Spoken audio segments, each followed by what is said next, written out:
Most bass fishermen are on one of two paths. Path 1 is guessing. You buy more baits, watch random tips, fish down the bank, and hope something bites. Path 2 is fishing with a system. You understand where bass should be, what your bait is supposed to do, and how to adjust when the first plan doesn't work. This course is built to get you from guessing to making better decisions on the water. Alright, so that's the goal of this course. It's a free, in-depth course on how to catch bass and helping you make better decisions, turn it into a system. There's no paid course at the end, no memberships to buy, no catches, totally free. Now, I made this course for someone who probably already fishes.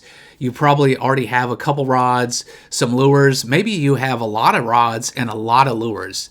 You're probably watching some fishing tips, and I'm sure you've caught some bass before. But if you get to the lake and it feels like you're still guessing, if you're not sure where to start, not sure what bait to throw, not really sure why one spot is better than another, why you caught a couple of fish one time and the next time you don't catch anything, that's what we're going to dive into. Now, I've made this equally for people who fish from a boat or kayak, or if you fish from the bank or a pond fisherman, this is good for you as well.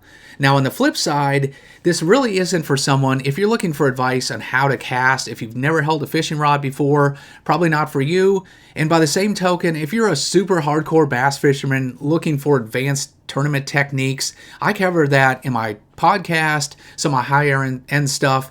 But this is for most fishermen in the middle who know enough to be dangerous, have already caught some fish, but are trying to put together the pieces to take their game to the next level. Now, in terms of why you should listen to me, I was a pro for over 15 years. I fished the FLW Tour, Major League Fishing circuits, and before that, I guided for over 10 years for big bass on Lake Fork on a daily basis. But way before that, I grew up on a farm in the Midwest. We had a river on the farm there. And basically, my brother and I, we would read fishing magazines, and then we just go out to the river and try to learn how to fish. And as I got a bit older, I didn't have a boat all the way through college. I worked summer jobs to help put me through college.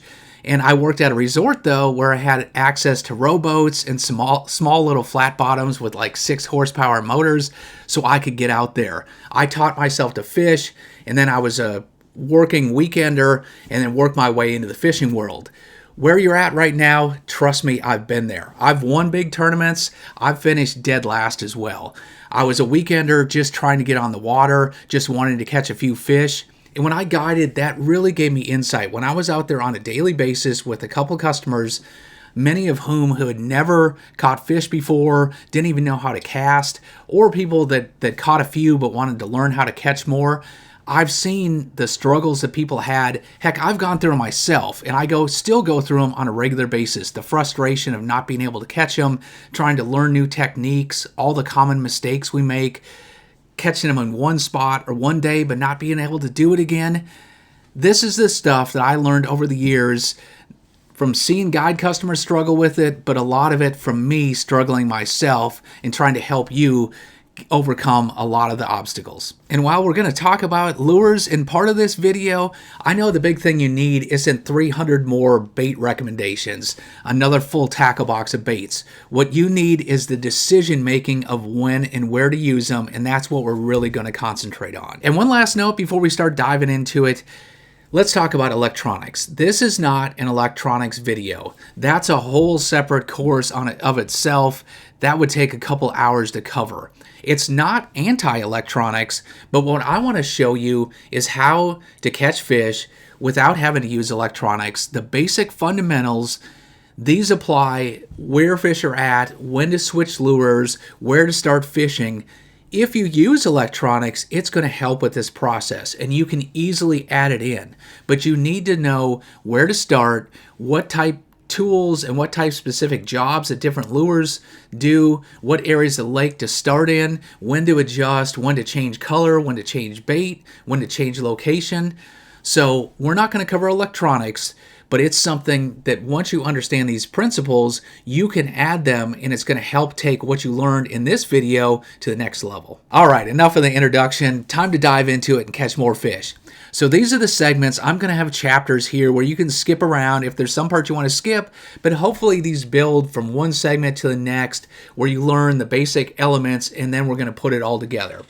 So we'll start off with kind of an overview of the whole system, and that's the decision system. Basically, how you make decisions, changing lures, changing locations. Then we're going to cover some of the basics, structure and cover, so you understand those basic concepts. We're going to talk about seasonal location, how different seasons affect them. Dive into the lures. Let's talk about the different categories, what they're good for, what they're not so good at, when they're seasonally good, how to adjust with those and work them. Then we'll talk about the tackle part. Let's talk about gear, the rods, reels, lines, and hooks. Dive into that. And then we're going to start getting more specific. We'll talk about conditions, when you kind of have some tough conditions, say cold fronts and muddy water. How do you cope with that? And then we're really going to start to put the whole system together. We'll talk about finding fish when you go to a new lake. Where do you start? And then building a pattern. How do you find one good spot and turn that into finding every good spot on the lake? And then we'll kind of wrap up with a game plan.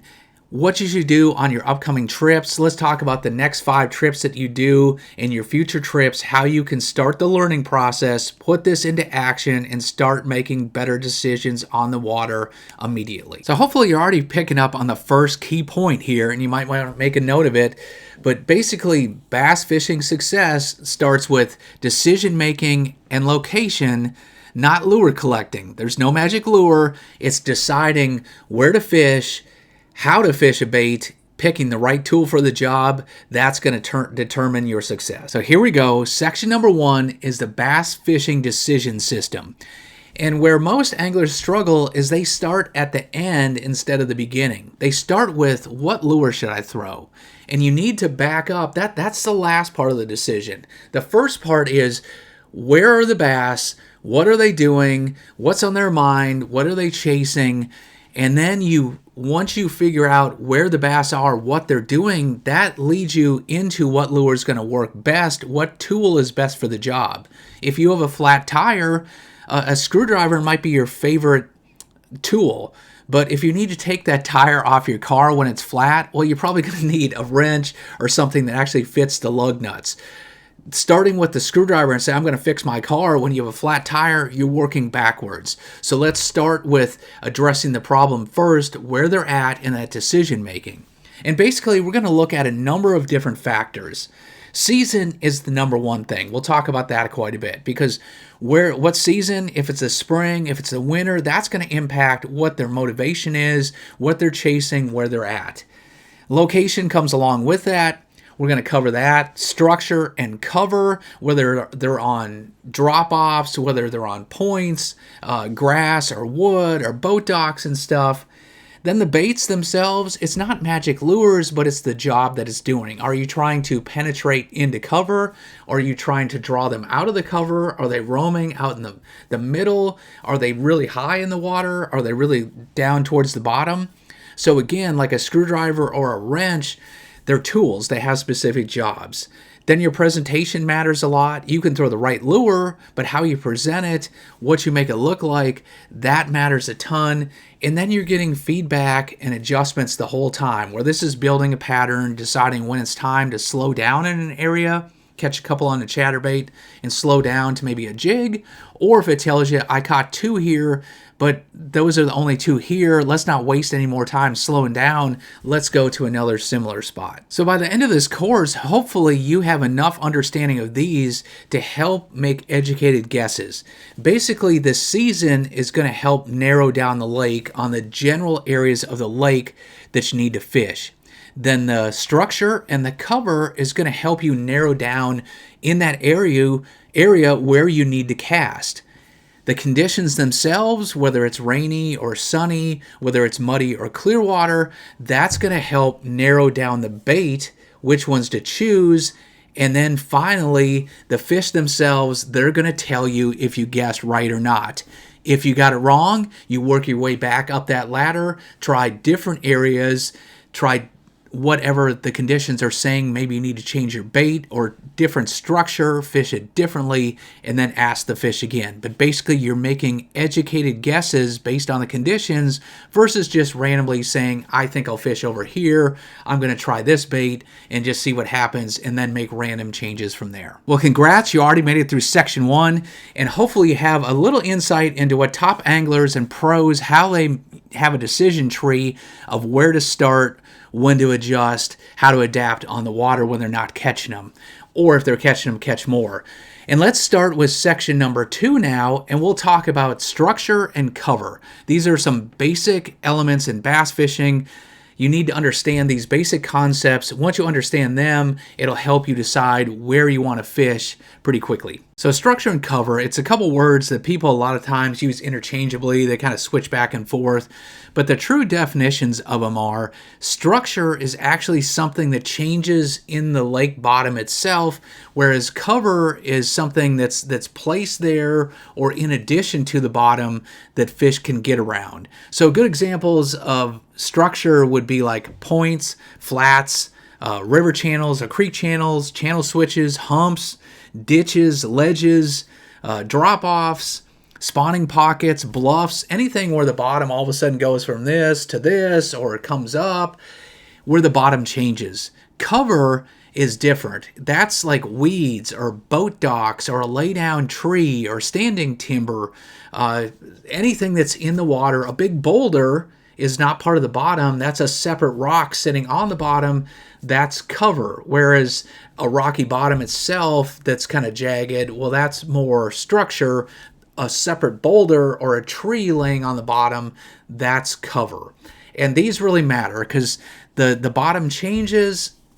Bass aren't always next to those. Some bass roam and are out in the middle, but most of them kind of loosely relate to some sort of bottom change. That's just where either what they're eating gets around or it gives them access to deeper water or something. It's just they typically get around it. Then the cover, once you have a general feature, say it's a flat bottom or a steep spot, a lot of times where the fish are specifically will be there right at a piece of cover. So where a clump of grass is, a little section of lily pads, a brush pile, a boat dock or something, a lot of times that very specifically places them. So let's dive into the structure first. Let's start off structure with probably the most important one, the most common one. Fish just always get around these. Bass love them, and those are points.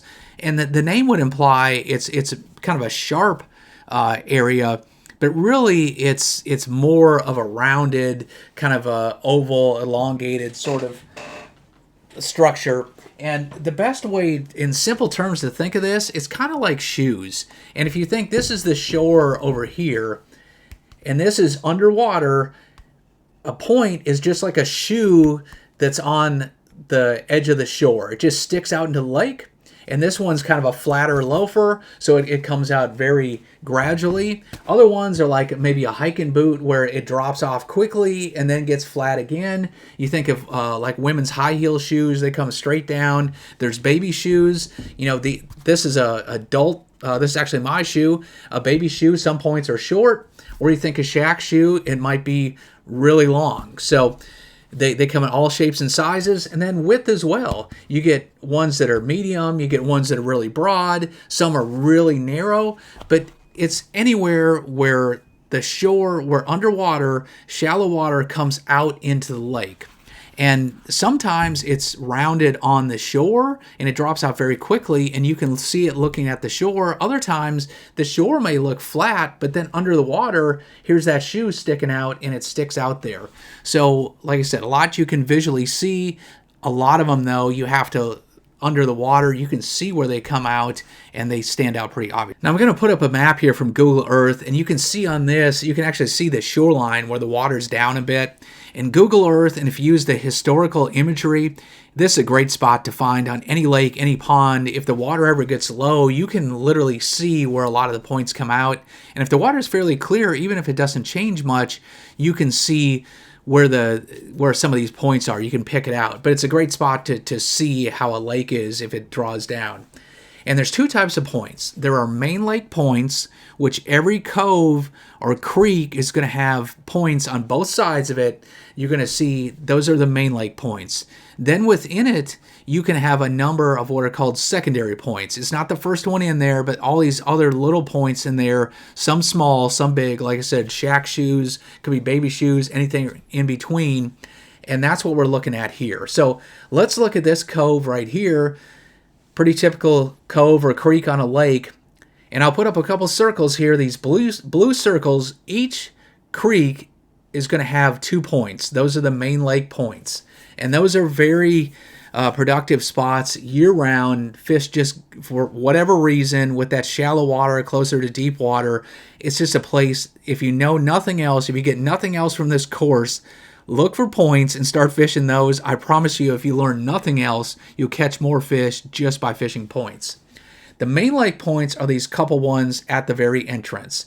And it's not, it's just the first point at the mouth of any cove. Now, I'll put up a second map here, and I'm going to circle on this one all of the secondary points in yellow. And you can see there's a ton of them.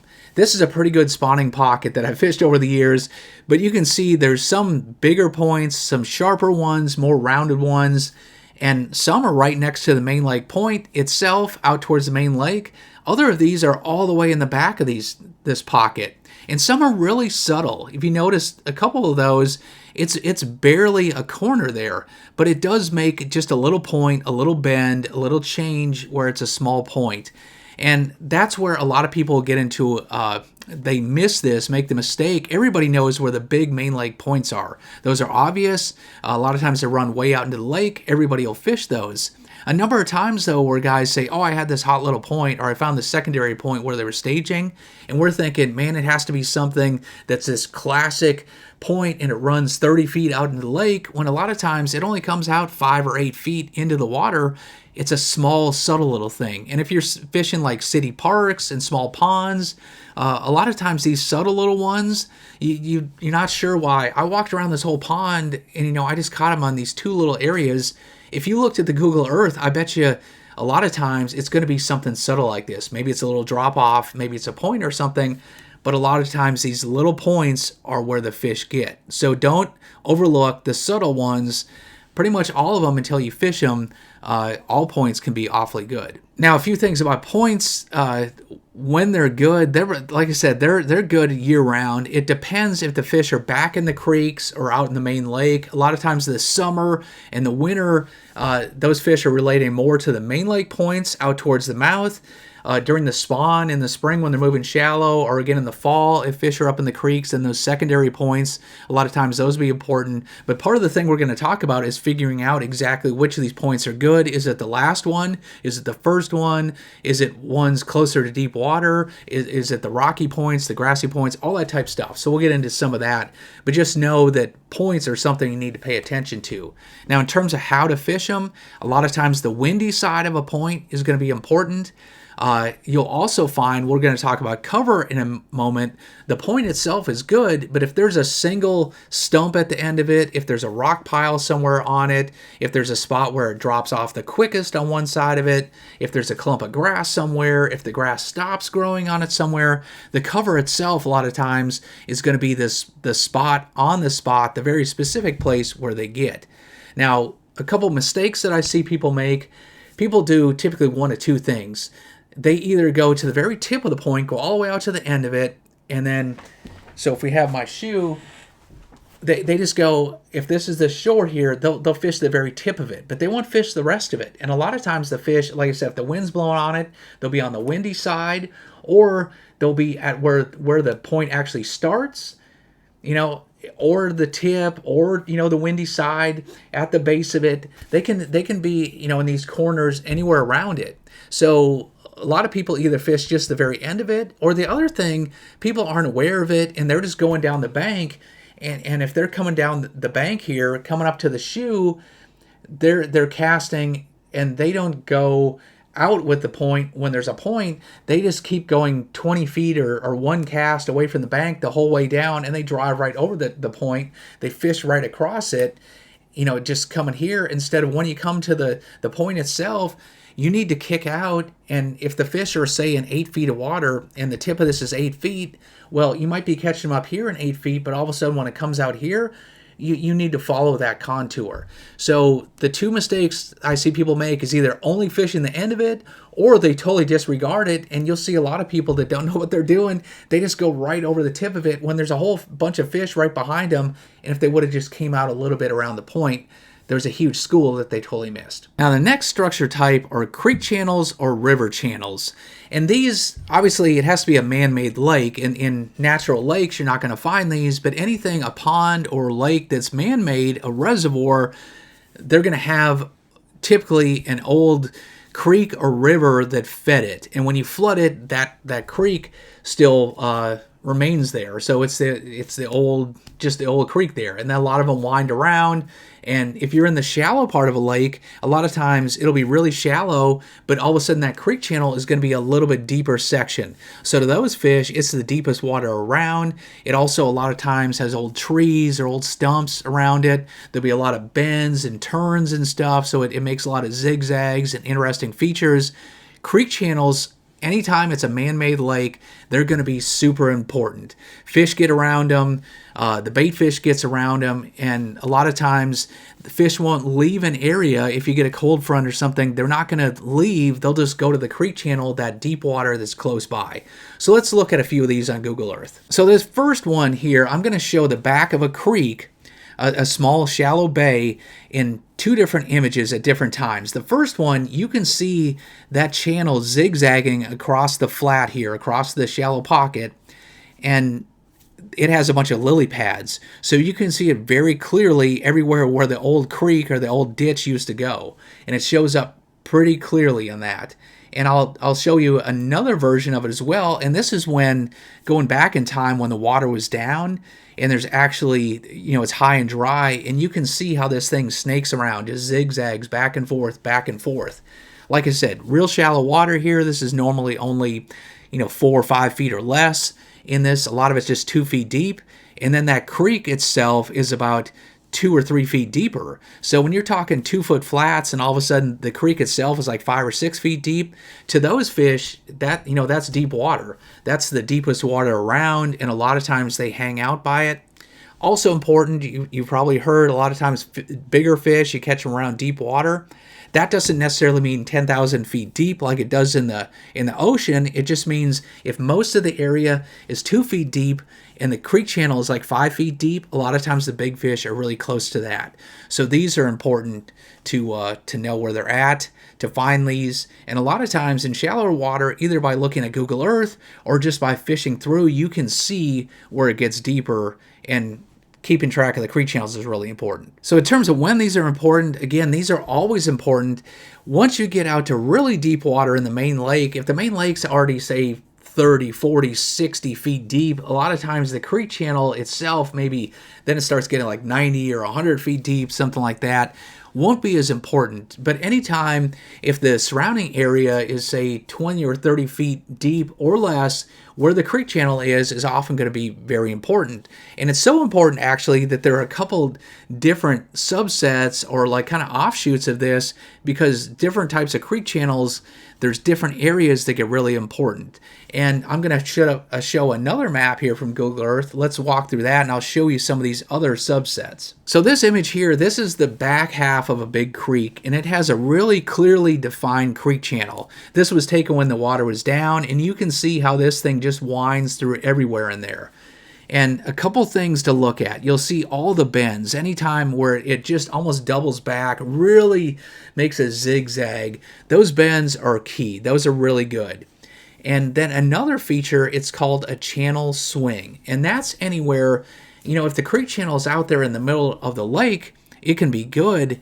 But anytime where it comes right next to the shore, that's kind of a magical sort of area. And a lot of times if there's a cold front or if it's colder, fish will sit in those steeper sections, that channel swing, they'll kind of group up there, and then during warming trends, they'll move away. But anytime it cools again, they'll kind of get in that steeper section.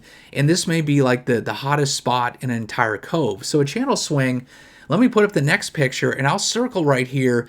You can see these spots that are channel swings, where that creek channel comes right up against the bank. And here you can see in this picture, I show 4 different blue circles here, where you can see the creek channel comes up against the shore. It actually kisses the shore right there. It comes really close. Sometimes it's not going to come up all the way there, but anytime it comes right on the shore, those are kind of magic areas. If a cove only has like 1 spot in the entire cove where it does it, that's even better. If it does it like 15 times, obviously it's not as important if it's only 1 or 2 spots. Like this one, it's a really long, this is like a mile-long section of creek, and there's 4 sections where it comes close. These are all important areas here. And then let me zoom in on this map and talk about one more category. And this, people kind of change the names. They call them creeks and ditches and drains, depending on what area you're in. There can be river channels or creek channels. But what I circled here, these are smaller little ditches or offshoots, smaller. They're type areas that it's just like a ditch. A lot of times there's not water in it. It's one of those areas when it rains hard, they're going to fill up. All the water is going to run off in them. But then a couple days after the rain stops, it may just dry up and just be a little ditch. But to the fish, once they flood the lake, those tiny ditches, a lot of times those are hot spots. The big main river channels, these great big well-defined creek channels, like a lot of people on their maps, on their electronics can find those. If you're looking at your fish finder or you're just looking down at the bottom, all of a sudden it goes from a couple of feet deep down to 7 feet, and it's really obvious. Anybody who fishes there notices it. The ditches and drains, these are more subtle, small little ones. A lot of times they'll only be maybe a few feet wide. They may only be a foot or 2 feet deep. They're just more subtle. But for a fish, when they're in the shallows, when it's only like 2 feet deep, an extra foot or 2 feet, that's a big difference to them. That's twice the depth right there, 50% more or twice as deep in the area. So that's a big deal to them. And that's how you can find these subtle little spots that a lot of people miss. A lot of times you can look on the hillside. If you look up there and you can see those ditches kind of run down, even now in the lake and even on some natural lakes, you'll just see where the water, normally there's 15 yards along a bank, and all of a sudden in one spot there's a low spot, and when it rains hard you can tell all the water runs down right there. It's just a small little ditch.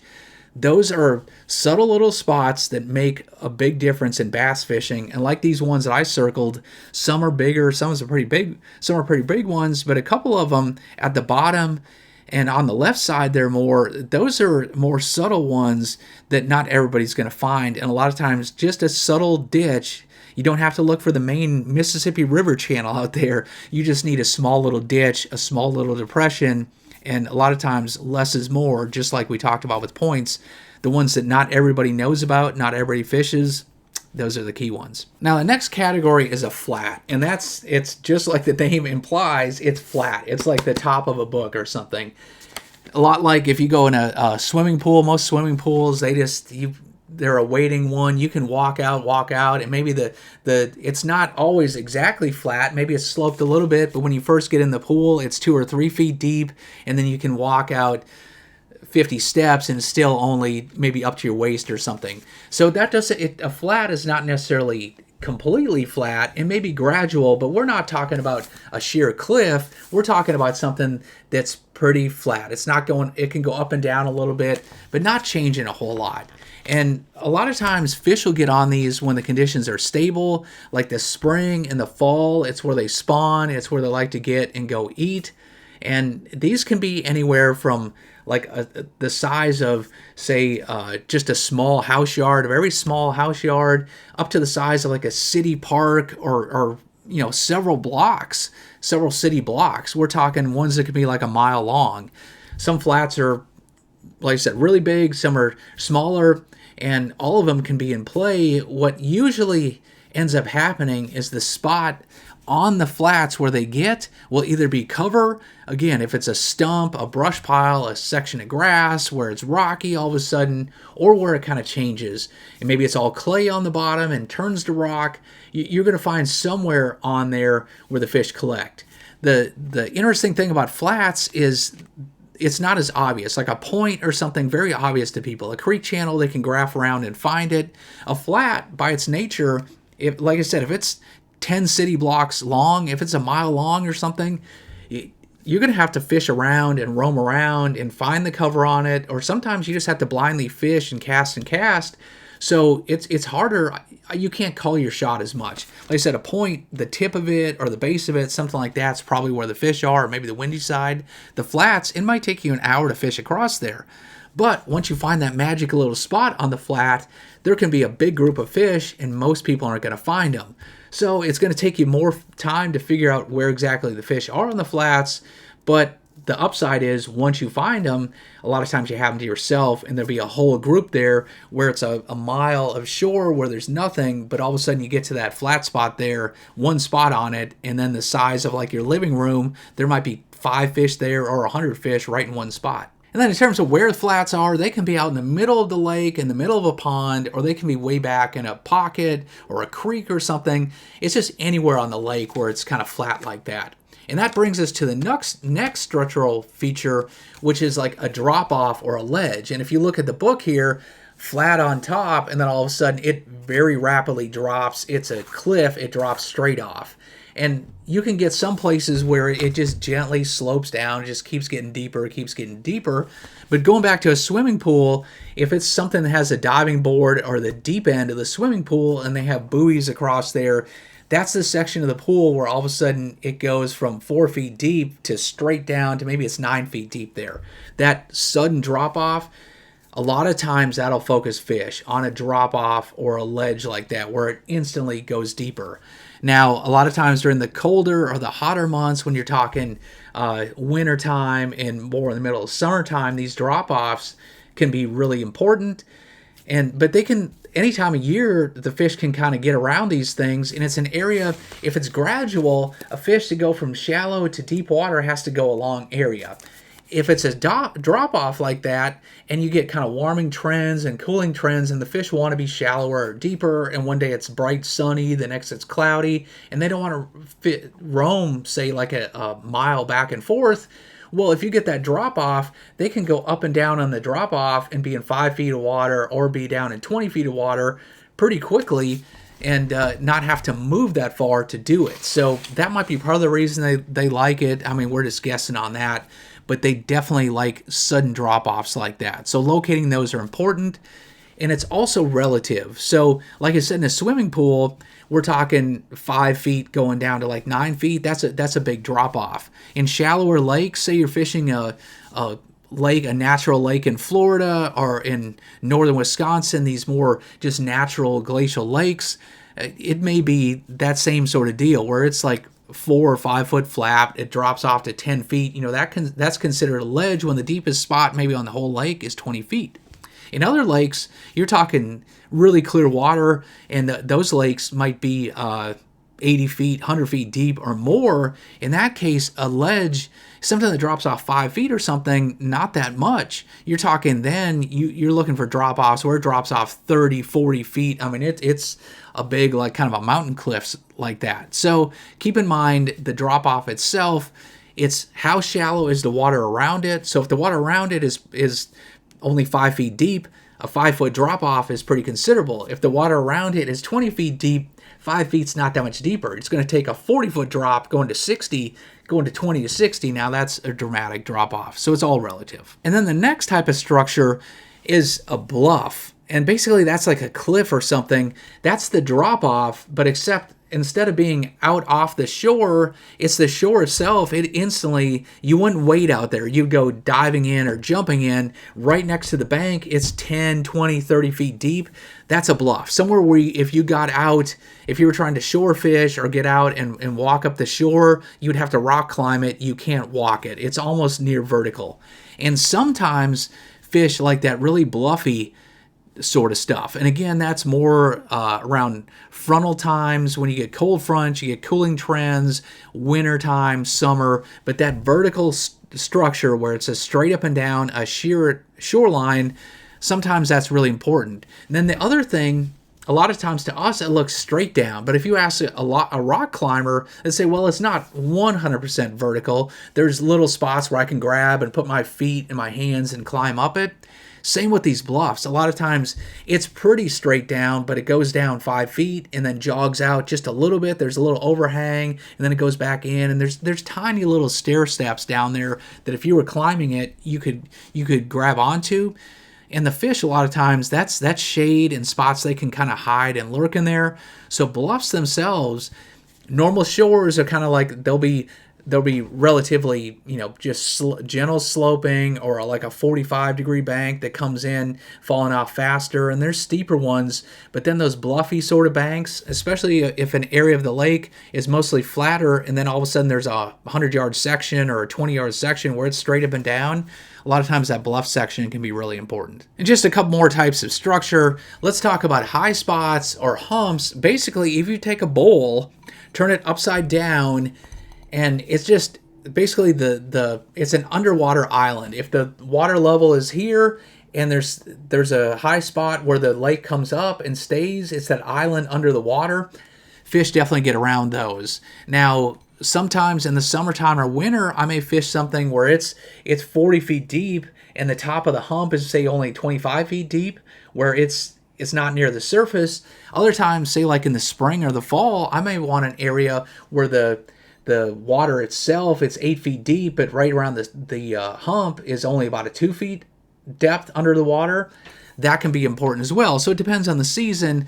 Not all humps are going to be good all the time. It's going to matter how, basically, what time of the year it is, how deep or shallow the water are, what humps are going to be better. But humps where it comes up off the bottom are really important. Like I said, it's just like a flooded island. And I'll put up a picture here quick, and you can see here, looking at the image, you can see this is when the water's down some, and some of it's actually sticking out of the water now. On the one side of it, there's an actual island. There's a string of humps to the side of it there, and those are just underwater areas where the fish will get around. A lot of times, just that higher water there, they can chase bait fish and stuff to the surface. If it's shallow enough, they'll spawn out there. Humps are really key areas. Not everybody's going to find them. And if you can find a high spot out in the middle of a pond, out in the middle of a cove, out in the middle of the main lake that other people aren't fishing, a lot of times that's really a key offshore spot. And here are the last structural elements. We'll move on to cover. But this gets kind of confusing because people will say, well, I was fishing creeks. I was back in the creek or something. And we talked about creek channels before, and creek swings, and creek and creek. What's a creek? So a creek channel, that, like I said, that's the old riverbeds. When someone says they're fishing a creek, here's a lake. Let me circle in blue all of these big arms, and some people call them coves depending on the area. But a cove or a creek is just probably at the very back of it. A creek is feeding it. There's a feeder creek. A small creek runs into it. A small stream. A tiny little river. And these arms, these 4 arms I circled here, these are the creeks. When someone says I was fishing a creek, that means a big cove, basically, versus a creek channel or a creek swing. That means like the actual bottom. A creek, and they'll be named like Oak Creek or Birch Creek or Chicken Creek, whatever they're named. They all have crazy names, but that's what a creek is, or a cove. And then some of these names, again, people throw them around. There's no technical definition. But then let me circle bays and pockets as well. So to me, a pocket is like a creek, but it's just shorter, and some people just call them short pockets. So I'll circle in blue here. These are short pockets. Then in yellow, those are bays. And talk about each quick. A short pocket, it's just a miniature creek. The neat thing about these, when you're trying to find fish, those big creeks that I drew before, I circled, those are long. They can be a half mile to like 3 miles long. It's going to take you a long time to fish them. If you want to sample the front of them, the back, some of the docks in there, if there's grass and laydowns, it takes a long time. These short pockets, it's kind of a shortcut a lot of the pros use, and you can fish. A lot of them will be 50 yards to 200 yards deep. They're pretty short. You can fish the deeper water at the mouth, the shallower water at the back, and maybe it'll have only 2 docks instead of like 80 in a regular big creek. So it's a great way to sample a little bit of everything in very short order. You can try all the different elements, the shallow, deep, docks, grass, wood, everything in it, and it gives you kind of it'll tip you off, because all of a sudden if you go in it and it's like, there were 3 docks, and the shallowest one I caught a fish in. I went to the next short pocket, took me 20 minutes to fish it, and I only caught 1 fish in there, but guess what? It was in the last dock in that one, in the shallowest dock. Well, that's later what we're going to talk about. That's how you figure it out. Whereas if you go in these big coves, it might take you 3 hours to fish the first one, 3 hours to fish the next one. By the time you figured out that it's the last dock in there, you spent 6 hours, your day's almost done. Whereas in 30 minutes, you fish those 2 other little pockets and you figure out, hey, dummy, the last dock in every single creek, that's where I want to go, and you can start running around. So we're getting ahead of ourselves, but that's pockets. Pockets to me are just smaller. And then a bay, these 2 yellow ones that I circled, a creek is more narrow and kind of winding and more defined. To me, a bay is more of an opening, and that's what these 2 are.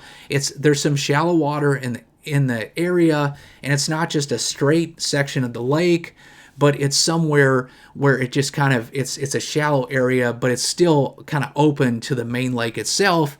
And a lot of times in natural lakes and on ponds, like a bay or that type of area is important. You won't have creeks themselves, but you'll have bays, and these have a lot of times big flats in them, big flatter areas. So if it's a more open lake, bays a lot of times are really important. And then the last thing that we'll talk about are spawning pockets. I'll go back to a map we talked about before on points, and circle in blue here. These are spawning pockets. They're just little pockets with inside of a creek or a bay. They're just protected little areas. They're not always spawning in there, but they're protected little areas where they spawn a lot of times. And you'll hear people talk about, I caught them in pockets, or these spawning pockets. That's what they're talking about. Not a short pocket like we just talked about a second ago. We're talking about these tiny little areas. And the neat thing is, a lot of times with these structural elements we talked about, one day they'll be in these little pockets, like the spawning pockets. The next day it gets colder, or the water drops or something. They move to those little secondary points. If it gets colder yet, they move to the creek channels. So you can see where, understanding the structure, these are the progression that they make a lot of times from shallower water to deeper water, when all of a sudden you're like, man, I was catching them in the very back of this cove one day, or I was catching them in this corner of the pond, and now I can't get a bite. It got real cold. I don't know where they went. Well, the structure, these are the different things to check. That's where they're going to. A lot of times they just follow these from the shallow to the deep, and they didn't just leave and swim 100 miles away. They just change the structure they're on. Now, structure gives you the general area they're going to get in, but the cover, that's the specific spot on the spot a lot of times where they get.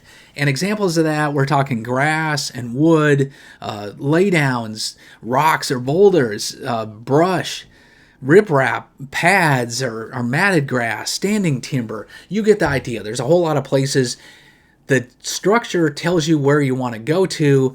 Where you specifically want to cast, a lot of time that's right to the cover. So let's dive into each particular one. So category 1 is by far and away, this is the #1 type of cover on most lakes. The bass just love it. Where you find the grass, you'll find the bass, or similar things like that. That's pretty much the case. And it's obviously, it's not grass like in your yard. We're talking about hydrilla and milfoil and cabbage and pondweed and lily pads and bulrushes, cattails, you name it. There's all water willows. There's tons of different moss and weeds, submerged aquatic vegetation, 1,000 different names, but the fish like to get around it. Anything that spawns, the bass and the crappie and the bluegill and stuff, they're young of the year, they're babies, they hide in it. They actually have higher survival rates when they can get in it. Bass are good at feeding around it. It gives them security when there's predators like pike or giant catfish and stuff that can eat them. They can hide in there. They can lurk around. It gives them shade and places to lurk and feed. So there's 100 reasons why fish like to get around it. But basically, if you have any grass or aquatic vegetation in your lake, rest assured that some bass are going to get around it, and usually they like to get around it. It can be under the ice. They've proven when lakes freeze in the wintertime up north, fish will still a lot of times relate to that grass. Some people say that it's got to be green, they'll get around it. I've caught it around even when it's dead.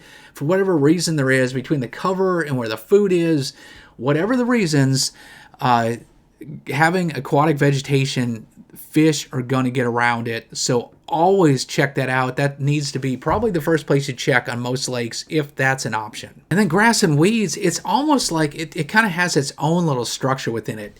You can fish it and say, well, I'm not catching it, and you just randomly fish it, but usually you're going to figure out there's going to be structural elements of the weeds themselves where they get, and there are a few different ones you need to be on the lookout for and sample these and figure out where they're at. So most of them, if it's a big clump, a big area, there's going to be what's called the inside edge and the outside edge.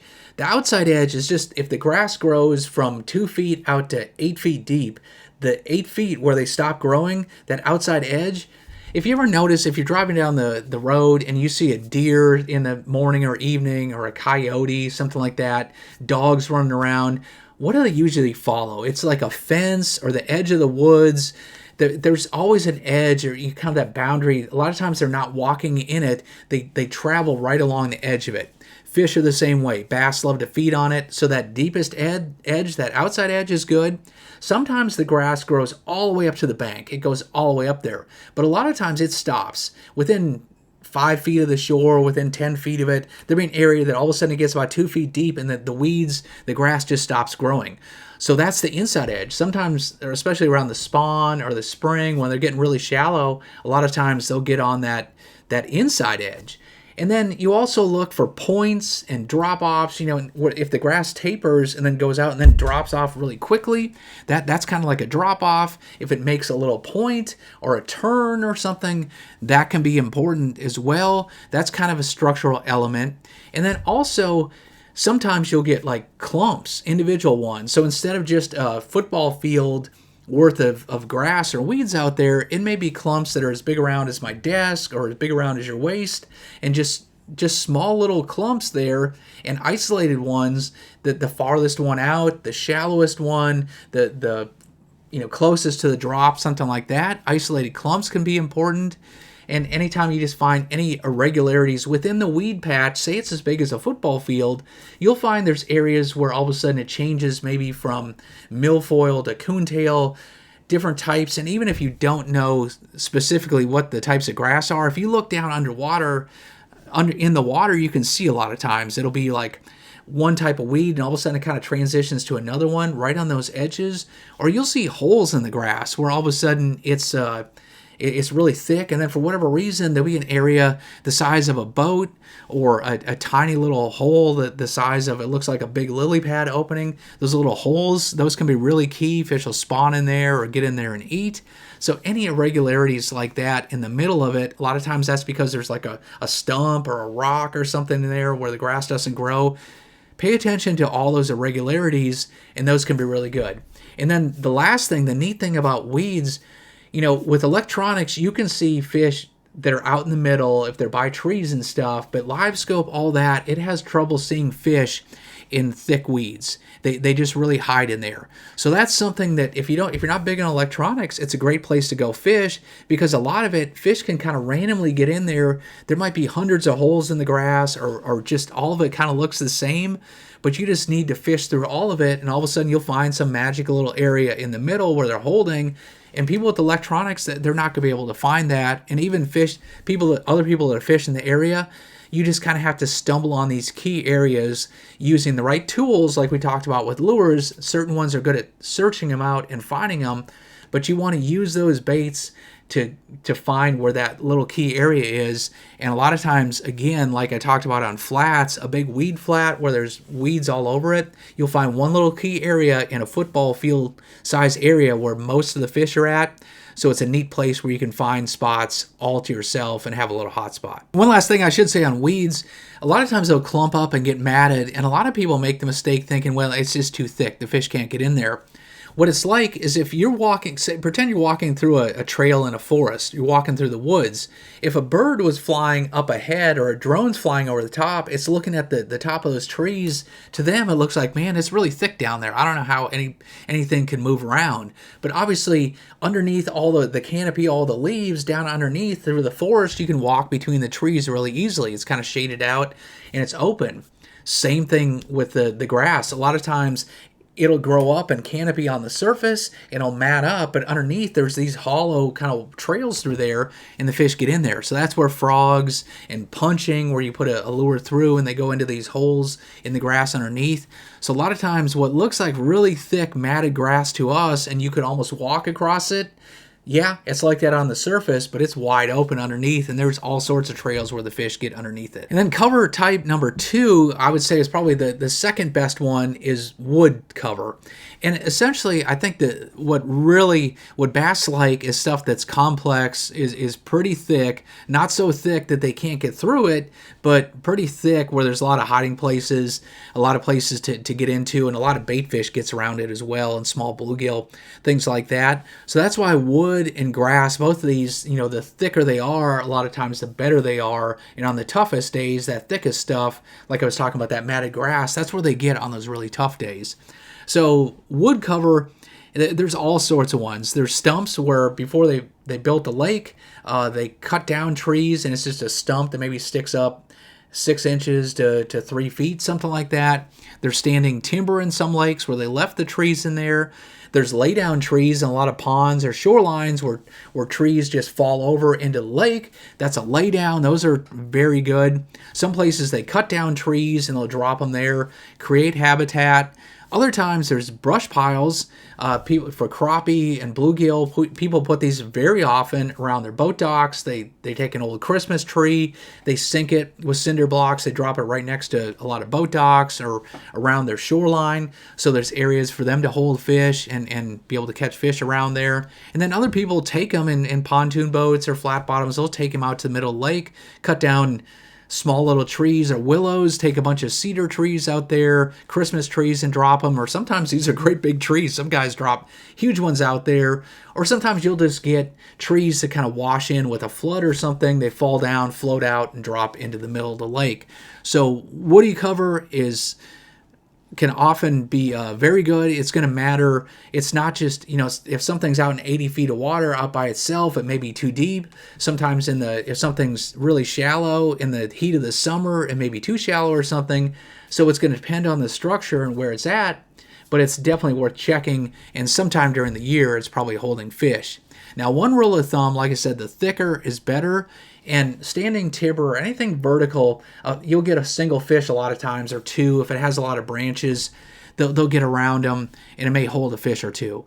Horizontal, a laydown tree that has a lot more cover, a lot more places to lurk, to me, that's my favorite. I think the odds of on any laydown tree versus a standing one, I think the laydown ones are more likely. And I think you're also more likely to find multiple fish. If there's a laydown tree on a city lake or on a shoreline or something, and I catch a fish out of there, it wouldn't surprise me if I catch another one out of it right away, maybe 2 or 3 more, and it wouldn't surprise me if I could come back in 15 minutes or 2 hours later and another fish would be in there or several more fish. So horizontal wood, stuff that's laying down, to me is a lot better than vertical. So a lot of lakes don't have a lot of grass or any grass, and they won't have much in terms of wood cover in them, but in that case, like, rocks become very important. And that can be anything from just small gravel and fist-sized boulders to chunk rock and big boulders, riprap, which is just the rocks that they put along roads and on points to protect the shoreline. Any of that rocky cover that's there on the bottom, it's a great place for lakes. A lot of bass love crawdads, and you'll find crawdads around them a lot of times. And just all fish, small fish can kind of use, it's one more place they can use to hide, and bass get around it. To me, these are really key in like winter, late fall, early spring. It seems like they're really magnets for bass. Bass love to get around them in those colder months. It's great for throwing crankbaits. A lot of times in clear water lakes, rock is like the real deal. It matters a lot if you fish for smallmouth or spotted bass. versus largemouth, they love rocks too. This can be really important. And a lot of times it's going to matter, just like different types of weeds, there's a big difference between like a lily pad and a cattail and underwater grass. The same with rocks. A giant boulder is almost like a tree, whereas smaller little rocks and rubble and stuff or riprap versus gravel, totally different. So one more thing, it's not all rock. If you just fished a little gravelly area, it's not like you fished all the rock on the lake, and maybe they're on the small boulders, the fish size stuff, or they may be on the giant boulders or something in between. So not all rocks created equal. And again, it's cover that bass use a lot of the time. Now, as we keep moving down the list, one more thing to keep in mind is one piece of cover is good, but when you get a multiple there, like rocks, if you get a weedy patch, one type of cover, and then you have rocks mixed in there, there's one rocky spot in the grass bed. When you get a mix of two, or there's a lay down, if there's a rocky bank and there's a lay down tree that's on that rocky section, when you mix multiple types of cover together, a lot of time, that's really the holy grail. When you can find that, that's even better. That's the spot on the spot on the spot. But moving down the list, another type of cover are boat docks. And a lot of lakes, these are the only cover around. They provide shade. So, you know, it's on a bright sunny day. If it's just all open banks, there's no grass or any other cover out there. It's one place where bass can get some shade. And a lot of times on the bright sunny days, I really like boat docks. Some docks are floating ones, and they kind of get up underneath those right underneath the floats and sit in that shade. Other times, docks have posts or pilings in them where they're driven into the ground, and that's almost like timber or trees. And a lot of those, they have cross members and supports and stuff where it's really complex down there. So it's like a brush pile, like a man-made brush pile or a big thick tree. You remember I was talking about the lay down trees, the horizontal stuff is better. Well, a lot of boat docks with all those poles and pilings and stuff down there, and they'll put brush piles around them. That other type of cover, docks are really important. And You'll find some areas have tons of them. A lot of times you'll find areas where there's only one dock in a cove or on a pond. It has one dock. Isolated cover like that, a single one can be really good. Sometimes when there's lots of them, you'll get a whole population of fish that lives there year-round, and you can find a lot of fish on a lot of docks, or you might find a whole group on a single dock. But docks are definitely an important piece of cover as well. Bass always get around them. And one more type of cover we'll talk about is lily pads. They're kind of, you can throw them in with weeds and aquatic vegetation, but pads are kind of different. They float on the top, and then it's open underneath them. Some of them, a lot of times, they can be super shallow, where they're almost too shallow in the middle of the summer or the fall to hold fish. But you'll be surprised, even when there's only 6 inches or 8 inches of water, how bass, you would swear there'd be none in there, but they can still get in there. And the neat thing about lily pads is a lot of times they'll die off in the fall every year, and the big tops of them will go down and rot, but the stems, the pad stems, that vine that kind of grows up to them, those will stick around a lot of times through the water into the next spring. And I will say on this, where when you get those and there's not a lot of other cover around, there'll be a lot of times where just the old pad stems, just those rotten old stems, you think, oh, they're kind of gunky and they hang up on your baits and stuff. But man, in the late fall, sometimes in the winter, and especially in the spring, right before they spawn the next year, it's the only game in town. It's kind of like if you're desperate if you're really hungry or need a bathroom stop and there's only one gas station out there, I mean, like, that's the winner. And if it has a McDonald's or a Subway, it's like, you know, whatever it is, I guess we're eating what they have. Same with the lily pad stems. When there's no other cover out there, it's the only game in town. It's like, well, these dead pad stems, what are we getting around? So don't write those off just because they're dead. Those are kind of a special piece of cover as well. Then one final category of this structure and cover that we need to address here in this section, and we'll wrap up the section, but that's bottom type, and especially like the transition. So you need to pay attention to the bottom of the lake. Sometimes, you know, we talked about rocks as well before, but sometimes it's a sandy bottom, sometimes it's more clay, sometimes real mucky. You know, if you got out and you waded or something, you're going to sink in to your knees, just nasty mucky bottom. But so the type of bottom is often very important. Sand, clay, muck, you know, rock, whatever it is. And then where it transitions can be really important. So you'll be going along and it's kind of a clay bank, or a reddish clay or a black clay, something like that. Then all of a sudden you notice it turns to sand, or all of a sudden the rock starts, or you're fishing a rocky bank and all of a sudden that stops and it turns to clay, or the rock goes from big boulders, all these big boulders all of a sudden turns to little gravel.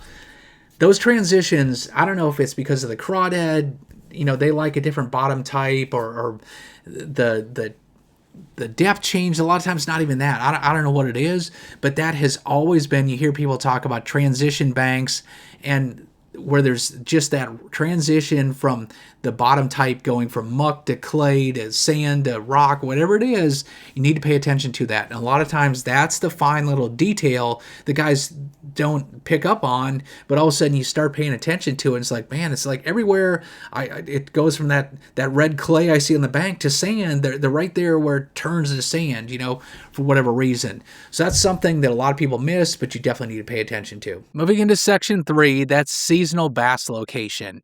And we covered structure. That gives fish a general area to live. The cover kind of places them. That's a place or a home for them to hide and feed around. And then the bottom composition, that kind of can be the determining factor. But not all points, not all grass beds, not all stumps are created equal. They use them at different times of the year. And that's where the seasonal patterns really come into play. So that's going to help you figure out what part of the lake, what part of creeks and coves, where to look for them first. So the big thing with seasonal location is the season, it changes where they live from month to month. But they don't become a different fish when they move from one place to the next. It's more their motivation. In the spring, they're trying to get up there and spawn. So reproduction, that's kind of at the top of their mind. Other times, the bait fish may be in the back of the creek. The shad and the minnows may be moving out to the main lake, moving around. So they're following the bait, kind of moving to the optimum temperature range. If it's getting too hot in the shallows or too cold in the shallows, they move out deeper. So they move around for a few different reasons, but basically a bass is a bass. I mean, the things that are going to trick them in the shallows is going to trick them out deep. They're looking for the same sort of food when they're shallow or deep, but it really helps you narrow down kind of the areas to be looking for them, and then you can figure out the structure and the cover from there. So I'm going to run you through season by season here, but just remember that the seasons, it gives you a guess, but it's not an absolute. There's nothing in fishing that's rigid. There's always a lot of exceptions to the rule. A lot of times there's more exceptions than the actual ones, but it does give you a starting point and kind of gives you an idea of where they're headed to, what's on their mind, where to start looking for them. This is going to vary a lot by region. Up north, it's going to freeze in the wintertime. In the middle south, it'll get cold. The water temperature may be in the low 30s, but bass can still, sometimes they're really active then. And then in the deep south, South Texas and Florida, places like that, it hardly ever gets cold. So this is going to change. And a lot of people get hung up wanting to know, well, when do they change from winter to spring? Is it 40 degrees water temperature? Is it 45, 50, 55? What's the automatic? Do they spawn at 60? What's the automatic cutoff there? And here's the thing. Not all fish are doing the same thing at the same time. The fish that live in 2 feet of water in the back of a creek versus ones that live in the main lake in 30 feet of water, on a spring day, that shallow water may warm up to like 55 in the afternoon, where it's still like 42 out in the main lake or something. It's not warming up. Those fish are living 2 completely different lives. They're not in the same schedule. So these are kind of general, and it's not specific. The one thing I will say is knowing where the fish are kind of going to next. If you know that, well, it's winter now, but they're going to spawn. That's the next thing that's coming. Or they're wrapping up spawning now. I know a lot of them on my lake, they're going to go deep because it's summer. Knowing where they're going next, that kind of gets you ahead of the curve. When one pattern, when they stop biting something, you kind of have a game plan of, well, if they're not here anymore in the winter stuff, I wonder if they're going to the spawning stuff. So it kind of gives you a clue. And here's the big tip. The best tip I can give you is most people are doing what was happening a week ago. They talk to their buddies. They caught them up shallow. They told them how they're catching them. They're always on whatever pattern or whatever season is really happening right now. What it really pays to is if you know that, hey, it's still winter right now, but it's been kind of warm. I'm going to try to get ahead of it, and I'm going to go shallow and see if there's, fish up there. They're starting to spawn earlier than other people think they are. A lot of times getting ahead of it is kind of a cheat code too, so you can get away from the crowds and figure out fish that not everybody's doing. They're chasing the ones that are biting last weekend, whereas you can get on stuff that's ahead of the curve. But enough about talking about in generalities. Let's dive into it season by season. So let's start off with winter, and I'll say winter in quotes because, like I said, it's frozen water in some lakes, and it's not even that cold in other places. So winter, I would define it as that's the coldest water of the year. That's whatever the coldest part is for you. And if you think fish just hibernate and stuff, you can catch bass under the ice, and a lot of guys have gotten pretty good at it now. Even when it's frozen, the surface is frozen, bass stay active. So that should tell you enough. If your lakes don't freeze, guess what? Those bass are still feeding up to the last minute. They'll feed right through the winter. So if the lake's not frozen and you can get out there and make a cast to them, they'll still eat. What does happen is their metabolism slows down in the winter. They're cold-blooded. That just means they don't have to eat as much. They're not burning as many calories per day. So basically, the windows when they bite, a lot of times those are shorter. They don't feed as often. So that'll mean there may be a peak day. So on the good days, it may be a couple hours where they bite. And other days, it seems like there's not really a very good window at all. It's not like in the summer or the peak periods in the warmer months where it seems like there's going to be 1 or 2 periods every day where they're biting pretty good. And some days like an all-day thing. It's just that the good windows in the wintertime, set your expectations a little bit more moderately because a lot of times they're just not quite as active for a big, feeding window. But they have proven, this is where live scope and electronics have really taken over.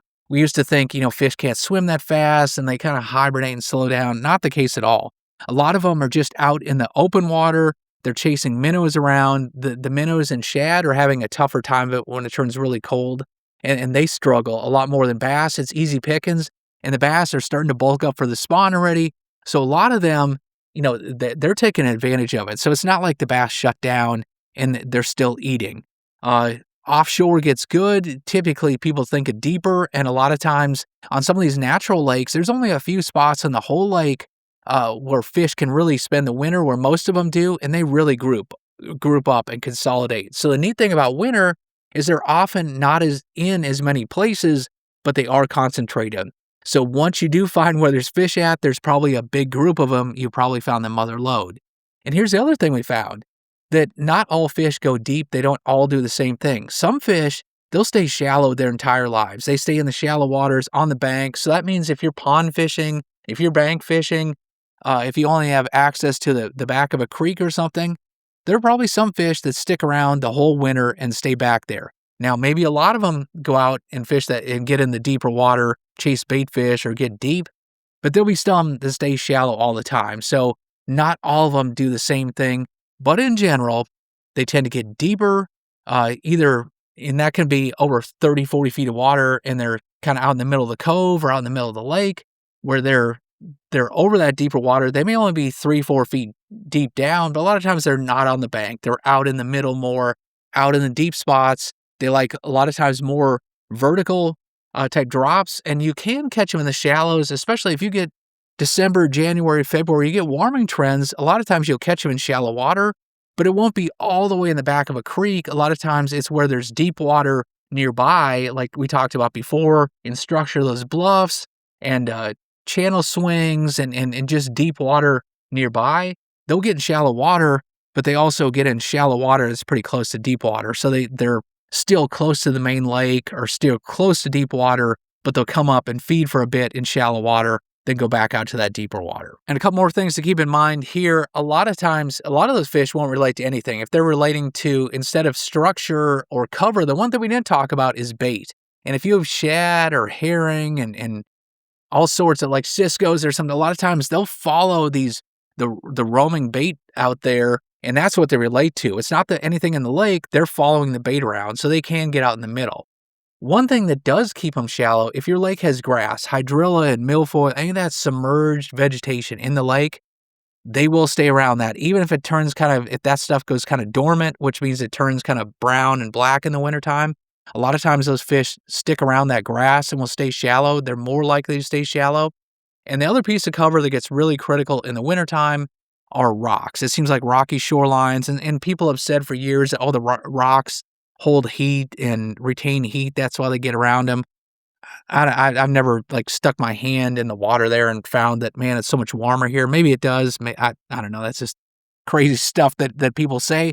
But I think the biggest thing is the fact that it does hold fish. So that's one thing. If you're fishing a pond or a lake that, if it's all rock now, that's not as important. But a lake that has some riprap on the dam, or there's a road that goes across it, or there's some points and stuff that rock, or there's natural rock in the area, that's definitely something in the cold months of the year. Try that rocky area. A lot of times that's a key area. All right, so moving into pre-spawn, basically there's 3 stages of the spawn. There's a spawn, pre-spawn, which is as they're kind of moving towards it, and there's post-spawn where fish have spawned. And again, fish don't all spawn at the same time in a lake, so you get them in different combinations. And pre-spawn is a pretty big general term. It just means that we're kind of past the coldest periods of the month or of the year, and they're starting to go towards the spawn.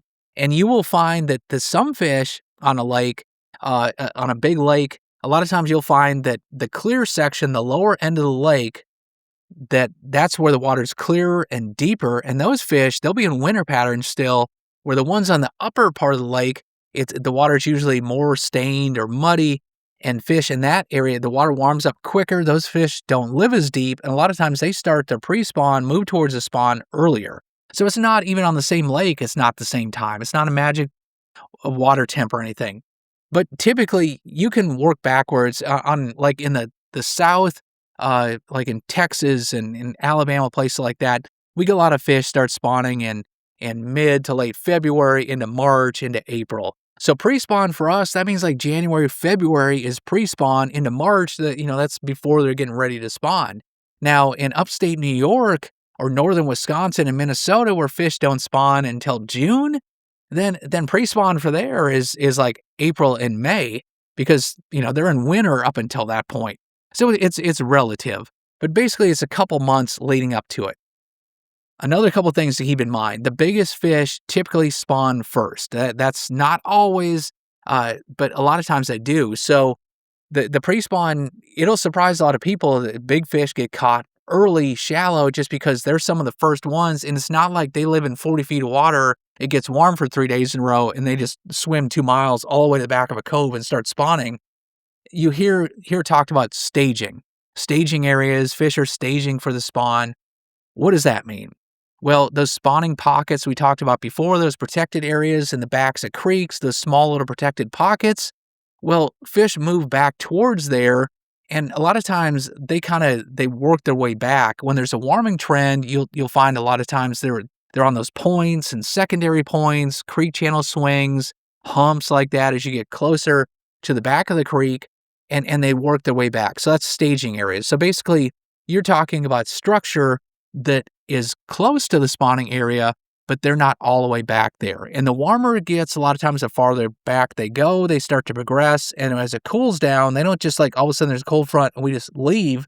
They may drop back to the nearest little ditch or drain or creek channel, but they may move back 50 feet or 100 feet. And when I used to guide, I would literally see this. Like every day, it'd be a warming trend. And it seems like where I caught them the day before, I'd start fishing there. They're not there, and it'd get a little warmer, and they're moving back in the creek, back in the creek, back in the creek, and then all of a sudden they get in the pockets.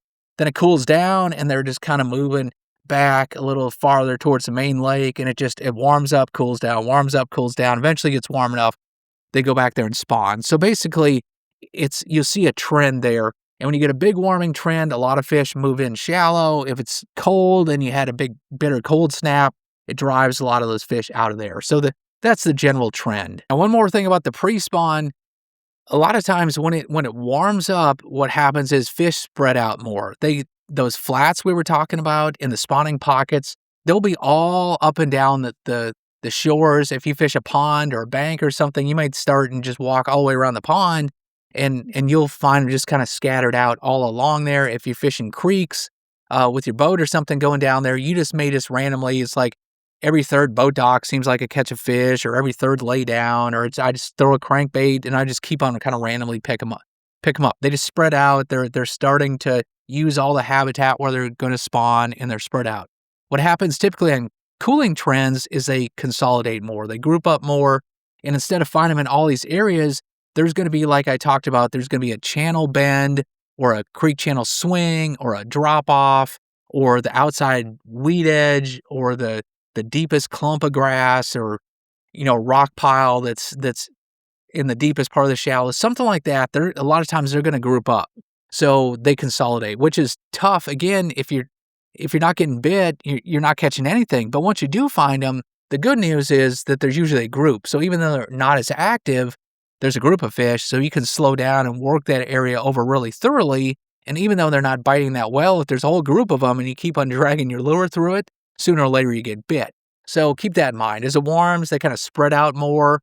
And as it cools down, they tend to group up. They move back to those a little bit deeper areas or thicker cover and get in groups there. And there's usually more fish in a single area. And then a couple of mistakes during the pre-spawn, I would say, one is that people assume stuff is too shallow. It amazes them. You look in there and you swear you could see fish back there. And these lagoons and in ponds and natural lakes, or you get the backs of creeks, that just get really shallow and your boat's having trouble getting back there. It just seems too shallow. And especially if the lake level is starting to rise, if you had spring rains and it's starting to bring it up, if it's flooding a little bit into flooded shoreline cover like grass and bushes and stuff like that, man, they love to get into that in the spring, that newly flooded cover. The minnows and stuff go up there. They can feed in all the insects and all the debris and stuff coming in. The bass follow them. So a lot of times don't write off stuff that you're like, man, it's just too shallow. I should see them. It'll amaze you how you would swear you would see fish up there. You'd see their back sticking out, and you catch a 4-pound fish that's like this tall, and the water's like this deep. And you, like I said, you think his back was sticking out, but no, they'll be up there. The flip side is a lot of people, the first warm weather we get, it's been cold, and all of a sudden it's the first week of February, and you get 3 warm days in a row. Beautiful days. And what do people do? They run right to the very backs of creeks, and boom, and they don't catch anything. And Larry Nixon, who was a famous pro years ago, a Hall of Famer, used to say that the fishermen show up in the backs of creeks before the bass do. That's always stuck with me. That happens all the time. It takes a prolonged warming trend before all of a sudden these fish out in 40 feet of water in the wintertime just decide to go boom all the way to the back of creeks and the banks. Sure, the ones already live there back there, but you don't get these big, it doesn't happen overnight. It takes a while, and especially you need to have warm nights, kind of stay warm overnight to really help keep the water temp. Otherwise, you get cold nights. It's warm and sunny during the day, but at night it gets cold again, the water temp crashes, and you're not really gaining much. So don't just think the first warming trend you get, the whole lake's going to go to the back of the creek. It's going to take a little bit of a warming trend. But if it's been warming progressively for a while, that's when you want to get out there, play some hooky, and go fishing. Now, pre-spawn lasts for a while, usually talking 2-3 months in most places. And when you find hot spots, there's a point that's good, there's a clump of grass that's good. Man, they'll use that all the way through the pre-spawn. So it might not be every day, and as it warms up, they may leave and go up farther into the cove and then move back as it cools down, but they'll be around there. And as new waves of fish move into the shallows to come up there to spawn, they don't all go up there at once. That's a key spot. So definitely pay attention to pre-spawn, those places that you catch them, because those are gold mines. A lot of times it's year after year. If there's just particular channel swings, rocky sections, whatever, when you find something, make a note, because those are good, and those are the type areas that you can fish those multiple times a day, and you can go to them day after day, and those are just spots where fish stage and use to move back there. Those are gold mines. So now we get to the spawn, and that's typically when the water temperature starts to hold about 60 degrees overnight, and this runs, when the water temp starts getting above 70 overnight, you can guess it's probably starting to wrap up. That's where there's going to be probably some fish somewhere on the lake. When it's in the 60s, you're going to be able to find fish spawning. Like I said, not all the fish spawn at the same time. They come in waves a lot of times, to be groups, but that one cove may be deeper and clearer, and it may spawn later than another cove that's shallower and muddier that warms quicker.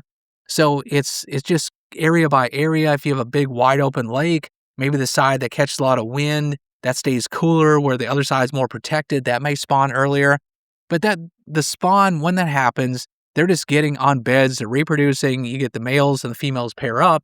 The female goes up there for a day or two, she lays her eggs, and then she takes off. And a lot of times she'll spawn again a little bit later. She stays around the general area, but she may go back to points and creek channels and stuff. The male sticks around for a couple weeks. They protect the young until the eggs hatch, and then they're fry, which just means little babies. So at first the eggs are on the bottom. They lay them on the bottom in a bed. They clear off a little area.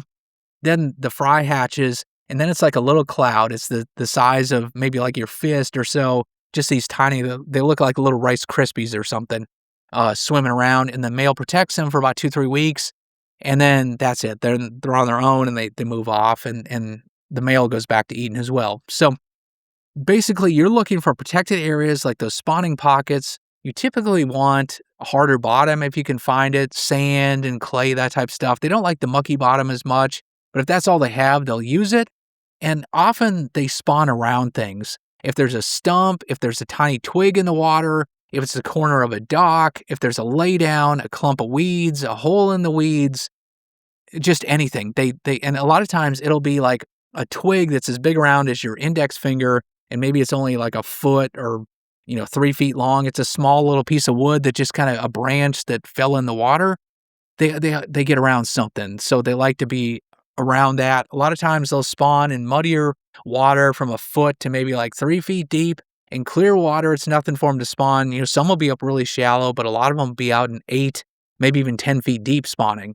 So the one mistake people make on that when they're fishing for spawning fish, either visually looking at them, or if the water's more murky, there probably some spawning in there, but you want to get in those areas, but you're not necessarily looking at them. You're just making a guess of where they're at. What the mistake a lot of people make is thinking, well, I can see beds down to 2 feet, so they only fish that really shallow area, when a lot of times, a lot of the fish, and especially the bigger, more skittish fish, are deeper, and they're where everybody's boat is, where they're casting towards the bank. A lot of the fish, the bigger ones, are sitting where the boats are. They're like 2 casts off the shore instead of a half a cast or 1 cast off the shore. So instead of trying to throw as close to the bank as you can in the spring, a lot of times throwing out as far as you can, getting a little deeper, that's where fish are. They're spawning. They aren't getting quite as much pressure. Now, fish, when they're actively engaged spawning, a lot of times they won't eat, but right before it and after, they get really territorial. They're kind of possessive of their mates and stuff, and they also are running off bluegill and stuff that are trying to eat their young of the year.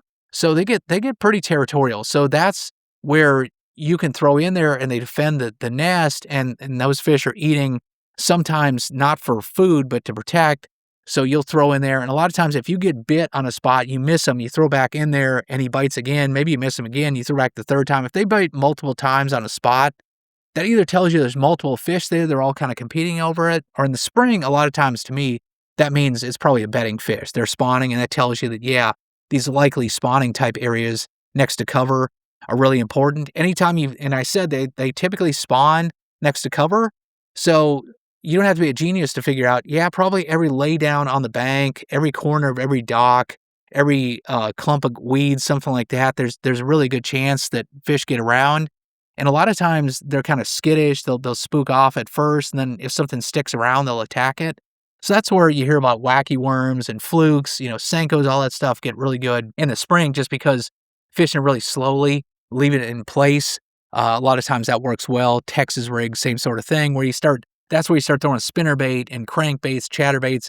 It zips by them. They don't eat it. The slow-moving baits typically work better. And a lot of times the longer you leave it in an area, when they first get up there, they're really aggressive. When they've been fished for a while and they're not quite as protective, then, going really slow like that tends to work better. Now, post-spawn is a time that some fish are still spawning. There's probably some that haven't spawned yet. And then there's a lot of fish that they already have spawned.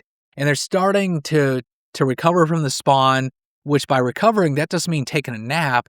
They lose a lot of weight from the stress and the rigors of spawning, and not the males that they don't eat for a couple weeks. They're feeding up again. So it used to get the stigmas, the post-spawn blues, and they're not biting. And man, you're probably in the wrong spot. They're actually eating a lot trying to recover. And this can be some of the best fishing of the year. These fish, instead of just being protective and only protecting on the bed, they go on the offensive, and now the shads start spawning, and minnows are spawning, and bluegill are spawning. A lot of those are up in the shallow. So they now all of a sudden, instead of protecting their own beds, they're going on offensive and eating a lot. So they're on the look for food. Most of the fish are shallow still, and so there's a mix of the spawning ones. They're starting to work their way out to the deep water. Some fish head straight out there, but a lot of the fish hang around for a while and are feeding on all the other stuff spawning as well. So it's a good time to be out there, and it's a neat time of the year just because you're starting to get some fish deep, you're getting some shallow and spawning, and a lot of them are eating. So it's a one time of year where about anything in your tackle box works. You get stuff from the very back of the creeks all the way out to the main lake. You'll find fish in all areas of it, and they're eating a lot of bait. So it's one time where you can use about anything in your tackle box, fish most any part of the lake, and there's probably a decent chance there's probably some fish just about everywhere. So in the post-spawn, basically all options are on the table. So if you're not getting bits doing something, in the spawn, the pre-spawn, you're checking more like those spawning pockets. Certain times of the year, you're a little more all in on certain areas. In the post-spawn, they start to scatter out more.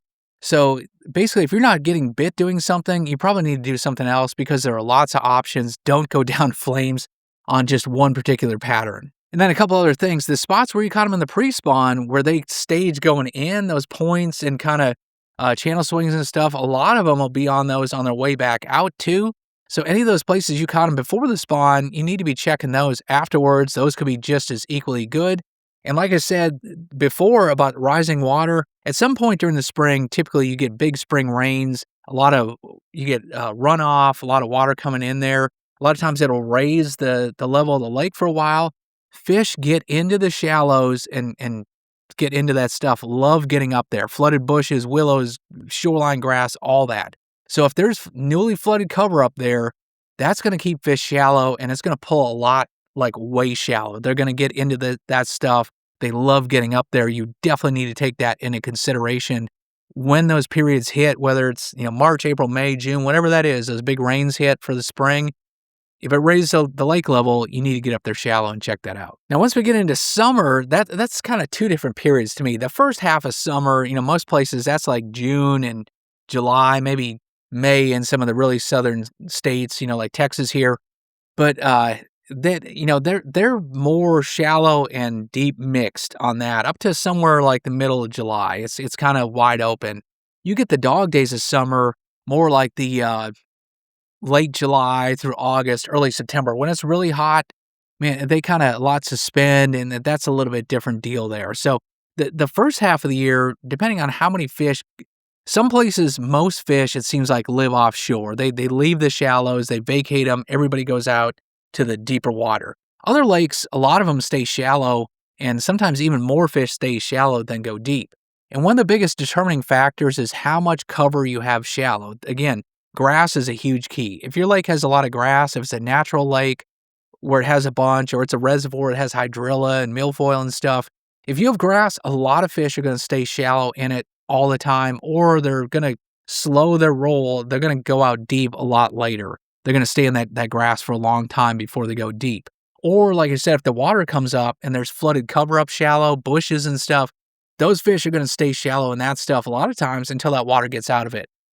Now, lakes that don't have much cover, or the water drops out of the bushes, or there's no grass or whatever, just kind of steep, rocky, clear banks, a lot of those fish are going to move out pretty fast. There's not much reason to stay up shallow. There's not much cover up there. They're going to leave.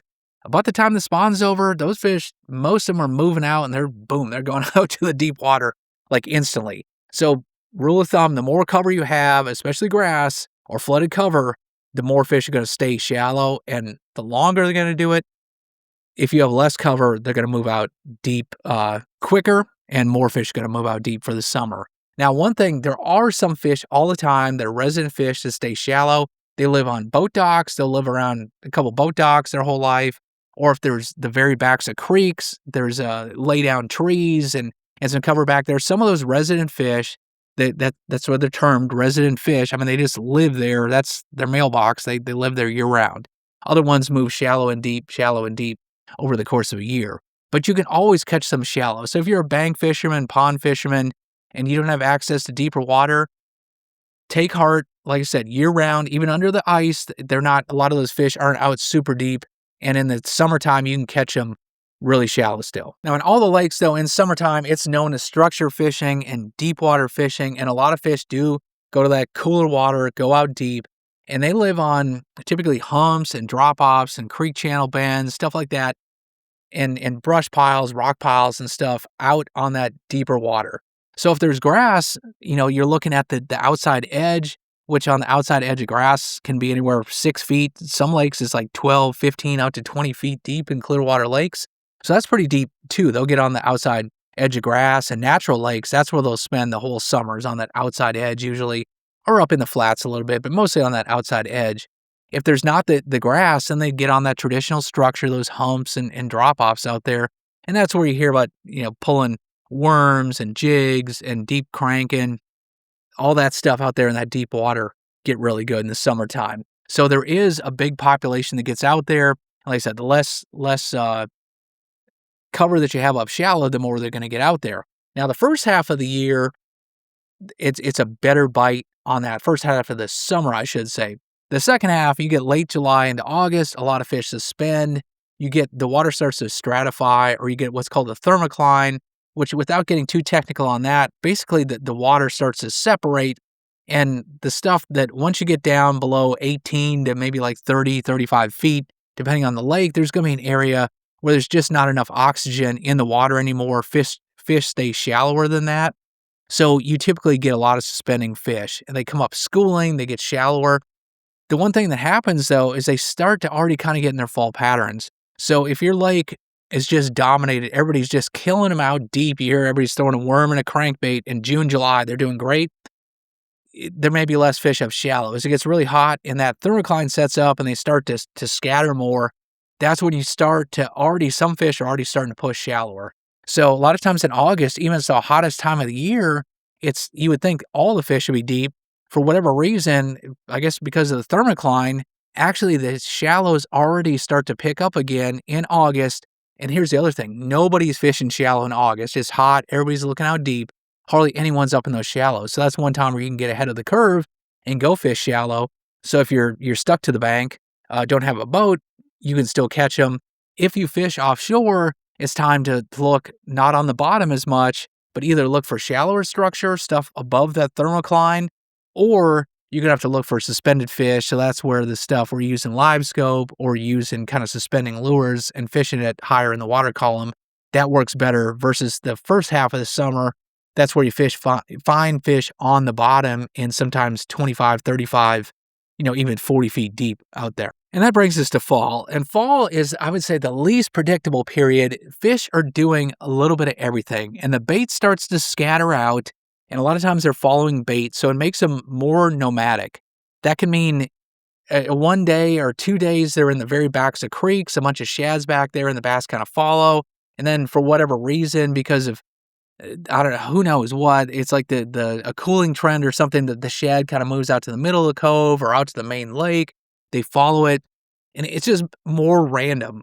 Trying to consistently catch big fish, to me, that's the most random time of the year. And this is where getting too, a lot of times of the year, if you catch a couple fish in an area, if you slow down and pick it over, you're going to do well. And that's how you find a couple baits or a couple fish with moving baits, and then there's a school there, work them over and catch them. In the fall, that doesn't happen for me as much. They're not there 1 day to the next. You can catch them great in the back of a creek 1 day, and the next 3 days you can't get a single bite back there. It's just they happen to be there that day.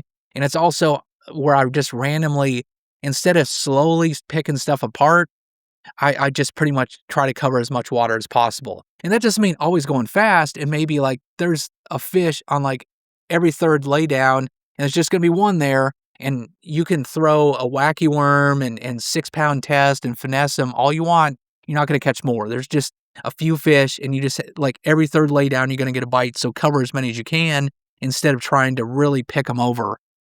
Whereas other times of the year, like during the spawn, you might throw into every single laydown 10, 15 times, making repeated casts there.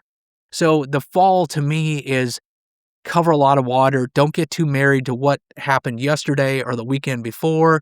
You want to just keep on moving around and keep an open mind. They can be out in the main lake. They can be offshore. They can be in the very backs of creeks. They can be in the middle of creeks. They can be in rock, wood, grass, you name it. And basically, it's just more random. So stop thinking too much on that one and throw baits that work, whatever, try different stuff, whatever's working.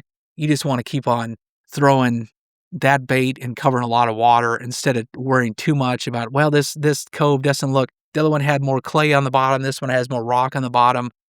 Maybe that's the deal, or maybe like any rocky bank seems to be the deal, and I throw a topwater on it and just go to as many rocky banks you can instead of saying, well, this one is a little too steep or whatever. Get the general pattern down, but in the fall, it's mostly stuff that once if you can get a few bites on it, start running around, look for more stuff like it, and cover as much water as you can. So those are the seasons. That kind of gives you a general idea of where you can find the bass. Now the next section is, let's talk about lures. And I'm not going to give you a magic lure. There's no magic lure, but you know the type cover and the structure and the seasonally where they're going to be at. So now that kind of helps us lead us to the tools, the right tools to do the job that's going to help target the fish where we think they're at. So let's dive into lures. So section 4 is core lures and what they're for. And most anglers have way too many baits, me included. And basically, they're not really sure which one to use, when to switch up within it. It just makes more confusion. So I'm going to talk about not magic lures, not try to get you to buy these certain number of lures. I'm just going to talk about the categories, the key categories, what jobs they fill, what they're good at, a few tricks on working them well, and basically figure out what tool you want to use. Now, what you're going to use, each person is going to be different than the next. What I use is going to be different than what you use.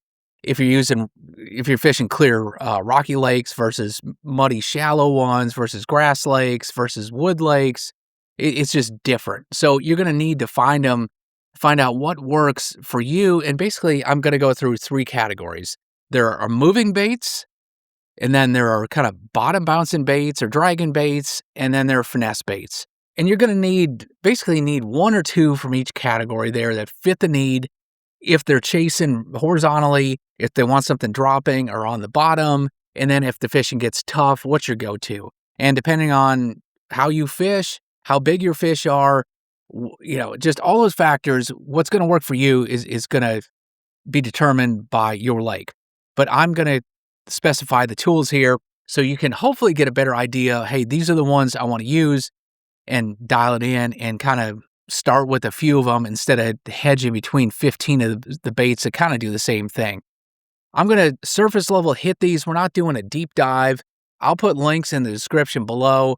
I've done a ton of deep dives. If they're ones you really want to dial in on, say if a chatterbait or Texas rig, whatever is what you use a lot or you're trying to learn, you can learn more there. And I'll also have some podcasts where I get some of the top pros, experts in it, true pioneers on it, where, like Dean Rojas with frogs and Brian Thrift with chatterbait, stuff like that, where you get really deep dives and, they'll take you super deep on all the little nuances to get more bites. But let's talk about the general categories so you can figure out what ones are going to fit the job. What should I start with? Now, we'll start off with spinner baits, but basically the big principle is there are a number of factors that help me choose which bait I'm going to use. Depth being the first one, and that's not only how deep is the water, but how deep down. If it's 10 feet of water, am I bringing this on the surface? Am I bringing it 3 feet down, or am I bringing it on the bottom 10 feet down? And then cover, if it's open water, I can use something that just an open hook. If I'm throwing it into grass, I'm going to need something that's weedless. If I'm throwing it into a tree or something, I'm going to need a snagless kind of brush guard sort of bait. So that matters a lot. Water clarity, in clear water, I'm trying to look more realistic and the fish are going to see it and come to it. If it's muddy, then I'm going to need something that, one, they can see. Maybe it's brighter. Maybe it makes more noise. I can help draw them in. The activity level of fish, another one. If they're running down baits and they're really active, that's going to be different than if they're really finicky and pressured. And, fishing pressure is a huge one. Season's going to vary at some. How, like I talked about before, in the spring, sometimes they're territorial and they're guarding a bed versus are they roaming and just chasing down an open water bait fish? That's going to matter. Forage, speaking of bait fish, are they eating typically they eat a few different things, minnows and shad, and then they eat crawdads, on the bottom there, and then finally bluegill and panfish like that. Those are the main things they eat. So if they're really keying in on shad or really keying in on bluegill, then that's going to affect my bait choice as well. And then I forgot to mention, like, how much water are you going to cover? That's the last thing. Am I trying to pick something apart, or is it like I'm only catching one every couple miles, like they call it the school bus pattern, you pick one up every couple miles? Well, if that's the case, you may need a different lure than if I'm going to sit on 3 brush piles and fish those all day. So let's dive into them, and let's start with the spinnerbait. I know some of you are going to want to know exactly what I throw, so I will put links in the description as well, links to them. They're affiliate codes to actually Tackle Warehouse, so I get a little bonus if you order. Costs you nothing, and you're under no obligation to buy them. I am sponsored by Berkley as well. I've used mostly their lures for years now. So this is the stuff. You watch any of my videos, you hop in the boat, see me at the boat ramp, it's what I throw. But, like this one on a spinnerbait, there's tons of good spinnerbaits out there, but I will link ones that I talk about here if you want to know exactly what I'm throwing. But by no means do you have to get that. There's lots of alternatives. The spinnerbait, this is the classic. This used to be in this first category. These are moving baits. Spinnerbait used to be the king, and it's still good. And in some ways, it's kind of good because a lot of people have gotten away from it. So that means that they're all throwing other stuff now. Not as many people throwing it. It still works. It puts out a pretty good thump. So guys like it in stained and muddy water. It helps fish find it. It puts out flash. It really looks like bait fish in the water. The flash, the little skirt going, plus the flash of the blades. When you're around minnows and stuff, you'll actually see them come into the blades when they're spawning and stuff. They'll try to get in there. That tells you they think it's a bait fish. Good for that. It's also fairly weedless. It has this wire shape here where you can bring this through a laydown, and actually, as long as you're bringing it through horizontally like this, that wire is going to help protect it. So you can bring it right through a lot of laydowns, throw it up underneath boat docks, or throw it on the edge of the grass and stuff. It does pretty well on that. They're really good spring, before the spawn, that pre-spawn, through the spawn, into post-spawn. Shad spawn's really good with them as well. Like I said, the shad get around them. They think it's the real deal. And then in the fall, these are really good as well. So anytime they're shallow and chasing after bait, if you work them fast, you can catch fish in clear water on them. But man, these things are really good in stained and muddy water. Now, the biggest thing you can play around with these is the blade configuration. We'll get into that in a second. But where you want to throw them, open water, if they're around anywhere they're feeding on minnows, so throwing up shallow, you see minnows flicking around, that's a good spot to throw them. They also, like I said, come through cover wells, so grass and wood, docks, anything like that. One of the mistakes you see is contacting cover is really a key with these. So if there is a limb, if there is a dock post, if there's some grass or something, you don't want to throw it to the side and bring it around it. If it's there, you want to run into it and make this thing, like the blades tink, kind of like knock off it or pause a second, and they'll kind of click together. And a lot of times you'll get a reaction when you get that stop and go. And that has to do a lot with the retrieve too. So the other thing is people just throw it out there and reel it in, never pause it. You can catch some fish on it, but it's a lot more versatile than that, and the stop and go really helps get a lot of bites. So you can burn it, like reel it fast towards the surface and just reel it in fast. Sometimes that works. You can slow roll it, which just means reeling really slowly, and that can be as soon as it hits the water and bringing it slow across the top. You can let it go to the bottom, and then right across the bottom, slowly work it, slow reeling it, but run it into cover where it hits, and then give it a moment. You're reeling, hits the cover, give it a momentary pause, and then go again. That stop and start where the blades kind of collapse and then take off again. That's good. And then just general stop and go. Even if you're not running into something, you can take your rod tip. When I'm reeling it, I can kind of pop my rod every once in a while just a little bit to make it, instead, when it's just running straight, all of a sudden it comes up like that. The blades might clink together, give a little tink of the blades hitting, and then all of a sudden go again.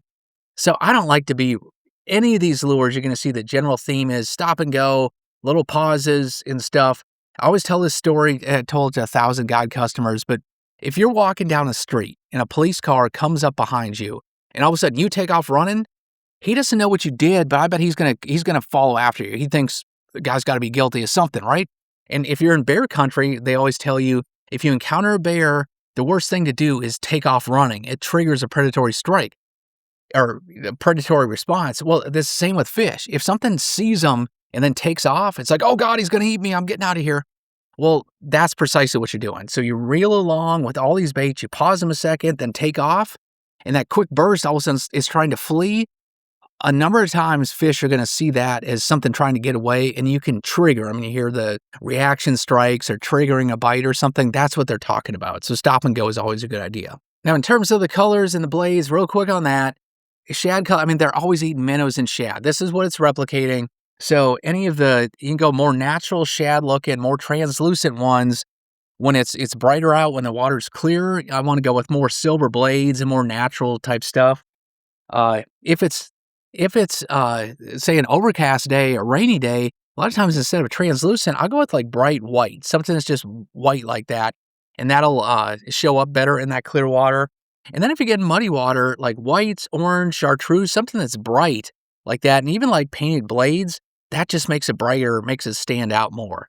Now, in terms of the blades, it kind of goes with that too. The willow leaf, which are these kind of teardrop shaped blades, those ones, they don't have much lift, not as much thump. So your bait's going to get deeper. You can reel them faster if you want to do that, which is good in clear water. And you can just get deeper with these. So that's more if I'm in clear water, if I want to work it fast. The willow leaves are good. Colorado blades, these round thumper style like this, they thump more. You can't go as fast. They hold the bait. They lift it more. So you can go slower with them and keep it up. And it's more for, I like that when I want to reel slower, like really slow and keep it high in the water column, or if I want to put a lot of thump out. So that's like muddy water, stained water, if you're fishing at night, something like that. And then we have what's called tandem blades. So you can go a single blade, tandem blades, one great big blade, or you can go multiple smaller blades. So it depends on, I typically do that based on the forage. So if I'm seeing little minnows, then smaller blades are good. If I'm seeing great big bait fish like that, they're eating, then like a single blade a lot of times is better. And if you go like Colorado blades, any of these, that whether it's a single or a double, that's going to be more lift. The combination one is called a tandem. This one's a pretty good in the middle choice between the willow leaf and the Colorado. You go with the tandem, it has one willow, one Colorado. That's a nice compromise. It's kind of an all around. If you're only going to pick one, it's a good all around one to use. So that's a good starting point. But clear water, go with the double willow. You want to go fast, slow, go with the Colorado, and then go more tandem is a great, if you're not sure, great all around one. And silver and clear water for the blades. I think gold more I like gold more, some of that when it's staying muddy if it's bright. And if they have really muddy water, like a white or orange painted blade, chartreuse, something like that, that's going to stand out and work in the muddy water. Now, usually I have a trailer on one. Most of the time, I'm not using trailer hooks, or basically, I'm never using trailer hooks. I'm not real big on those. Fish either get it or they don't. People can argue that. I won't get too bogged down. To me, the putting a trailer on them, I rarely do it on a spinnerbait. The only time I do it, this is a thumper, Colorado. I want lift, and a trailer is going to help lift it more, so I can go even slower. This is a favorite bait of mine I use in the cold weather in like December, January, so I can fish this really slow. Between the plastic and the big thumper, I can fish it slow, but most of the time I go without any trailer on it. If you do put like a sort of a minnow trailer, a small little, grub tail or minnow tail, something like that, but most guys don't fish a trailer on them. All right, so the second bait is a vibrating jig, a bladed jig, a chatterbait, whatever you want to call it. This is the #1 moving bait right now. There are more pro tournaments won and checks cashed and probably just weekenders. Everybody across the fishing industry used to be the spinnerbait, and now it's bladed jigs, and for a good reason. They do a couple things. One, the blade goes back and forth. It bangs on the head, so that blade to the head connection makes a thunking sound, a low frequency underwater that fish can definitely hear. They can hear and feel it. They both have hearing and a lateral line, so they can hear and feel this thing. It's definitely something that's attracting, and you think maybe they get used to it and not something they want to bite. But man, this bait's been around 20 plus years now. And this is like the bait. If you were asking me, You know, I'm telling you, there's not magic baits, but if you're going to pick just one bait from the moving category, said I just want one on this, and that'll be good to start off, man, this is the one. There's specialty situations. We'll go through the other stuff. Other stuff's better at times. But if you're in doubt and you just want something that's going to look like a minnow and cover a bunch of water, this is a pretty good place to start. Basic sizes, you know, 3/8 and ½ ounce, what most guys use. That's pretty. 3/8, a great versatile all-around one. And then you can put, typically I put like a minnow sort of trailer on it. You're going after that minnow look, so like some sort of just a minnow bait trailer on the back. You can go with all sorts of different ones, or kind of a paddle tail, a swimming one, a little thinner tail one. Here's a paddle tail one like this. But basically, you just want something that looks like a minnow most of the time. I will put some craws and like creature baits on the back. And actually, I've got a whole playlist on bladed jigs. You want to dive into these? I mean, I go in depth. I probably throw these as much as about any lure these days. So they definitely work. They're great in grass. They come through grass really well. That blade kind of plows a path through there, and they just they'll come through and catch fish out of grass. Great. In brush, it's not real good, to be honest. They hang up way more in the spinnerbait. You can fish around the sides of it, but you can't throw right in the heart of a laydown. Kind of anytime you're fishing shallow, it'll work. Same as kind of like spinnerbait, the spring, fall, and you know, you can even slow roll these, fish them deeper if your pond has like 8 foot of water, or if you're fishing like deep points and stuff, you can actually fish these deeper. Most of these just a shallow running lure, and just throw it out there. The neat thing about a lot of bladed jigs is when they come in, instead of just rhythmically coming in a straight line, they're vibrating and shaking, and the tail is shaking the whole time. But when they come at you, all of a sudden they kind of kick out, and they'll go and then just kind of kick out. It's that erratic action, like we were talking before. You know, a bear or a policeman's going to chase if you just take off running. Same with this. All of a sudden it's just going and then kind of kicks out. That really helps convince fish. So this is, like I said, it's probably the best moving bait out there these days. Like I said, if you want to really dive in on these, how to work them, you can get in my playlist, and you can watch all the videos you want. It really goes in depth on how to work these. But the basics of them, the retrieves, just like the spinnerbait, you don't want just a steady retrieve. You can slow roll it, and you can work them down low on the bottom and just right above the bottom, just real slow work it. Sometimes that works. But if there's cover, if there's grass or something, you have to decide you're either going to plow through the grass and you put your rod tip down and kind of reel, and when you get some grass, give it a little snap, and it'll pop free most of the time of the grass. Or if there's kind of clumps of grass that almost come to the surface, you can hold your rod tip high and reel it, and kind of with your rod, almost like you're fishing a worm or a jig, you can kind of pull it up over and raise it. So when it's coming up to a clump of grass, you kind of pull it up, just feather it over. That's more floating it or feathering it. So sometimes you want to come up over the grass. If the grass is up to here, you come over the top. Sometimes you just want to plow right through it, and when it tears loose and you rip it free, that'll trigger them as well. In terms of colors, you can see this is my bladed jig box here. You can see the bright ones. I showed that pink's kind of a hot fad color right now. I'm using that quite a bit. But the natural shad colors, most of the time, is really good. I like the green and white is my best all around. This right here, if you got the green and white in it, actually right here, it's just green pumpkin, which is a classic color, dark green, and then white in the bottom. And then I'll do the same with the trailer, like a green and white, or if it's in stained water, I go with like green and orange. So like bright colors, the oranges and stuff are really good. Orange and red, if it's more muddy water. More natural shad's good in clear water, and then black blue is another color. I mix that in there some as well. But basically, you just need shad colors, something that's really bright for muddier water, and then like that, the natural, so a green or black blue is a great in between. And like I said, if I have to just pick one, I typically go with that white and green one. That's a good middle ground. But trust me, if you need one moving bait, bladed jigs work. Then the next category, this is fairly close. The next moving bait, it's a swim jig.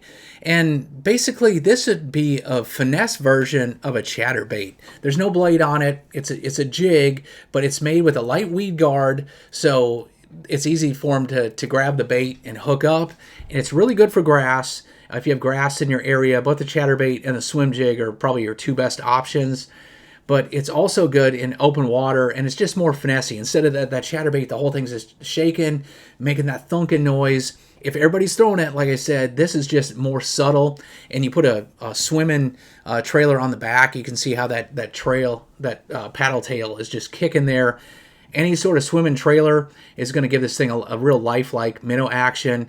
Throw this out there, and the big difference with this, the bladed jigs, you can fish those pretty fast. Sometimes that's a key deal, and that fast and that erratic kick out and stuff, that triggers fish, and that's good in clear water. This one, going slow seems to work, and you can keep your rod tip high where this stays up in the water column, or you can stick your rod tip down low and slow roll it, depending if you want the bait up above the fish, or sometimes they're feeding on the bottom, so you want it down below them. But reeling it really slowly seems to be the key. That's really the ticket on these guys. You can see, I've got the green ones are really the deal. I use that natural green quite a bit. I don't go with the bright as much. I'll use pink some, and if it's muddier, I'll go like black, blue, and put like a white, so a high contrast, something like that. But most of the natural type hues on these, I don't use this as much in muddy water. I like it in clear water, so that I'm just going with the more natural type stuff most of the time. But swim jigs are a great option. It's just a look. Not as many people throw them. They're really easy to throw. Throw them out. You reel them slowly. Give them maybe a little pop every once in a while if it's in grass or cover. Pop them free. And you can actually, the neat thing is, we'll talk about bottom lures in a little bit. The jigs, a regular jig, which is a flipping jig you throw into something, but you can get a combination retrieve with these. Like a jig, if there is a lay down or the corner of a dock or a clump of weeds or something, you can throw it in there, let it go to the bottom, fish like a jig on the bottom a little bit. It's not perfect at it, but it's good enough, and it'll come through.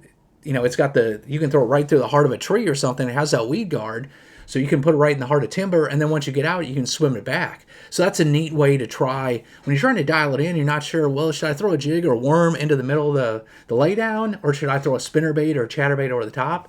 Sometimes a swim jig is a perfect solution on that, because you can throw it out there, get it into the heart of the cover, fish it like a regular jig or a worm, and then swim it back. And they'll tell you, well, most of them are eating it when it's in the cover, or most are eating it when it's swimming back. Helps you dial in what they're eating. Now, the next category are crankbaits, and this is a pretty wide category. There's a number of different options in this category. And the thing about the spinnerbaits and swim jigs and chatterbaits, you control how deep they go. You have to count them down, or use your rod tip, hold it higher or lower, and you can run them a foot down under the surface, 3 feet. You can let them go 30 feet under the surface if you want to get deep. Crankbaits are pretty much, if you go at a steady pace, they're going to run to a certain depth. This is like a dime 6 right here, so this is going to run like 6 feet deep, and they all have just a certain depth that they run at. So a lot of times you want your bait running about a certain depth, and most times you want it touching the bottom some. You don't want it grinding in just constantly and snagging up, but you don't want it so it's above the bottom all the time. So if you're running, say the bottom of the lake, you're throwing up towards the bank and working it out to the boats in, say, 7 feet or something, and a lot of the bank is anywhere from like 2 to 5 feet deep, well, then a 6-foot diver is going to be hitting easily at the beginning of the cast and still make contact at the end of it. So you want something that runs just a little deeper than what you're fishing. You won't want like a 4-foot diving crankbait if you're sitting in 7 and 8 feet of water. Half the cast is not going to be getting bottom. What happens with these when they hit bottom is they get that erratic action. So all of a sudden, if it comes to a rock or a limb or something like that, it's going to hit it, and it's going to turn like sideways or kind of roll or something, and you just get that kind of like scurrying action. You'll see that a lot from crawdads. If you ever watch underwater, they kind of kick and they shoot themselves. They almost propel or something underwater. You see them shoot up like that, and that's kind of what these are. A crawdad that's scurrying along the bottom and all of a sudden pops up. And a lot of times that's when you get a bite, when it kicks out. The good ones also, they do what they call a hunt. They just have erratic action. So kind of like I was talking about with the chatterbait before, instead of just coming straight back at you, it runs true in a straight line. It's not running on its side or running the other way. It runs true, but then all of a sudden the thing will just it goes to the side for a little bit and then comes back to the middle. And then it maybe go to the other side, and it comes back to the middle. Now, when this run on side, it just always goes to the one side, or always goes to this side consistently. But when they go a little left and a little right and just kick out like that, those are the good ones. Those are the ones that hunt, and that's really key. So the main categories on this, you have lipless crankbaits where there's no lip on it. Now these ones, you control how deep they go, and these, they call them rattle baits, and rattle trap was one of the early ones, and there's all sorts of variations of these. But the main thing with this, they had that rattle. They put out a lot of sound. These attract fish, and a lot of times the rattle baits are good. You control how deep these go. Like the other baits, there's no lip on it. It's a tight wiggle, and it's just putting out that rattle all the time. And then you have like shallow runners, which are like square bills, and that's like the shallow money badger here. These ones have a lip that's a kind of like a coffin or squared off lip there on them. And they're designed so when they hit, they're made to run into stumps and dock poles and stuff. So when they hit it, they really kick out erratically. You never know which way they're going to go. And that deflection, running them into things, you 100% want to do it. They will snag up some when you do that, but when they kick off there, man, that's when they bite. So square bills, they're kind of a wider wobble. They most of them are going to rattle too, and they're going to give, they're just not going to run that deep, but they're made for running into cover. Those are really good. Then you have flat-sided crankbaits, which is like the Fritz side is a classic example on these. These are really good. These have, at the pro ranks, a lot of guys have won a lot of money on these in the last 5 years. But it's this, instead of being a rounded crankbait, if you look on this, it's narrow, it's flat. So instead of a real wide roll, wobbling back and forth, it's a tight wiggle. So these are more finessey. A lot of times in cold water, clear water, guys like these better, a tight wiggling one. Some are balsa. This is plastic, so it's going to cast a lot better, be more durable. But that tight wiggle, that's good for pressured water. Anytime it's cold, they're just kind of finicky.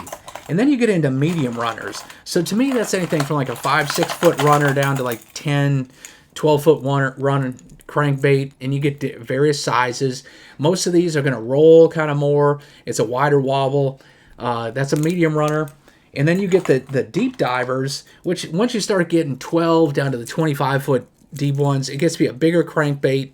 Same sort of action. They just run deeper, and they're designed for the summertime and the fall when you're trying to really, in the summertime, they're really good. You're trying to get down really deep with these. So in terms of when you use them, like I said, the deep divers, I like those in summertime especially. Sometimes in fall, but really the summertime when those fish are getting on points and humps and stuff that are anywhere from 10 feet deep to 15, 20 foot deep you can get with crankbaits.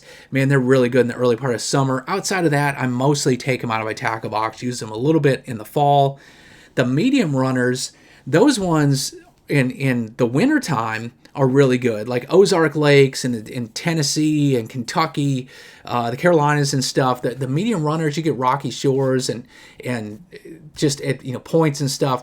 Those are good right through the cold weather, right up to the spawn. So that's a great bait. So anywhere from, like you're talking late September, October, all the way into like March, April the next year, really good. Casting those on rocky banks. The square bills, anytime they're shallow, so that's like the spring and the fall, that's when I'm going to use those. The lipless crankbaits, again, spring and fall when they're on shad, and those work right through the winter though. When it's cold, those lipless crankbaits for that tight wiggle, that's good. And same with the flat-sided crankbait during the winter, these are really good too. So that's a winter, late fall, early spring, when it's just that tougher bite, colder, that's when the flat side works out. Now in terms of working those, if you point your rod tip down, it's going to run deeper. If you hold your rod tip up, it's going to run shallower. But in general, you have it either your rod kind of pointed straight out or pointing down. You want the bait getting down. Unless you're trying to work it up over something, you raise your rod, make it run a little shallower. And then I'll reel it some and always put in a little pause or pull. You never want to just, any of these baits, any of the moving baits, you don't want the continuous swim usually. You want to stop and go and mix it up some. And then in terms of colors, you see it like I've got kind of several categories. If you go with a natural shad, like the whites and the clears, those are real good. They look like a baitfish or a minnow. If you get the browns and the oranges and stuff, that's kind of like a crawdad, so that's good as well. And then because a lot of them replicate that, then some of the bright and loud colors, like if it's muddier water, chartreuse and yellows and bright ones like this, oranges, all that stands out. And then red and orange in like the wintertime and muddy water, and like pre-spawn, red is just like a killer color, especially in the spring. Red is so good, and there's all sorts of theories about the crawdads and I don't know what, all sorts of stuff. But all you need to know that red is a pretty proven color. So those are the basic color selections. The big thing is figure it out based on how deep you're going. So get one that runs about the right depth. You don't want a huge crankbait if you're out in if you're in 2 feet of water. It's going to be just plowing through it, and you don't want a shallow runner, a 3-foot runner like this. If you're going to be in like 30 feet of water, it's not going to work. So get one that's hitting the bottom some, not plowing too hard, but one that's hitting the bottom pretty consistently, and you got about the right one. And the last thing on crankbaits, they will actually come through cover pretty good. Not many people fish them in grass because they don't like, if you just reel and plow them in, they're going to snag up. Same with like brush. You just mindlessly reel them, they're going to snag up. But if you if you go slow and you feel it start to get that, they'll float back up. So you pause a second or raise your rod tip up, you can work it through cover, and that bill actually helps them through it. It's tougher when you're learning to do it, but most people never learn how to do it. So if you're looking for a bait that's a little bit different, that's a great one to throw. Anywhere that they eat a lot of crawdads, this is a bait that'll work in clear water really well too. So crankbaits are a pretty versatile bait if you're weighing whether you should put these in the toolbox or not and where they fit. A lot of rock on your lake, definitely you want to think about crankbaits. They will work around cover some. If you have clear water, there's something that'll work in clear water too. All right, so the next category is swim baits, and that's a pretty wide category. It's a newer one, and this is one where anybody that get into bass fishing very hard, all of a sudden hears about swim baits, sees these great big things, and kind of falls in love, wants to fish these. And let me kind of break down the category a second. So swim baits, you can go with really big ones like this, like the cold shad, or you can go with a little power swimmer that's way smaller. And what a lot of people think of is these great big swim baits, like this cold shad here, and the mag drafts, and all these big ones. Man, you'll see them in tournaments, and guys catching these on Instagram and TikTok. I mean, it's a big bait fish, and you catch big fish on it. And then there's also a couple other categories. Here's another one I use a lot. This is a Nessie. It's a bait you can chop, and fish just twitch around. And then you also have the glide baits, which technically isn't a swim bait, or some guys claim it's not a swim bait, it's a glide bait, different category. But to me, it's all that same category. I had to get the second hook back on there, but this is called the chop block. You can chop these, you can work these as a glide bait. And glide baits, instead of just constantly reeling and the tail going, just swimming back and forth, a glide bait's going to kind of kick out, and you can twitch it where it almost turns around, but it's kind of a bigger, wider swimming action. And instead of just reeling it, you twitch with your rod or use half reels to make this thing kind of kick, and it looks really lifelike. I mean, the amount of follows you get on these things are pretty incredible. So what happens with swim bait, everybody sees they throw them one time and see all these big fish come up and follow it, but they won't commit a lot of the times, and they see people on TV or Instagram catch these great big ones, they want to do it as well. Maybe they see a guy in a tournament catch a big one on it. Well, the thing is, rarely, if ever, are tournaments won on these, just because you can't catch, it's hard to catch 5 fish, just a 5-fish limit in one day, all on swim baits. And it's even harder to do that multiple days in a row. So if you're going for the fish of a lifetime, and a lot of people do that, if you want to sell out and just go for it, it's a great way to do it. The problem is, most days you don't get enough bites to really get the feedback from the fish about even knowing exactly where they're at that day, what they're doing, and you need to get a number of bites to kind of dial it in. So it's kind of going for broke, and if you know a lake really well and say, man, here are the 15 spots I always catch them, it's a great bait to use. And I always have one tied on and on the deck of my boat, because if I'm in a spot where I've caught a lot of fish, or I had a big one chase another bait, or I just know they're there, it's a favorite spot, or it looks too good not to have a fish, it's worth a cast or two. And I literally mean a cast or two, because those big fish, those big baits, they're going to see them. They're going to come out right away. So it's worth a bonus cast in there and see if you can catch a big one. And a lot of times you get your biggest fish of the day. So it's a great follow-up or bonus thrower, or a day they're really biting. Maybe you make a power run of, if you know that the best spots in the lake, you can go hit all the hot spots and hit them quickly, make a couple casts per spot. So they're worth having, they're worth throwing. But trying to make that your primary moving bait, find fish, figure out the pattern bait, Not very good unless you're just going for broke and you only care if you get 1 or 2 big ones a day. So if that's, a lot of guys do it, and I've done that plenty of days. If you just want to do that sometime, you know, it's great. But if you're fishing a pond or something, I'd probably make 1 lap around it, cast that, and after that, I'd put it down and go to other stuff. You know, the crankbaits, bladed jigs, all that's going to be better on a day-to-day basis. Now, the smaller boot tail swim baits, though, these are really versatile. And this one, you can see, you can fish it 2 ways, either on a jig head like this, or you can put it on a swim jig or swim bait hook and hook it weightless. Excuse me, you can hook it weedless on a swim bait hook, and you can fish it right through grass and stuff. So either rigging like that, basically it's a more finesse swim jig. You have the crankbaits and bladed jigs, and spinnerbaits are loud and kind of call in fish. A swim jig's more stealthy and more finesse, and then a swim bait like this is even more finessey. So it's something, if you have really clear lakes, like super clear lakes, this is a lot of spotted bass, a lot of smallmouth and stuff. These are great. And you can cast them out, get them in small sizes, cast them out in ponds and stuff. In clear water, these are super good, especially just on a jig head. It's open like that. The hookup ratio is super good. Or put it on a swim bait hook, and you can fish it right through grassy areas and stuff. So it's finessey, gets a lot of baits. So it's definitely a bait worth using as your search bait on really clear lakes in the fall, or when they're offshore, when they're just out cruising and chasing bait out in the middle. You see fish like breaking on the surface way out in the middle there. It's a great bait to throw out there. And then the neat thing, these trailers, these work really well as trailers. These swim baits, these boot tails on your chatterbaits, on the back of swim jigs and stuff. This swimming action of these, just that boot tail just kicking back and forth, is fantastic. So it's a great bait that you can keep. You can either rig it on a jig head and fish it like this, or you can put it on the back of another bait and use it as a trailer. Both ways it works out really well. So it's one bait that does a lot of things for you. Now the next bait is a jerkbait, and these are suspending jerkbaits. They will either slowly sink or they suspend. So basically you reel them down, you twitch them down, and then if you pause it, they're just going to sit there. They're not going to sink, not going to float. They're just going to sit there. Those are suspending, or a lot of them are just really slow sinking, so they'll get down slowly. If you fish cold, clear water, man, these are about as good as they get. And the guys using live scope, really popular bait on that. You can snap them on a slack line, and these things dart really wildly left and right, maybe twice left and then right. But it's a wild action where you can pop, pop, pop, pop with your rod tip and make it real erratically move, and fish will follow it in that clear water, and all of a sudden when it makes a quick move and then sits there, they'll pounce on it and eat it. You put little pauses in there. A lot of times the pause, they'll close a distance on it, and either during the pause or when you first move it, they'll hit it again.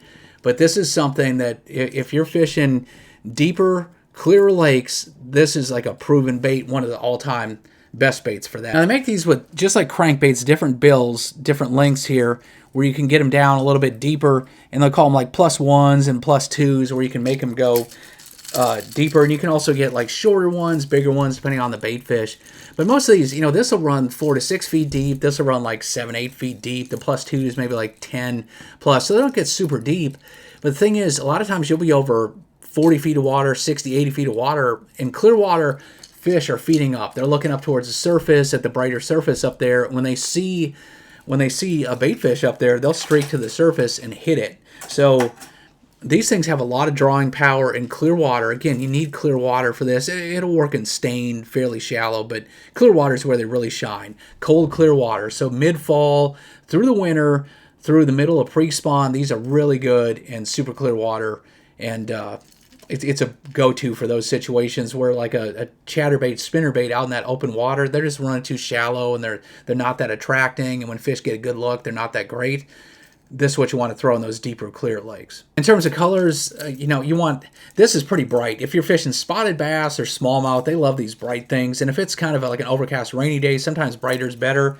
But these are actually, most of these are too visible, like more like the see-through, like this one here. You got the chrome or translucent. White's always pretty good, but more translucent. Just anything that looks like a minnow is kind of what you want to go through. And the see-through, the ghost type ones in real clear water tend to be the best for me. And last moving bait, let's talk about a fun one, a fun category, and that's topwaters.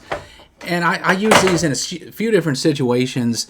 One, sometimes the fish just get up so shallow, they're so far up there that almost any other lure is just going to be bottoming it out and doesn't work that well. You need to keep it on the top, or weeds are growing up almost to the surface, or they're even matted up on the surface. So topwater works good there. If you have newly flooded lakeshore, like I was talking about before, if the water's coming up, that's pretty good. In the spring and the fall, a lot of times they'll get so shallow. I mean, they're way back there. So you need a lot of lures going to snag up if they're running on the bottom back there or just running under the surface. Topwater, you can whip way back there, and fish were in there in pretty skinny water. They work well. And then post spawn, like during the spawn and after the spawn, when it's colder, these aren't great. Usually you're talking once the water gets below 50, topwaters are about done. But when it's like that's 60 to 75, both in the spring and the fall, to mid 50s, that's prime time. Fish are going to crush these things. And it's something you can cover a lot of water with. You can fish them slower, or you can go real fast. The choppos and the plopper styles where they spin around and churn up the surface, and same with like buzz baits. These are making a lot of commotion on the surface. You can cover a lot of water with them. That thing's going along, clanking on the head and churning up the surface. Any of these plopping and surface style baits are going to create a lot of commotion. You can cover a lot of water with those. I was trying to get that bigger one out there. You can see a little better here. And this is like that one of those translucent type colors I was talking about before that you like, and jerk baits and all this. It's just hard for them to get a good look in any of these baits. I always like in clear water, the translucent baits that are kind of see-through, like those a lot. And this is a screaming chopo here. It's got a big aggressive plopper there, and it actually grinds on the metal, so it makes like a whine when it goes. Pretty cool bait. But you can cover a lot of water with those. Sometimes they don't want it quite as quick, and you want to walk the dog or bloop something, and that's where these walking baits, any of the spook style and the walkers, are really good. This is a jaywalker or a drift walker. These ones, they sit on the surface and they just walk back and forth. It takes a little practice to learn how to walk these, but man, that'll call fish up to the surface. And then sometimes they just want it kind of slower, and then the poppers or the plopping baits, you can work those on the surface and just let those kind of sit, give them a little pop here and there. They're easier to work than the walking baits. And I like this is a big one, but the poppers have just an open mouth right there, and you just give them a little twitch, and they'll spit a little bit. Those are fun to fish too when they want something on the surface, but a little bit slower. And then we can't forget there's two types of frogs that are real big. So you get the walking frogs like this, that walk back and forth, and then you get the popping frogs that have the popping mouth in the front, and they spit more. Both of these are super good as well, because sometimes you're going to get cases where the grass, it gets scummy in the middle of the summer. They get up on surface, and that's where the frogs are really good. It starts to mat over. Or lily pads real thick. You can bring these over them, and there's just no other lure really goes in there and gets them. Frogs are great. Plus the other thing, they're weedless, so you can skip them into tight spots. You can put them back behind boat docks, and like if it's flooded shoreline cover and there's willow trees and bushes that are all flooded. If you try to throw a treble hook bait in there, it's going to snag all up. You can't really skip it. The frogs, you can skip in there and twitch it around or walk it out of there. And man, they'll come out and smoke these things. So frogs aren't just for the grassy stuff. They're anywhere you're trying to put it in a hard spot and walk it without snagging. They do good for that too. So let's move over to the bottom baits. And these are really important.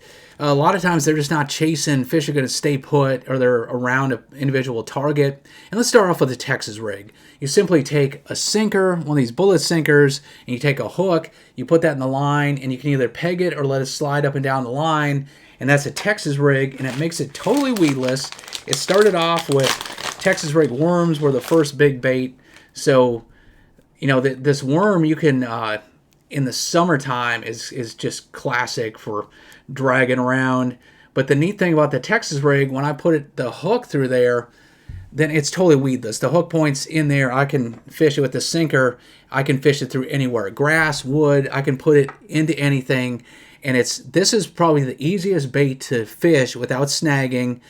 Fish don't tend to drop it. If anything, the problem is they grab it and the fish try to swallow it, so they'll take it too deeply.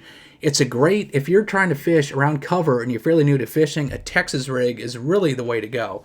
And you can do a few different baits. There's a worm. You can do different size worms, you know, big worms and small worms. You'd be surprised. Like that's a 10-inch worm. It'll catch smaller fish, or like more like the 7-inch size. Worms are great. Summertime is when I use those. So post spawn through the summer, I like worms. And then you can go the straight tail worms like the Senkos, and this is a Berkeley General.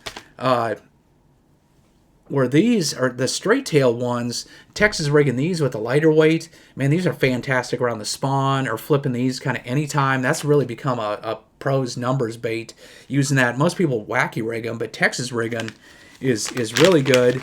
And all this, you notice all this purple stuff, I'm a big fan of that. This is Max Scent, so you get the addition. I will put the plug in there so they can smell it. So it's always, basically think of it this way. If you come home and somebody's cooking cookies or they're grilling a steak, like the second you get out of your car and you catch a whiff of that, you might not have been hungry before, but all of a sudden it's like you smell those cookies, steak. It's like, ooh, dude, I'm ready to go throw down right now.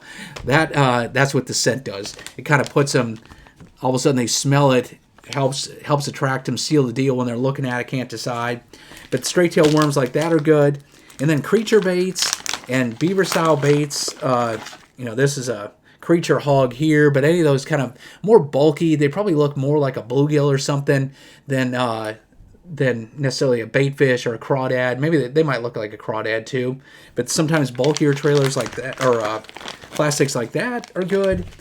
And then the last one is they eat a lot of crawdads. So the ones that actually are like a crawdad, this is a crud craw here. There's all sorts of different variations with pinchers, and a lot of these have action tails. So when you work them, they're going to thump a lot. They're going to move a lot of water. So this is a little bit more aggressive, helps them find it. So a lot of times that's better when you're trying to help the fish find it with a little muddier water. Where the more finesse tails, the straight tails and stuff, or the beavers that don't have a lot of action, sometimes in clear water, it looks too outrageous if there's a lot of action, so sometimes less is more in those cases. So the big thing about Texas rigs, when you want to pull these out, when fish are really specific to cover, that's when they're best. If they're in brush piles, if they're under docks, if they're in lay down trees, and it seems like they won't come out, won't chase a spinnerbait or chatterbait, but you have to go in after them, this is the most weedless way to do it. You can adjust the weight. The heavier weight you go, the better it's going to penetrate and get down into the heart of cover. It's going to fall faster. The lighter the weight, the less it's going to snag. Real light, it's not going to get into snags or rocks quite as much, and it's going to be a slower fall. Sometimes a fast fall is good. You would think, slow fall is easier to catch, but in clear water, sometimes they see it too well. It's just hanging there too long, and they get too good a study of it. If you have it a heavier weight, a lot of times, like the same worm with a half-ounce weight versus going with, say, a quarter-ounce weight with this, the half-ounce is going to zoom by, and a fish that sees it either has to, boom, react and eat it, or let it go. So sometimes the heavier weight's good. A lot of times, like a super lightweight and the slow fall that's so tantalizing and looks more natural, that works out better. A lot of times in the spawn. So Texas rigs I'll use when I'm deep. I'll use a half up to 3/4 ounce, sometimes even like 1 ounce if I'm really deep. Shallow, a lot of times, it's like an eighth of an ounce to a quarter. I want something light, and I'll vary that. I'll go a little bit heavier, a little lighter, depending on the fall rate. So you have to play around with that.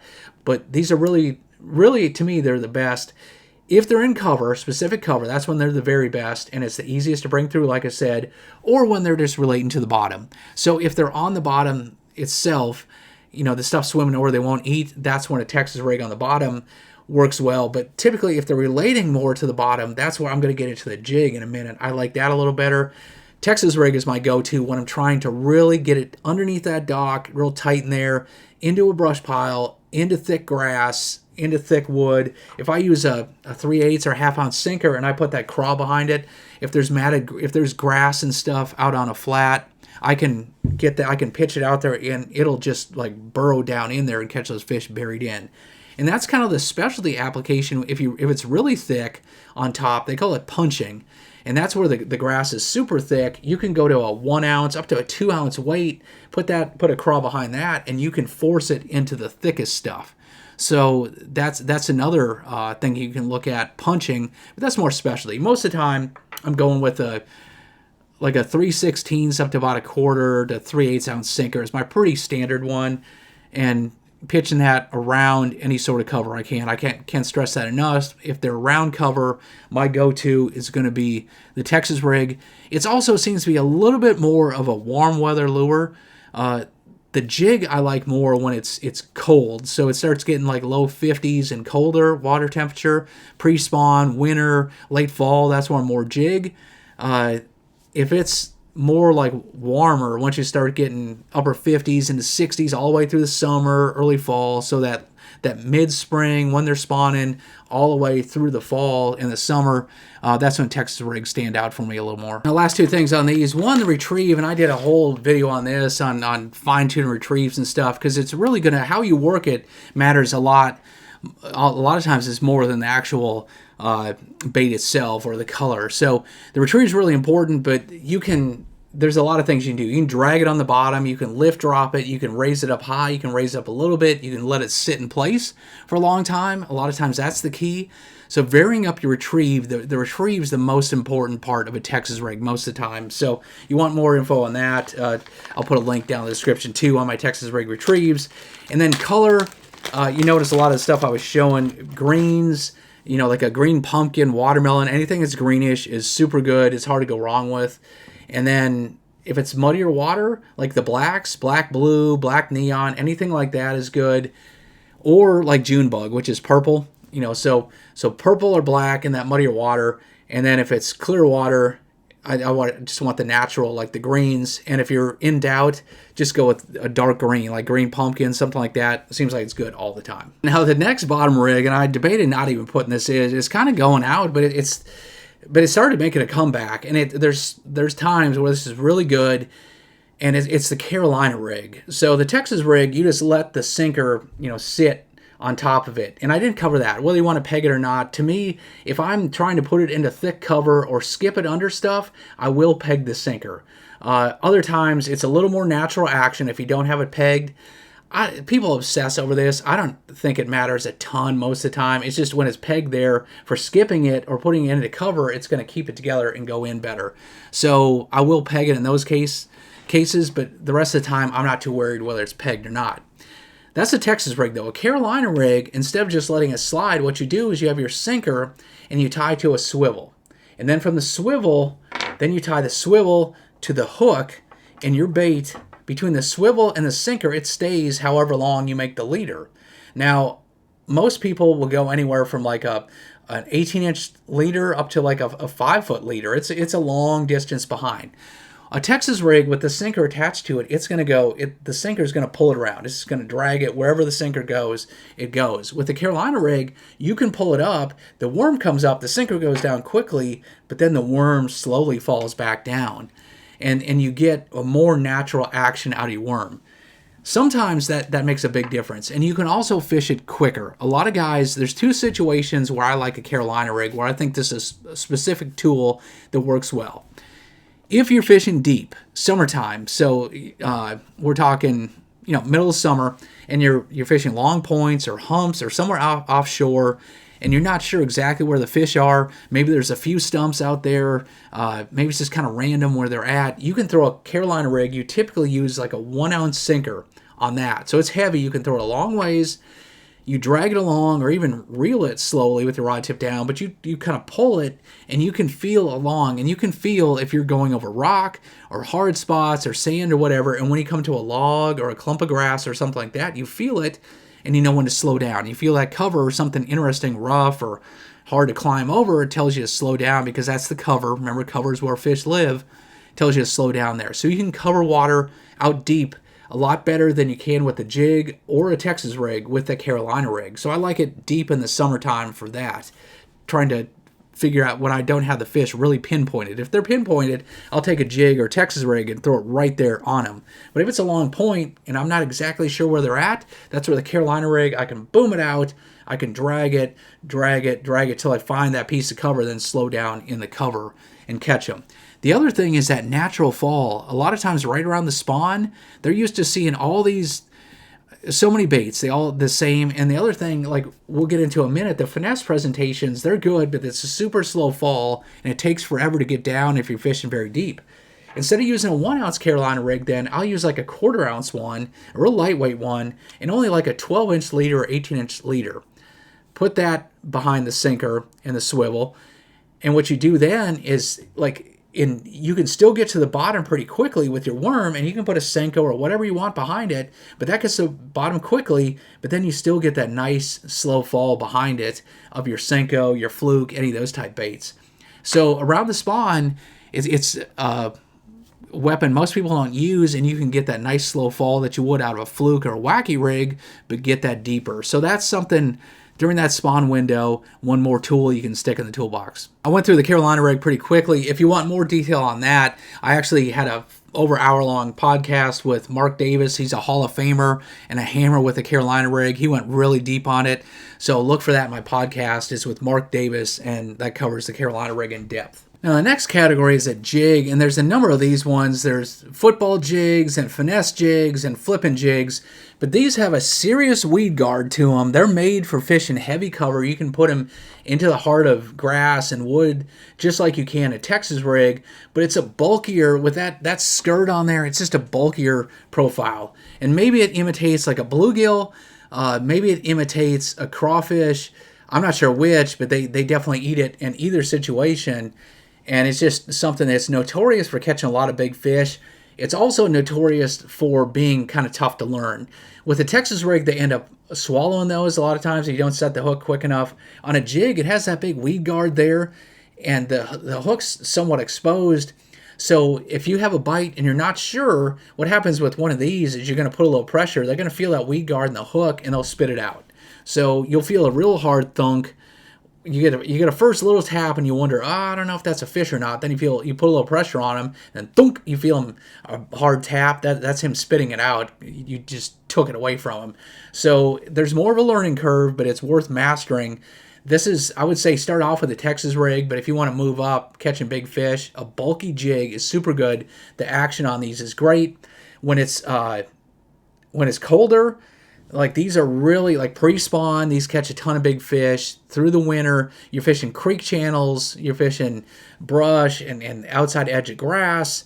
And then during the middle of the summer too, when they get deep, if I'm dragging around, I like these, or fishing the deep weed edges in summer. These are really good as well. It's just a big fish bait. They will catch some small ones and catch some numbers, but guys like this, just because it typically catches more big fish.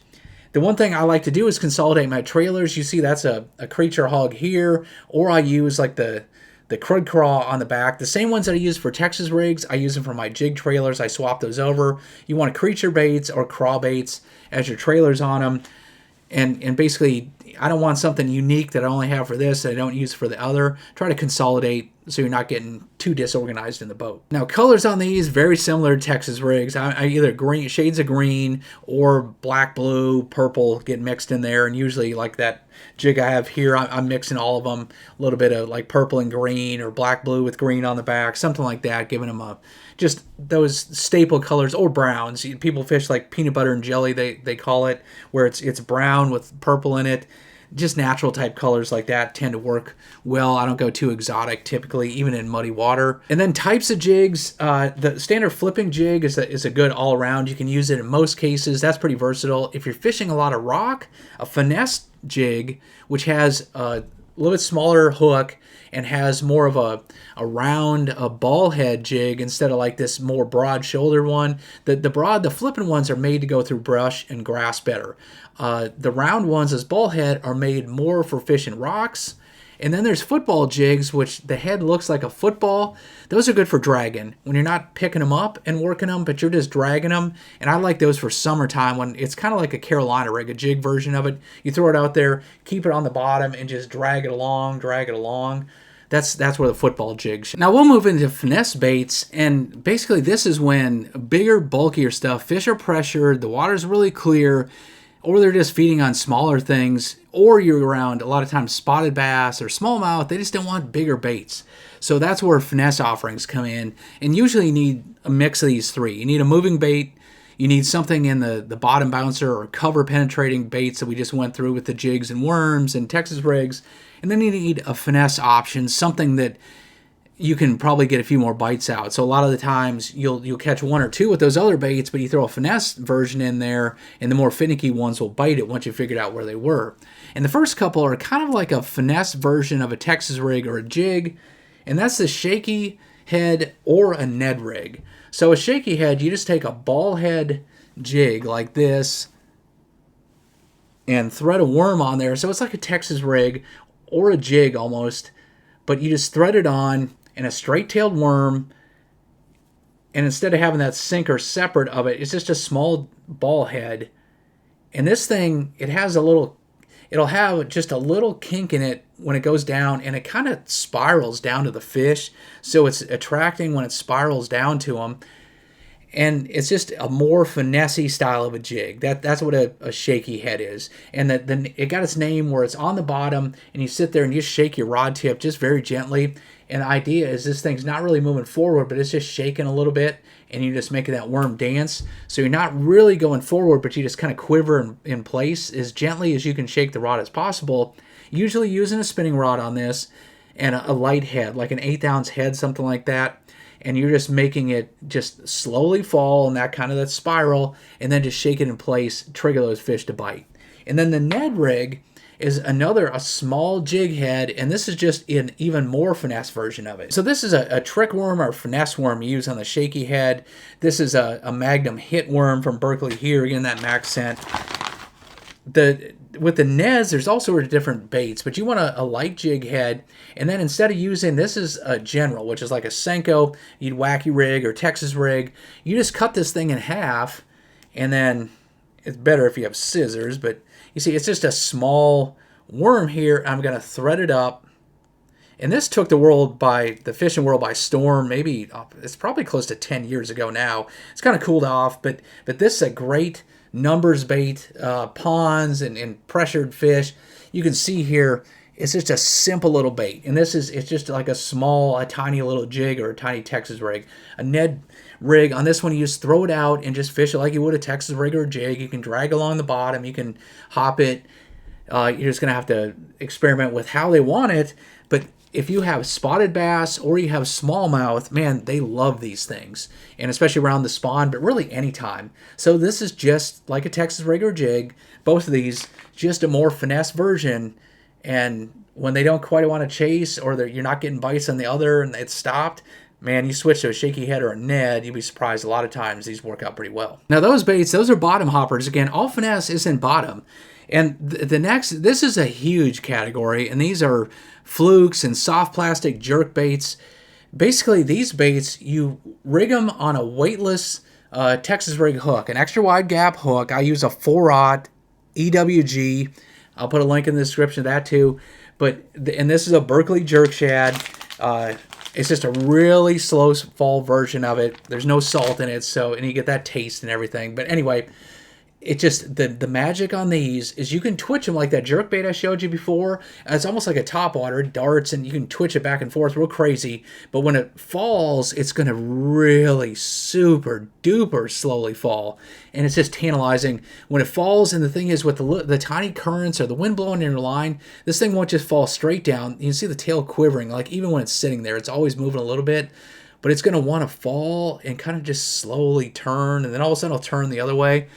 That triggers fish. So the attracting part, you twitch it, make it dart and stuff back and forth, give it some darts, and then when you kill it, that slow fall, man, that triggers them. And there's just some times where anything that's falling real fast, or it's like nose first, it doesn't look natural. But this looks like a minnow that's just kind of slowly dying, and it's just slow coming to the bottom, and they can't resist it. In the spring, around the spawn, pre-spawn, right after the spawn, into early summer, these things are fantastic. You can put them right in thin lily pads or emerging grass or just anywhere on the bank, ponds and stuff. I always throw this anywhere where it's just, you're throwing shallow, and you can throw this in an inch of water even. It's one other thing than a topwater that you can throw in super shallow water and still work it. And then again in the fall, when they get real finicky and they're eating bait fish and a lot of small bait fish, and they just don't want to, they're not in a great mood to eat a spinnerbait or a chatterbait if it's not windy enough. tougher days, really clear water and sunny and bright, that's where I'm going to go with the jerk shad. These soft plastic jerk baits are super good. And then colors on these, like natural, like greens and stuff, like any of this, the regular Texas rig type colors, the greens, the watermelons, green pumpkins are good. Shad colors are good. I do a mix a lot of times, like this green white is like my favorite. It's the green albino, they call it. It's kind of green on the back and then white on the belly. But shad-looking ones, minnow-looking ones, any of that is pretty good. You just want something that looks like a bait fish or something really natural in a green. All right, these next two are probably the most popular of the finesse rigs, and that's either the Wacky rig or a Neko rig. And they're kind of similar. The Wacky was the one that came along first, and basically you're just taking a stick worm, like the General again, and or a Senko, any of these stickworm type baits, and you simply take a hook and use about any sort of hook and just hook it right through the middle of the bait. And instead of normally, like a normal weight, a Texas rig is going to drop nose first.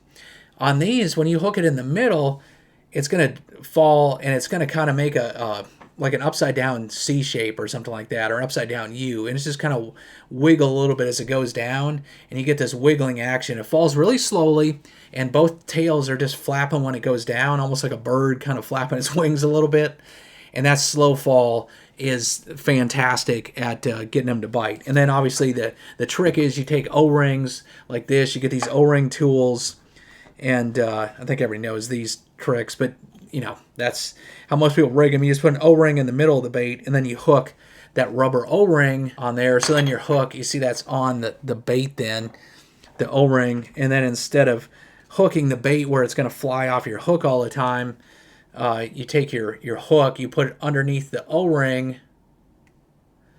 I'll try to hold it up close where you can see it there. But the O-ring now is going to keep your worm from flying off. That's the only hack right there. And then the big debate is, like, you can go with weedless hooks that have little weed guards on there. You can fish that around cover, and it's amazingly pretty good. You have to throw these on spinning rods, but that'll keep it out of cover pretty good. The problem is, or out of snags pretty well, the problem is you also tend to miss more fish with it. So the big debate's always, should I use a weedless hook or not? I kind of go back and forth depending on how much cover I use. I hate losing fish, but I also hate snagging up all the time. So that's kind of going to be personal choice there.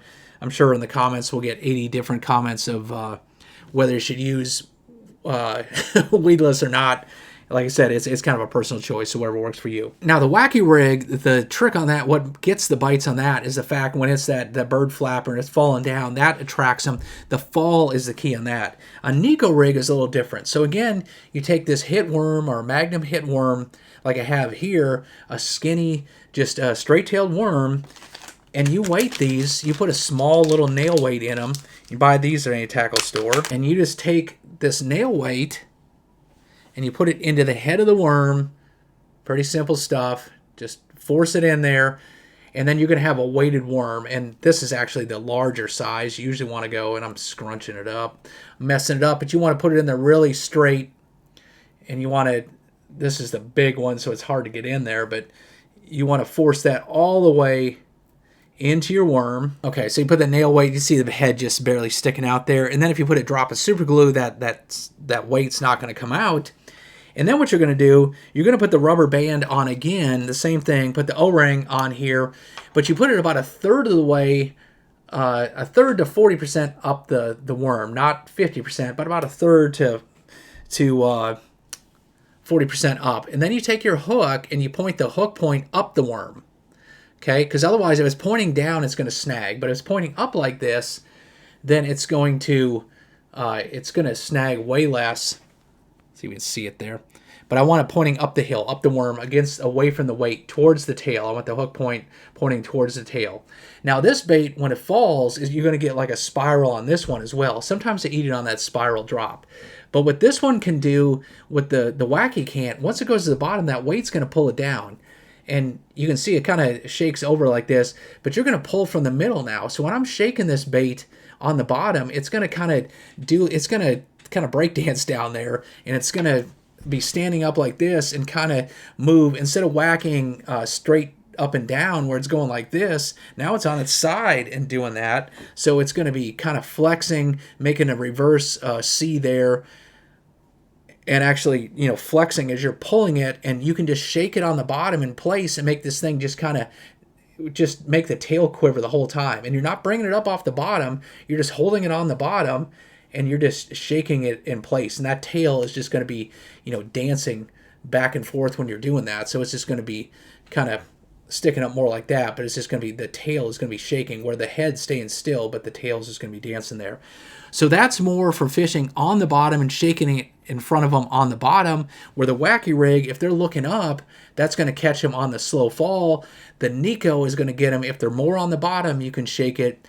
Both of these, with a weedless hook, you can fish around fairly heavy cover, and that's where they get a lot of times. Or you can fish it right on the edges of cover, and you can catch them out that way. But these are really popular spinning rod finesse techniques. I mean, these things are what pros go to so often. Anytime you get really clear water, really pressured fish, you know, if you're fishing ponds and stuff off the bank and everybody's fishing there on a regular basis, I think going with something like this is going to work out a lot of times a lot better than the more active baits. And a lot of tough Saturdays and Sundays when everybody's just pounding the bank out in the lake, same deal. There's a lot of times these are going to be, when nothing else is working, you slow down and go with one of these and you'll be surprised how much better they work. Then one last finesse rig. This is the drop shot, and this was super popular a few years ago. The Neko rigs kind of replaced it. It's a little more popular now, but man, this thing really works well. And it's like a finesse Carolina rig is what it is, or a finesse Texas rig. And you put a sinker at the bottom and you put the worm up above it, so you can keep if your sinker's on the bottom, you can make a worm dance in place for a long time, not move it a lot, and just sit there and shake it. What you do is tie like a knot, like a Palomar knot, and just leave a super long tag end, and then you attach a sinker to the bottom of it, and you have a leader anywhere from, say, 6 or 8 inches up to 2 feet, and that worm's up above the bottom, and you just shake it in place without lifting it up off the bottom. You let it go to the bottom, and you shake it, and you make that worm dance around. Now, you can fish this okay through cover. You can put it into brush piles and stuff. A lot of guys do that. You know, if you're good casting, you can put it into laydowns, and you can just leave it there. And there's some times when they just don't want something quite on the bottom, especially around the spawn. A lot of times they don't want it. They're regarding fry, so they're protecting the young that are up above them. So in that case, they're looking up, or there's times they're not feeding on the bottom. It's real mucky or something. If your bait gets down on the bottom, you know, it's always just covered up with mucky stuff. Well, this way your sinker gets in that muck, but your bait stays up above it, and you just keep a tiny bit of slack, and you shake it there, and you know, that's just going to turn those fish on. You leave it right next to the corner of a dock, a weed clump, a laydown, something like that, and you shake it for a long time. You'll be surprised if you just kind of shake it or leave it there, let it sit, and the bait's barely moving, and shake it a little bit, then let it sit, shake it, let it sit.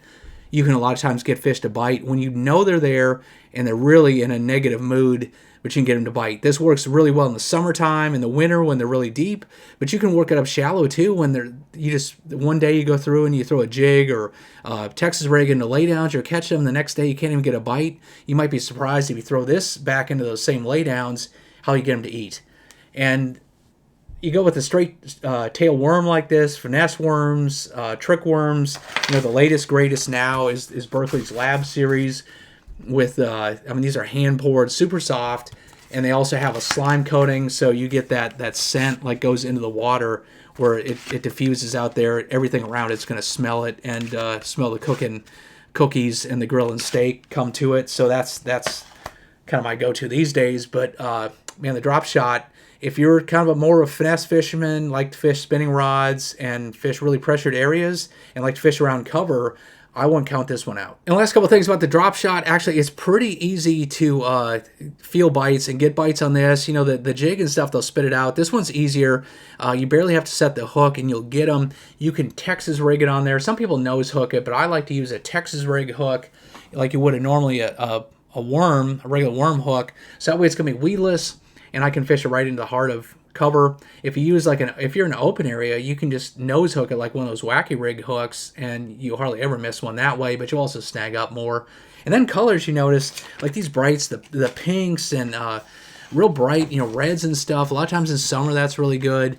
And any just wild colors. It seems like with the drop shot, for whatever reason, it's kind of a finesse bait, but you want to give them a different look with the color.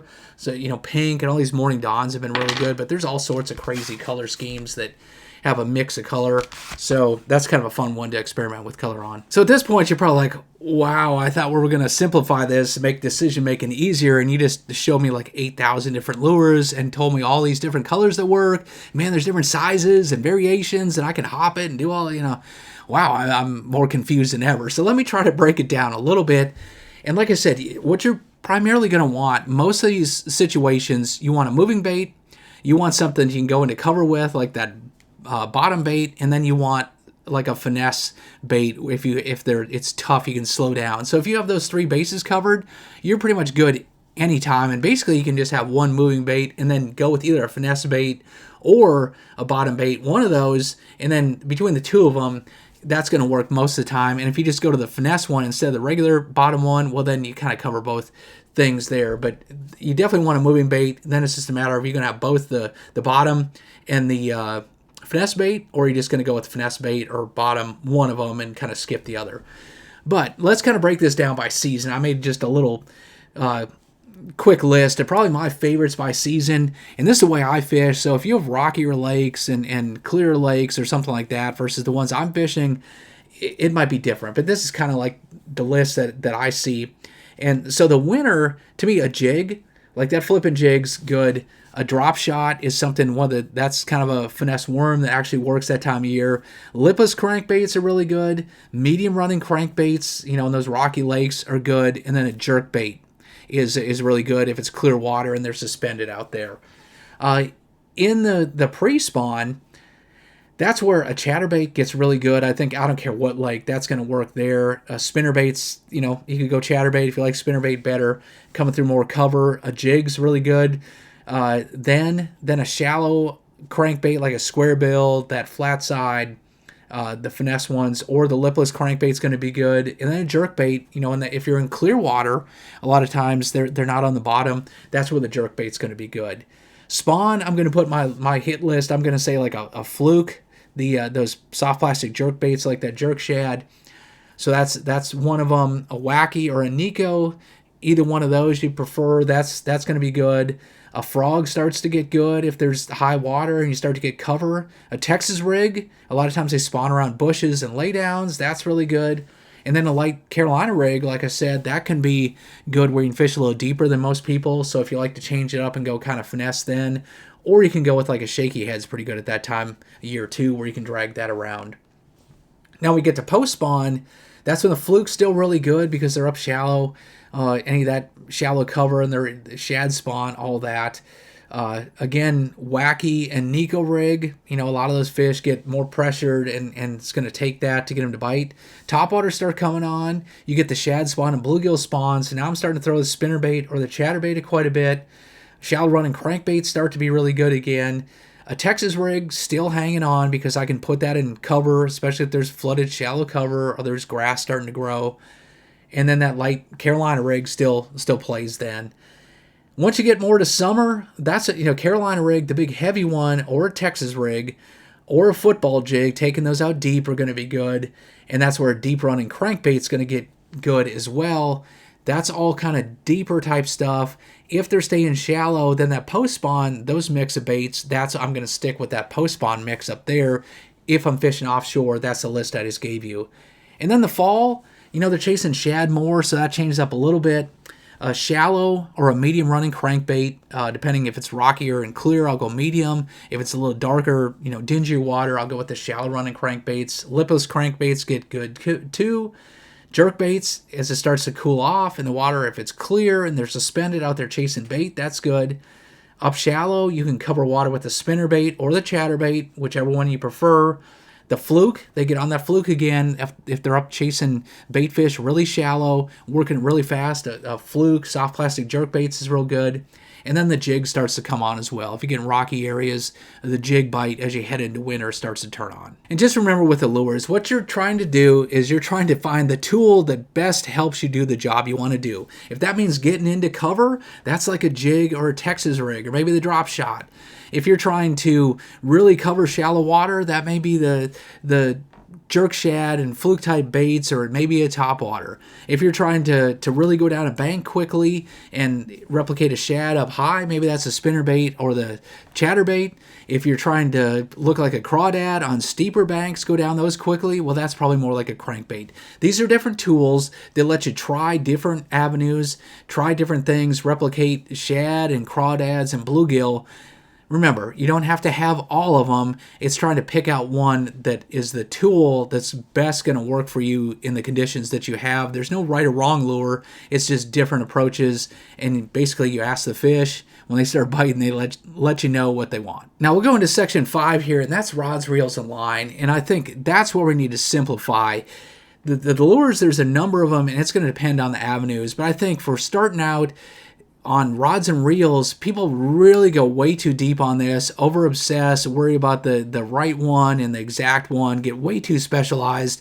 I think you can really simplify this here, and I'm going to try to boil this down to make it a lot more straightforward. You don't need to try to buy your way to success on this. You need stuff that's going to be versatile and work for you, but not overcomplicated. All right, so section 5, rods, reels, and line. And this is where people spend a lot of money and obsess, just spend so much time trying to figure out what the most sensitive rod is, the best reel, trying 15 different lines, and you can't buy your way to success on this one. There's no shortcut for actually learning to get the better feel.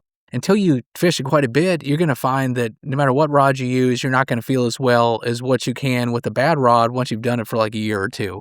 So basically, the other trap that people get into is getting too specialized. They hear about a swimbait or they hear about deep cranking, and then they buy this specialty rod that's perfect just for that, but it's not really good for anything else. And then they try it a couple times and like, yeah, it's not really good on my lake, or I don't like fishing that way.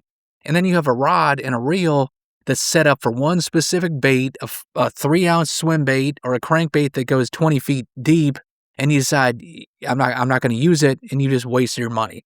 So what I'm going to talk about, or starting off with like 3 rod and reel setups, and you can get multiples of these if you want more than 3, but basically you want some basic ones that cover a lot of applications. And until you get really serious and dialed on a couple baits, then you can specialize. If you figure out that, man, I love jig fishing, I do it 40% of the time, then yeah, at that point, let's invest in a rod that's perfectly suited for jig fishing and a reel that's perfect for it, everything. And you decide, hey, I like doing it with braided line. I like doing it with light fluorocarbon. I like using a 1/4 ounce jig. I like using a 3/8 or 3/4 ounce jig, a 1 ounce jig. All that stuff's going to make a big difference. So what I like for a jig that I use with or a jig rod that I use with, say, a 3/4 ounce jig on a regular basis, if you use a 1/4 ounce and you're using 8-pound tests and I'm using 50-pound braid, my perfect rod's going to be different than yours. So what I'm going to advocate, like I said, are 3 basic setups. You can get multiples in these if you want to have more than one, but I think you're going to find out towards the beginning, until you really get dialed in, these will work out well for you. So what you're going to see is really quickly, I'm going to build the rods and reels around the categories of baits we talked about. You're going to need a finesse setup, you're going to need a moving bait setup, and you're going to need a bottom bait setup. So that's the 3 different categories there.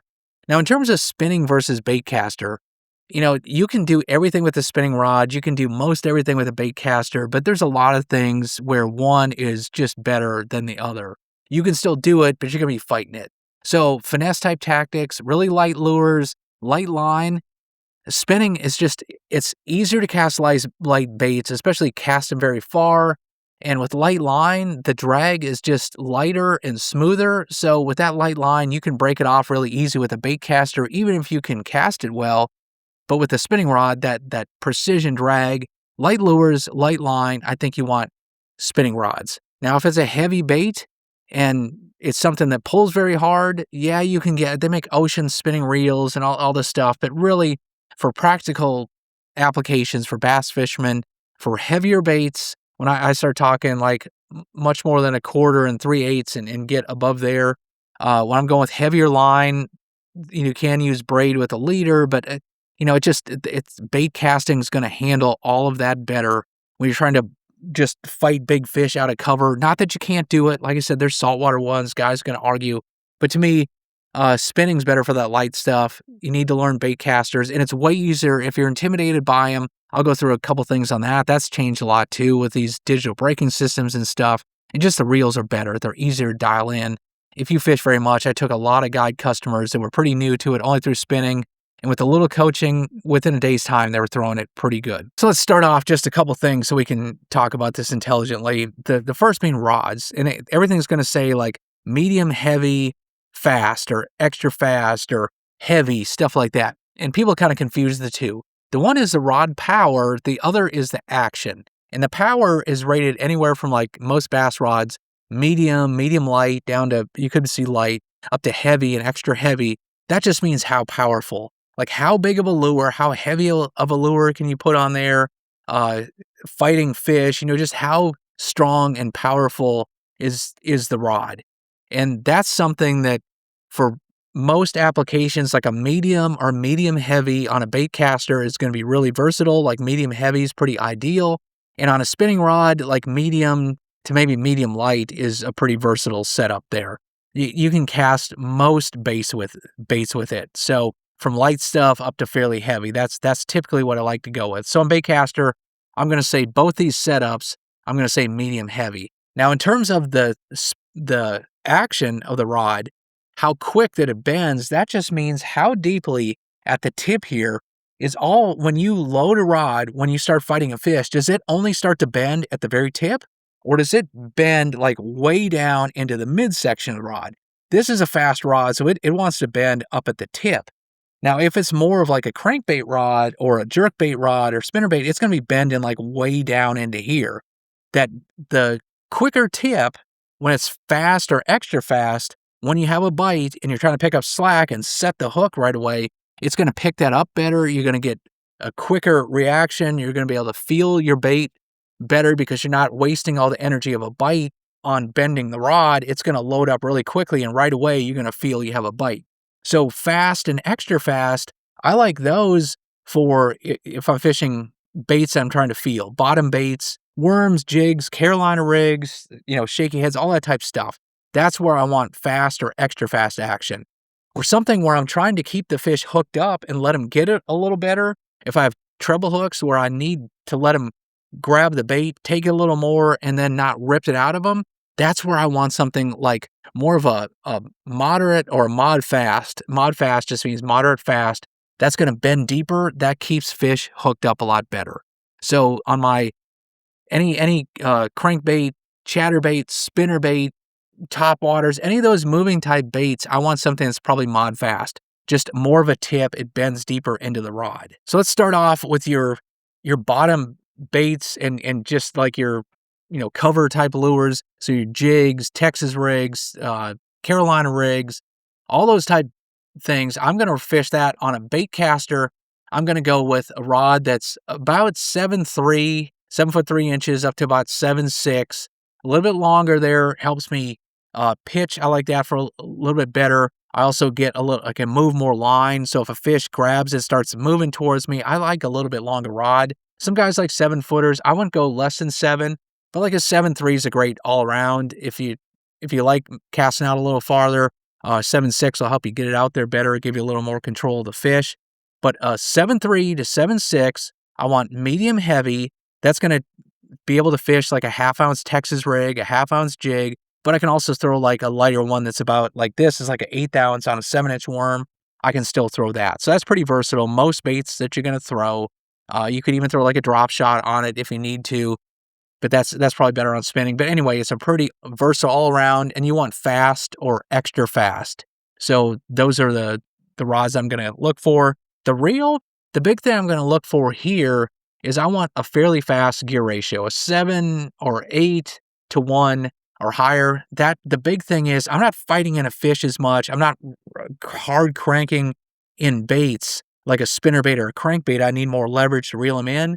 The main thing is I'm going to throw it out there, and a lot of times I just need to burn my bait back. I'm going to throw to a dock, reel it in, throw to another lay down, throw it to lily pad, something like that. So you waste a lot of time just reeling it in. Plus, a lot of fish will grab it and start swimming, and then you need to pick up slack. To me, a little bit faster gear ratio, 7 or 8 to 1. This is a 10 to 1 I use, kind of a specialized one called the Rocket.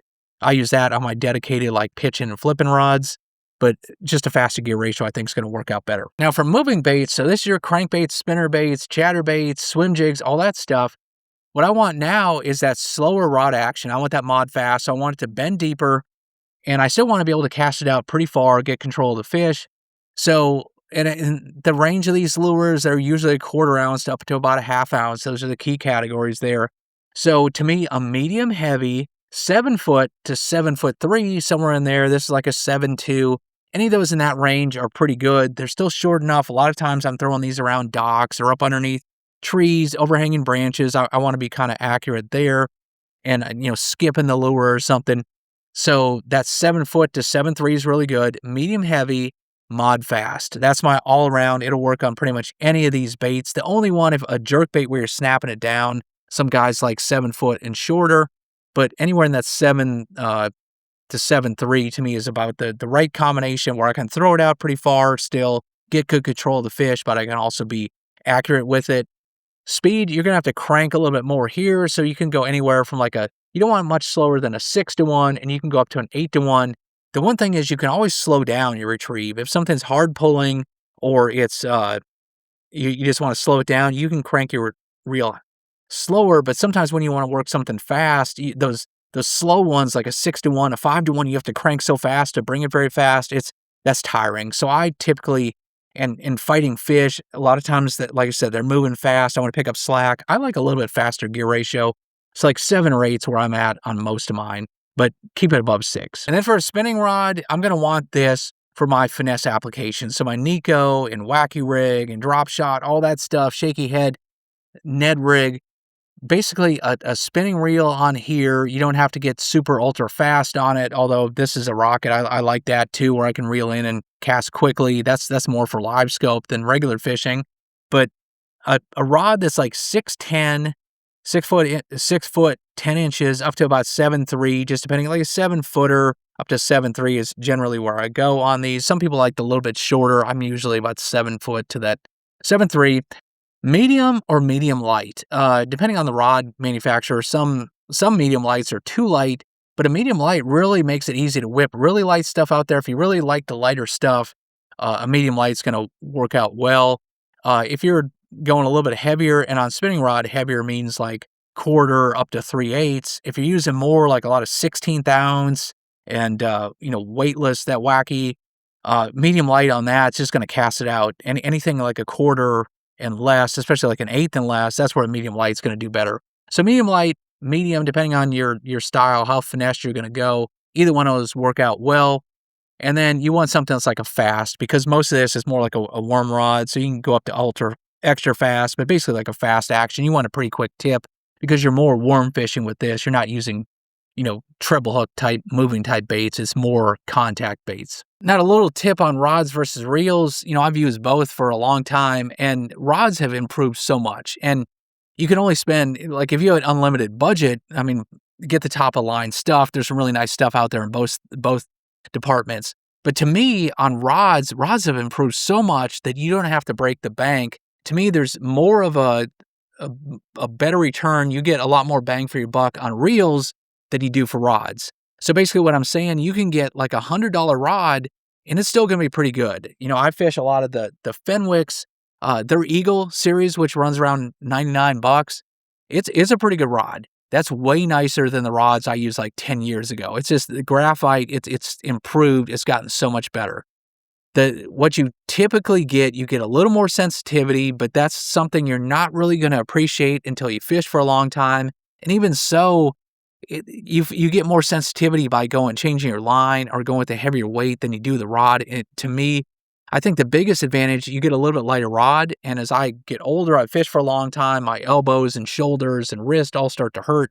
So having a lighter rod, I do appreciate. So I use some of the higher end stuff, but it's not necessary. If you're looking which one to invest in, I would say spend your money on a reel, because what you get for a $50 or $100 reel, moving up to like $150 and $200, and then moving up to like the $300 and $400 category, you get better quality components that are going to last longer. You get lighter reels that are going to make it easier if you like lighter weight stuff and going to fish all day.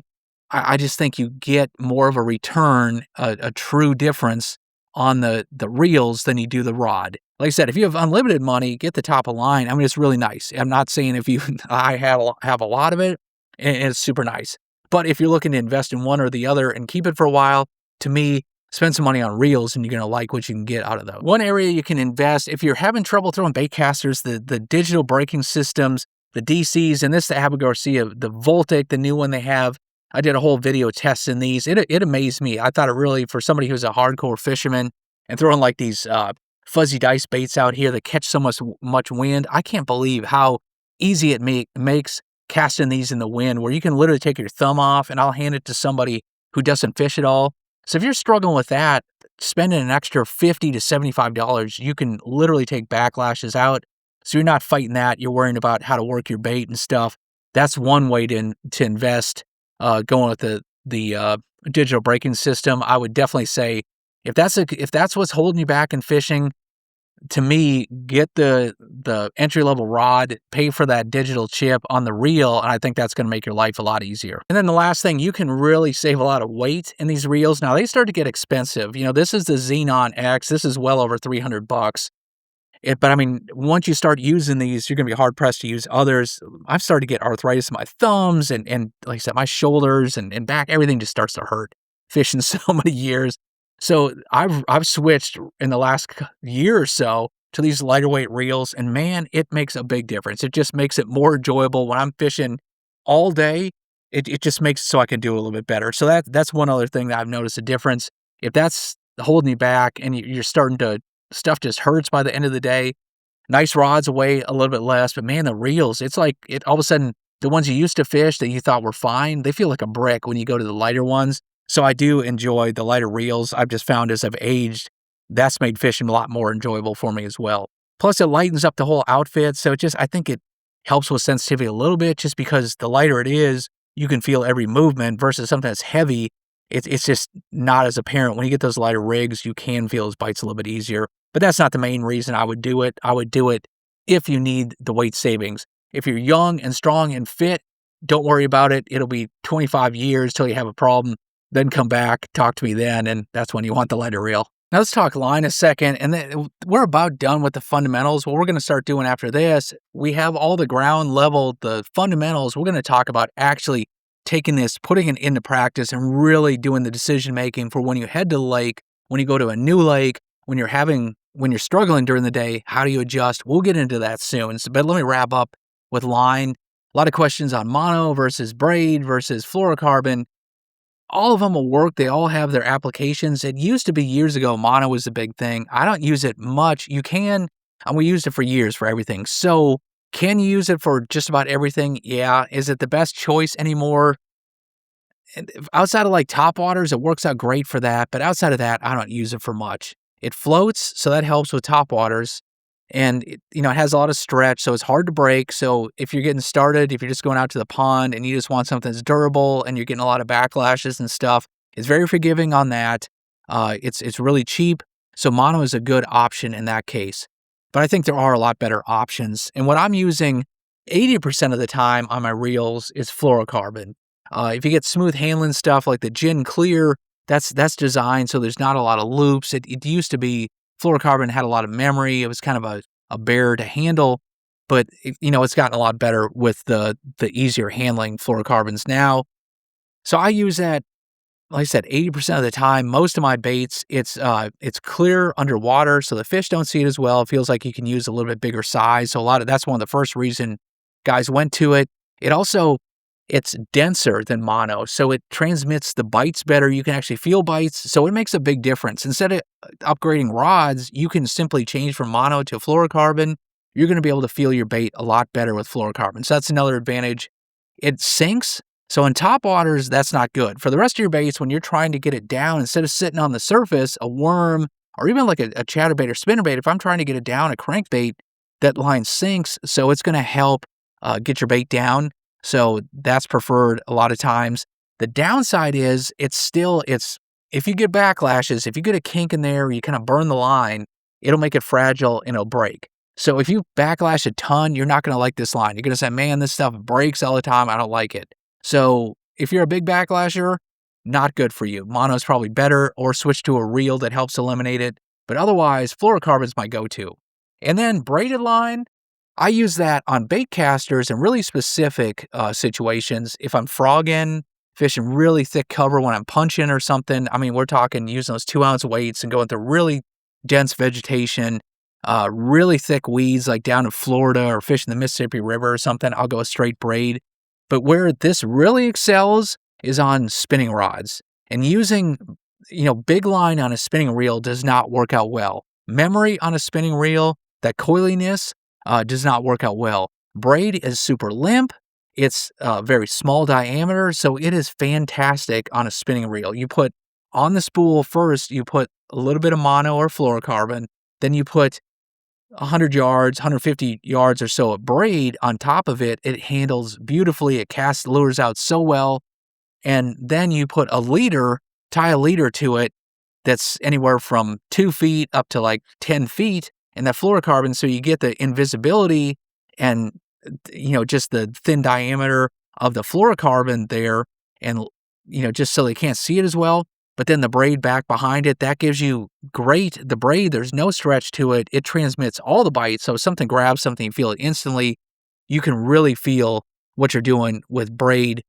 So braid, using that with the leader is super good on spinning reels. Some people like braid just because they can feel so well. They'll use it all the time. They'll tie it directly to their lure on a spinning rod, or even on bait casters they'll use it. The problem is it's like there's super high visibility. You can't see through it. So I found so many times that braid, it's going to cut down the number of bites you get. If you're pond fishing, if you're lake fishing, whatever, the fish are just a slightly bit educated. They're not going to bite stuff with braid very often unless you're in super heavy cover. It also floats, which is great for topwaters and frogs and stuff like that. But a lot of lures, it's going to float on the top. It's not going to help get it down. So it's kind of a hindrance there. But I've seen a ton of times guiding where people have straight braid. They say, oh man, it's what I use. It's fine. Their buddy on mono or fluorocarbon is catching a bunch. They're not catching anything. So if you're going to use braid with a leader. And you can do that I do that sometimes with a jig and Texas rigs on a bait caster. That works well too. But unless you're in super heavy cover, either use it with a leader or go with fluorocarbon. So what we did there with lures, rods, reels, line, build tools specifically for what your needs are on the water, whether it's fishing heavy cover, fishing really clear water. Find the tools, build a tool that does exactly what you need it to do. So now that we've figured out the locations, the gears, the seasonal patterns, all that stuff, now it's time to take it to the water, and this is the real unlock. So what do you do now when the fish aren't acting right? There's a cold front, the water turns muddy, you're just not getting bit anymore. That's what we're going to dive into next. Now let's talk about knots for a second. And this is something that people obsess over. I went down the rabbit hole myself, wanted to know the best knots, what are the strongest. And it varies by braid versus mono and fluorocarbon. But I'll tell you what, a well-tied knot, any well-tied knot is stronger than a poorly tied one. And a knot that takes you a long time to tie, if you're not good at, you're less likely to do it when you need to do it. Your line's kind of frayed up, but you're not very good at it. It's going to take a long time. So you're lazy, you don't retie it, and then you end up breaking off that big fish. So my secret on knots is a really simple one. It's basically get a couple core knots, learn to tie them really well, and don't worry about it. There's proven ones, and if something is 5% stronger, something like that, it's not a big deal. For instance, like a Palomar knot is one of the simplest ones. It works on most everything. It's quick and easy to tie. To me, like starting with that one, if you don't learn anything else, that's a great one. I actually put a video, I'll put that down in the description on my 5 favorite knots. You need a leader knot. You need one for fluorocarbon, one for braid, and that's kind of it. And you can get into specialty ones, but simplify that. Don't worry about knots too much. It's not that big a deal. Being able to tie it well and quickly, that's the deal. So pick a couple favorites that work for you and stop worrying about it. Worry about things that matter, like where you should be fishing. So let's get into that next. Section 6 is conditions and tough bite adjustments. And usually when the bite goes awry, when conditions change or it gets tough, people just go to lures, start switching lures randomly, trying to find the magic one. A lot of times it'll be a subtle change you need to make or a big one based on the conditions when they change. And that's way more important than changing lure. And that could be changing the angle that you're casting at, changing location, changing retrieve. So let's talk about the actual changes that matter to get you back on the fish. So we'll talk about actual changes in conditions and how you impact. But there's a number of things you can change, and you can change one at a time, or you can change a lot of them. And you can change location, which means you can leave a section of the lake and go to a whole other part of the lake, go from the dam up to the upper end of the lake. Or you could just go from, like we talked about with structure, you could go from the back of the creek to the first point or the creek channel. So you might only move like 50 feet. Sometimes 50 feet's a huge difference. You can change your retrieve or how fast you're retrieving a bait. The profile, you could go from a smaller plastic craw up to a big one or a 10-inch worm. The sound and vibration, sometimes you want a silent bait and you could go to a real loud thumping one with a big rattle or something. You can change the color. You go from a natural color to a bright chartreuse if the water gets muddy maybe. And the whole bait category, you could go from something more subtle like a shaky head up to, say, a crankbait, or you could switch from that crankbait to a drop shot and go the other direction. So typically you want to systematically change one thing at a time. If you change everything, you don't really know, was it the color change? Was it because I went to a crankbait? Was it the new location? Did I retrieve it differently? What you typically want to do is change one of these at a time. If you're throwing a crankbait, it was working before, you were throwing a red one, let's try like a clear one now that it's sunnier, see if that works. If that doesn't work, let's change bait, let's change location, one thing at a time so you can figure out what actually made the difference. But let's get into specific changes and how they impact the fishing. Now, a huge factor that really impacts your lure selection and how you fish is water clarity. And that's just, is the water clear? Is it stained or is it muddy? And when I'm talking muddy water, that means if you take a lure and you stick it in the water and it's like about 6 inches to a foot or less, when you drop it in the water, it disappears. To me, that's muddy water. And then anywhere from, about a foot to maybe 2-3 feet. So let's say 1 to 3 feet, I can see a lure. That's stained. It's got a little color to it, maybe a little brownish, a little yellowish, orangish type color to it. Or it could be like tea color, the black water in Florida. But basically your lure, you can only see it 1 to 3 feet down. And then once you get past that, anything 3 feet or deeper, I'm going to call that clear. Now, different parts of the country, how you're going to define it's going to change, but that's the general categories I'm talking about. And let's start off with clear water. So basically, the clearer the water is, the better the look that the fish are going to get at your bait. They can see it from a farther distance, so you don't have to get quite as close for them to see it and come towards it. They also get a better look at like all the features and the flaws. So they're going to see it pretty easily. Yeah, you don't have to get right next to them before they notice it, but if they get up close to it, they're going to see pretty quickly that, yeah, that doesn't look right to me. When I think clear water is best, is typically if it's bright, sunny, and calm, the sun's rays are getting in there really deep and they're getting a really good look at your lure. Contrast that with on days when it's windy, the surface chop breaks up how good a look they get at the bait. Also, if it's rainy or overcast, the darker the day, or when it's first thing in the morning, sunrise, or it's sunset, where it's kind of low light. Anytime you get low light conditions, rain, clouds, first thing in the morning, last part of the day, they're just not getting as good a look at it, and windy conditions. So I prefer to fish clear water when it's lower light or windy. That just doesn't allow them to get as good a look at it. I want them to be able to see the bait, but not necessarily get a great look. So to me, those are ideal conditions. Now, if it's bright sunny out, I'm going to seek out shade. So that can be a few things. One, it can be boat docks are really good. They can lurk in the shade there, and the bass still stay on the feed in the middle of the day. Or you can get banks where it's just a shaded bank. If you have a steep bank there and the sun's still kind of low and it's creating shade right there, that's not as bright. So clear water, I'm going to, like I said, prefer those lower light conditions. Or if it's bright sunny, I'm going to look for shade.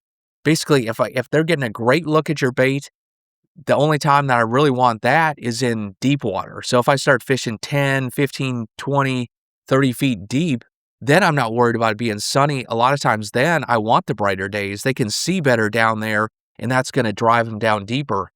But if you're fishing clear water on a bright, sunny, just calm day, that's kind of classic times when you're going to struggle in clear water. Not that you can't catch them, but it's going to make it tougher for that. And then a couple rules of thumb for clear water. They're going to be able to see your boat or you standing on the shoreline a lot farther away in clear water. So I'm more aware of that. In clear water, I want to make a long cast. Anytime I can, I want to get farther back. Now, if they're under a boat dock or around a laydown tree or in weeds, the more cover they have, the safer they feel. You can get closer to them. But if it's more open water and there's nothing there that they can hide in or have overhead cover, they're going to be pretty skittish. They're going to see you a lot farther away than you're going to see them. So longer casts really help there. And then in terms of lure color, I want something that's more natural, that looks like actual prey. So something that looks like a bluegill or a crawdad or a bait fish or shad. I want it to look pretty natural. And the more see-through, translucent type colors, if you hold it up to light and you can see through it, those ones, they just blend in better so they don't get quite as good of a look. And then if something's more on the bottom or they're looking down, I want something that kind of blends in with the natural lake background.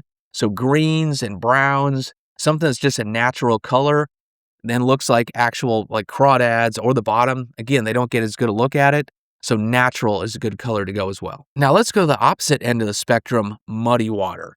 And a lot of times this gets a bad rap. A lot of people don't like muddy water and think the bass won't bite in it. But a lot of guys, me included, kind of prefer muddy water, especially if it's sunny and calm out there. Like I was saying, that's a tough time to go fish them in clear water. But muddy water, their biggest problem is bass are trying to find the prey. So the brightest day of the week is the day they're going to be able to see the best. They're going to be able to find your lure better. So a lot of times it works in your favor.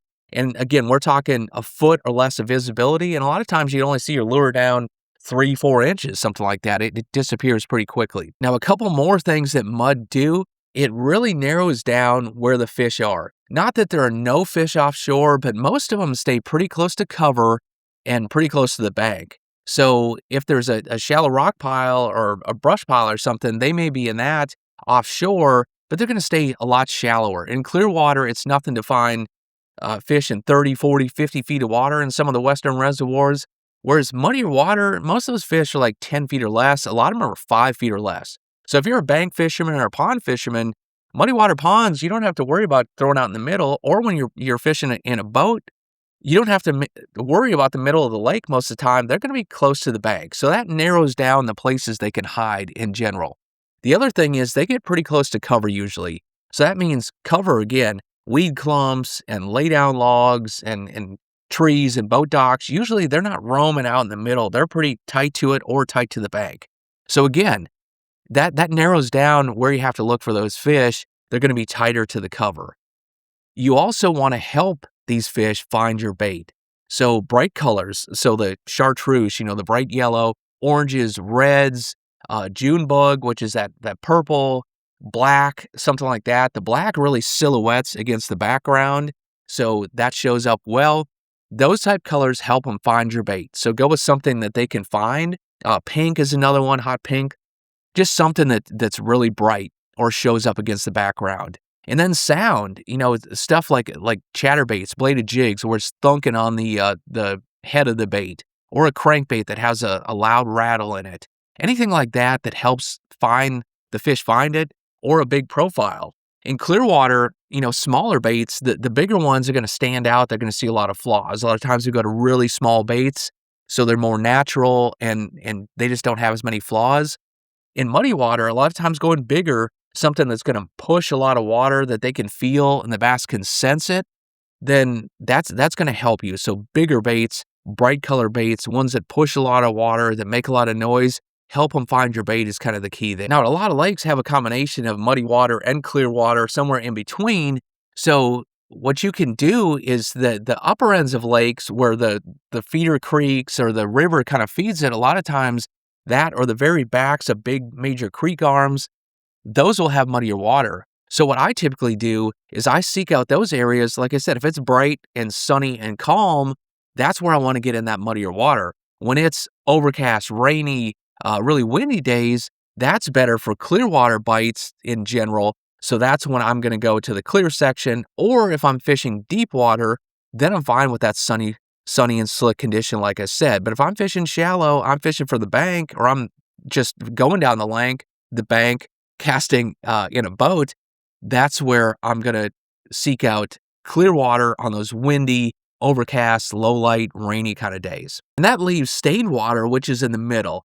And it's probably not a surprise that a lot of bass fishermen, this is the first place that they seek out. It's that mid-range, anywhere from about 12 inches up to maybe 2-3 feet of visibility.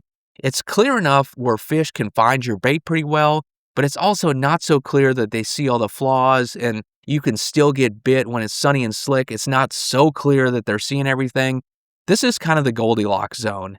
If you notice in a lake, there's really muddy, there's really clear, a good spot to start is that stained section in between.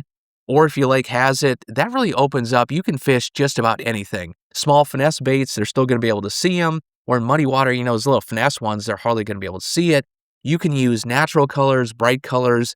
It's really that Goldilocks zone where about anything works. So that's kind of the sweet spot. And so many bass lakes, good ones, kind of have that stained water quality or color where you can see, a foot to a few feet down. Now with water clarity, the big thing where mud gets a bad rap and people get confused on this is you'll get a big rain and all of a sudden your lake will turn muddy.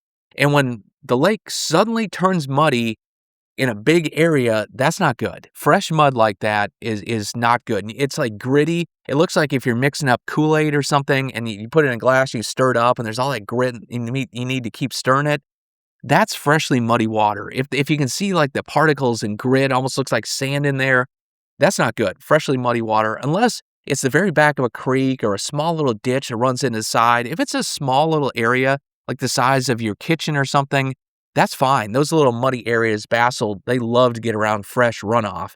But if the whole like half mile of a cove, or if you're in a pond or something and the whole pond like overnight turns from crystal clear to like total mud, it's probably not going to be good for a day or two. But the good news is, once it starts to settle out, that debris and sediment starts to fall out, man, when it's freshly muddy like that and the fish get used to it, the debris out of it, all of a sudden, then those fish that are all roaming around, a lot of them go to the bank, they're easier to catch. So that's really a good time. So the next morning after a big rain, when it's freshly turned muddy in your area, probably not good. 2-3 days later, when it's still kind of muddy, but it's settled out, man, those fish go to the bank. A lot of times group up. A lot of times that's really good fishing. So that's a great time to do it. Just it's timing more so than the fact of, it being muddy. It's just when you hit that muddy water. Now let's touch on wind. We already talked about this some, but this is the probably the biggest beginner mistake that I see. And I shouldn't just say beginner. This is probably just the average fisherman, the biggest difference between the average fisherman and what you see with the pros. It's harder to control your boat. It's a pain in the butt casting your bait. A lot of people just hate fishing the windy side. And even in pro tournaments when I fish it, it becomes it's a beatdown after a while. When you're fishing that windier side, it's just more work. It's tougher to cast. You're always having to run the trolling motor and fight against it. The boat rides are rough. You're getting splashes when you go around there. Just everything's tougher on the windy side of the lake. Everything's tougher except for the bite. Fish are just more active. It stirs up the lake shore, puts like a mud line out there on the bank. If you see muddy water right on the bank where the wind's pounding in there, that's not bad. That's really good. The fish will get up and feed actively in that. If it's clear water, like I said before, they can't see quite as well. If you're throwing moving baits, especially chatterbaits, spinnerbaits, crankbaits, all that stuff, the windy side is where you want to be. The bite's just better. It's going to be more of a pain in the butt, but two things are working towards you. One, the fish are more active. And secondly, like I said, most fishermen don't get over there. So it's less pressure. They're seeing less baits. All in all, fishing that windy side is going to work out better in most cases. Maybe not if you're trying to do a finesse bait like a wacky worm or fish a jig or something, it's going to be harder to control it. But those fish typically don't need that. They're going to chase down moving lures. So this is an opportunity that most people don't capitalize on. But go fish that windy side most days. especially if it's bright sunny, get on that windy side. I think you're going to find the bites a lot better. Now, sun versus clouds, we kind of talked about this one before, but basically the brighter the conditions are, the more the fish will get tight to cover next to stumps, next to boat docks. They seek out that shade and they don't roam as far. They typically will just glue to that stuff. And a lot of times they suspend, so it'll be higher up towards the surface. You'll notice that. And when it's more cloudy, they tend to roam more. So let's talk about sun versus cloudy days. And we kind of touched on this and when I like to fish different types of water. But the big thing that it does is typically bright sunny days is going to put them tighter to cover. So they'll be tighter to stumps, tighter into the grass. They'll be in the weed clumps. They'll be up underneath docks. Where cloudy days, more overcast days, or low light, they tend to roam away from it more. If my coffee mug here is a stump or a dock, the sunny days, they're going to be glued right to it or up underneath it. All of a sudden, they'll be loosely around maybe 10 feet off, maybe 50 or 100 feet off of docks or something, kind of just roaming around, more scattered and more random on cloudy days. So typically, if I'm going to pitch a jig or a Texas rig or skip a bait up underneath a dock, sunny days is when I want to get it really tight and get them close around there. The more overcast days, that's when I'm fishing moving baits a lot more, just because they're gonna be more scattered out and more random. So if you're trying to throw a jig, they're probably not tight to cover. They're just gonna be here, there, and everywhere. Slowing down doesn't make as much sense. Versus on the sunny days, they're probably tighter to cover, slowing down and picking apart a target. It makes more sense. Overcast days, there's probably not. They're not on that cover, and there's probably not groups of them there. So that tells me pick up those moving baits, the spinnerbaits, crankbaits, chatterbaits, all that, keep covering water, because they could be one on a dock, but there's probably 3 or 4 in between the dock and the next dock. So cover water on those cloudier days, fish tighter to cover, and a little more thoroughly on the sunny days. Now we come to cold fronts, and that's the big one everybody struggles on, but fishing over the years on Lake Fork, before the front, the prefrontal days, I would typically get my best numbers, but my biggest fish usually came after the cold front, and just because they were more grouped up.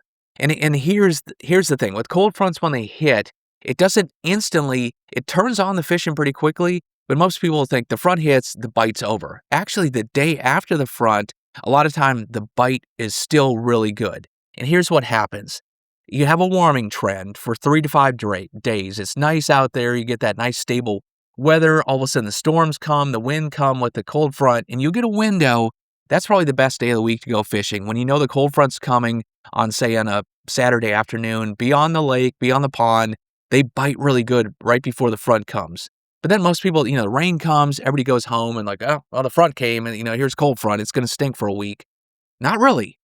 They're going to still keep biting. Usually right after a front comes through, you had that south wind or a west wind as the front approaches. After the front hits, man, the wind turns around. It's coming from the north and it's blowing really hard.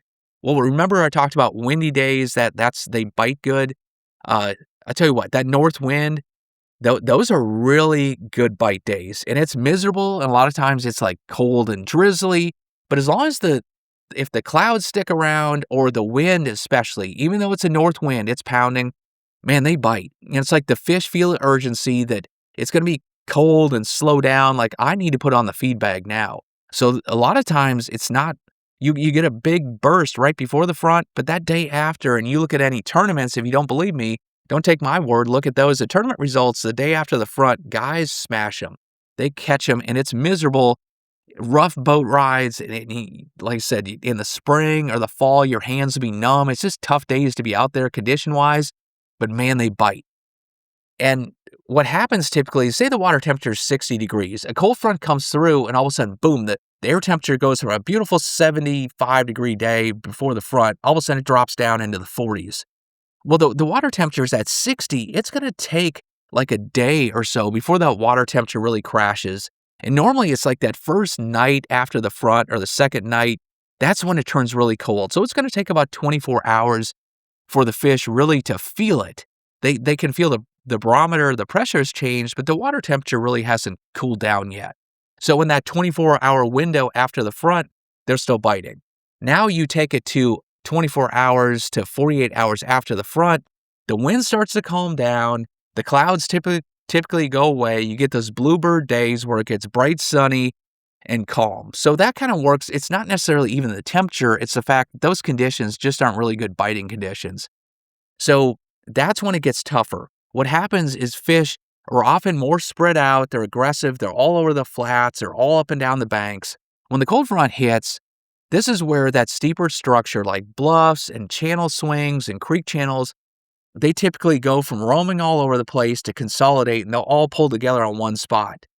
Now, the issue becomes you can fish 95% of a creek or a pond or something, and there just aren't many fish there. There may be a random one or two that's real tight to cover, and they're not in a really chasing mood, but they're going to be either really tight to cover or a lot of times on that structure where it's just more vertical.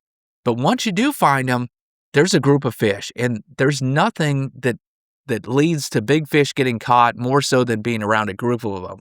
And it seems like when you get a group of fish together, all of a sudden the little ones, if they start following something and get interested in it, that's a lot of times like a big one. It's like if you have two kids or two dogs, neither one wants to play with the toy until the other one gets it. Then the other one's like, "Ooh, what's he got? I want that too." And you think all of a sudden if there's 10, 12 fish there and none of them are interested in eating, but all of a sudden if two of them are looking at a bait, then the big ones over there like, "Huh, man, there's food. That's mine. Give me that." And they go over there. So a lot of days I don't catch a ton of fish on the cold front days, a couple days after it, but that's when I'll catch a great big one. And you have to fish those key areas and fish really thoroughly. Once you get a single bite, you want to work those over. But before the front and when they're biting the day right after it, that's when I cover water more. They're going to be aggressive. Once I get like 2 days after the front, they're going to be either really tight to cover or right on those structure breaks. You have to fish really thoroughly, really close to cover. Don't expect as many bites, but you could catch a big one. So if that's the day you can go fishing, still worth going. Now let's talk about rain and rising water. Rain itself, I love fishing in the rain. You're going to need a good rain suit. And I mean, I'll even do it when it's like 35, 40 degrees, those cold spring and fall rains, man, they bite. And that's when I want to get in the clear section of the lake, the clearest water. They can't see that well. The rain's breaking up the surface. Man, I've had incredible days.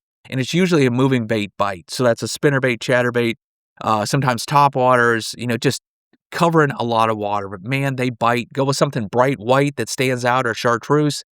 And fishing in the rain is, a lot of people don't like it. They don't want to be out there. But man, they bite on those raining days. It's some of the best days of the week. And especially get those warm rains where the air temperature might not be that warm, but the rain is warm itself. You don't need gloves or anything. That's a great day to fish. Now, after the rains, you get rising water. And rising water, to me, fish, I don't care what season is. I've seen it in the dead of winter, in the dead of summer, spring and fall. When the water comes up, the bait and all the bottom of the food chain gets activated in the shallows. And man, those fish will go to the bank. And it can be just a 1-inch rise. But if your lake all of a sudden jumps up 8 inches, a couple feet, man, those fish go to the bank. And the only problem is sometimes if it gets up there too high, there's so much cover, they can spread out so much. If it's a wooded area, they get back in the woods where you can't get to them. So what I like to do when the water's rising, if there's just one row of trees or brush or flooded grass or something, that's fine. If it's a flatter spot where it can go in there 100 feet and it's just random trees out there, that's harder.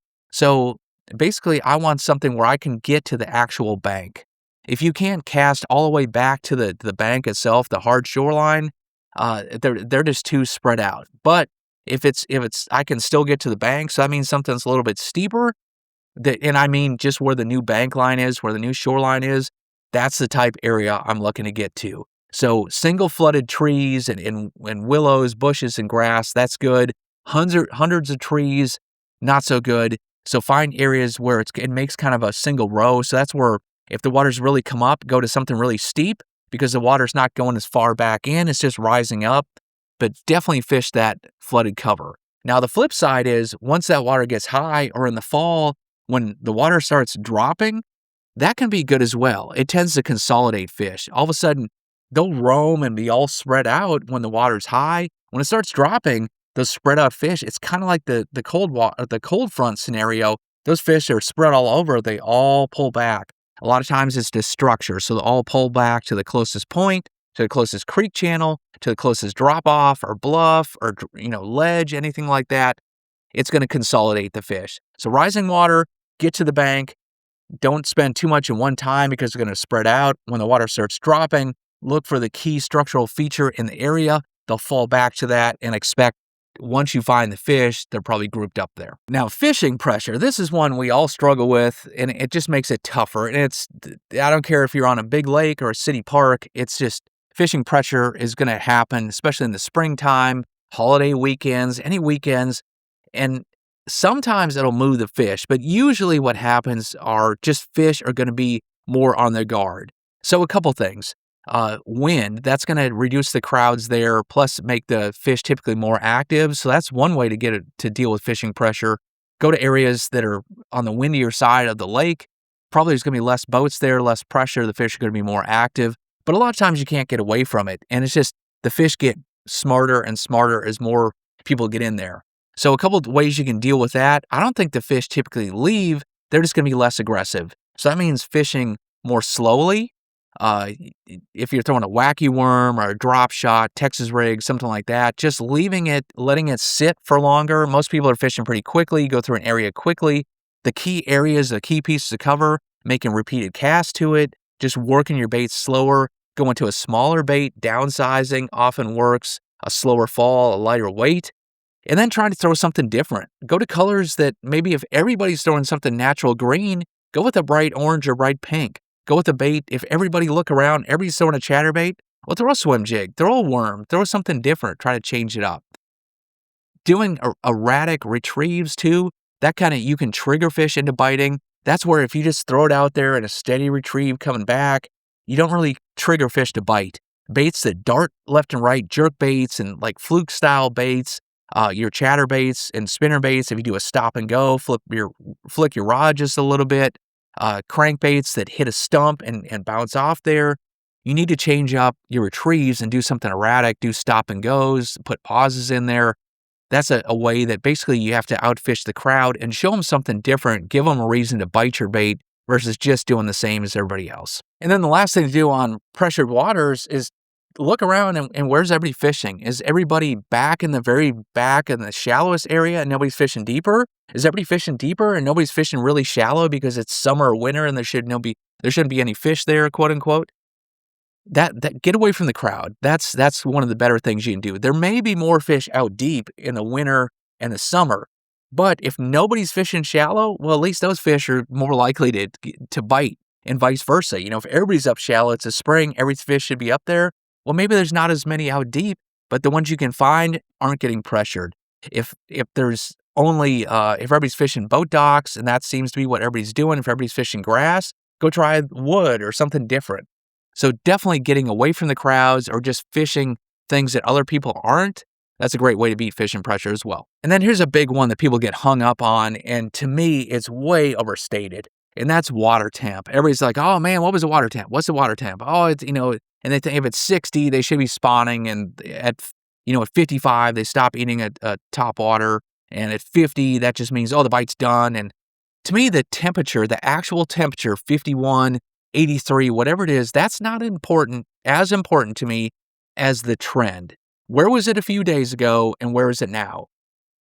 55 degrees, that doesn't mean as much to me as you tell me it was 65 a week ago, and now it's 55, versus it was 45 a week ago and now it's 55, that's dramatically different. So it's more, if it's a warming trend in the spring, that means warming trend, they're going to get more aggressive. They're probably moving shallower, farther back into creeks. A cooling trend, when it's starting to cool down in the spring, that tells me that they're probably getting less aggressive. They're probably moving away from the shallows out deeper, and they're probably getting on more vertical type structure versus getting on flat structure. Where warming trends, they're getting on the flatter stuff, getting away from the steep and the deep stuff. In the fall, it's just a flip. Everybody hates cold fronts. I'd say you should love cold fronts in the fall. Cooling water turns them on. When you get those Indian summer days, those warming trends, those nice warm days in September, October, November, man, that's like the kiss of death. Sunny, warm, they don't bite as well. When you get a cold front, it's kind of like those fish are like, ooh, winter's coming. I better start eating. I'm going to eat up. it's like turns on the whole food chain, and that gets them biting. So it's just the flip in the fall. Cooling trends, they get shallower, they're more aggressive. When it gets sunny and warm, or not necessarily sunny, but when it gets warm in the fall, that's going to slow them down. They're not going to bite and chase as much. So in the fall, look for the cold fronts. Cold and the wind, that's your friend in the fall. So changing conditions, it's not necessarily a bad thing. It's just different. It went from sunny to cloudy. The way you catch them, they're still biting somewhere. Fish are like us. They have to eat every day. It's just different. And we get stuck because we were catching them so well before on a frog when it's sunny, and now all of a sudden it's cloudy. The frog bite went away. It's not a bad thing. It's just that it changed. So start changing, like we said, one thing at a time, and just understand that they're probably doing something different, but they probably haven't moved that far, and only a small change or two, when you start changing one thing at a time, you can figure out what they're doing and then start catching the fish again. So let's start putting this together, and we're going to get into section 7, which dives into actually finding fish on a lake, where all the stuff that you've learned so far starts coming together. Let's figure out how to find fish when you go to a lake. So section 7 is finding fish, and this is the part that a lot of people skip and struggle with. And this one plus section 8, which is pattern fishing, this is really the key to catching bass. But step 7, finding fish, a lot of people want to skip it. They want to go right to the bait. What bait should I use? What's the magic color, right? What are they biting on? But the old saying in fishing is the wrong bait in the right location is way better than the right bait in the wrong location.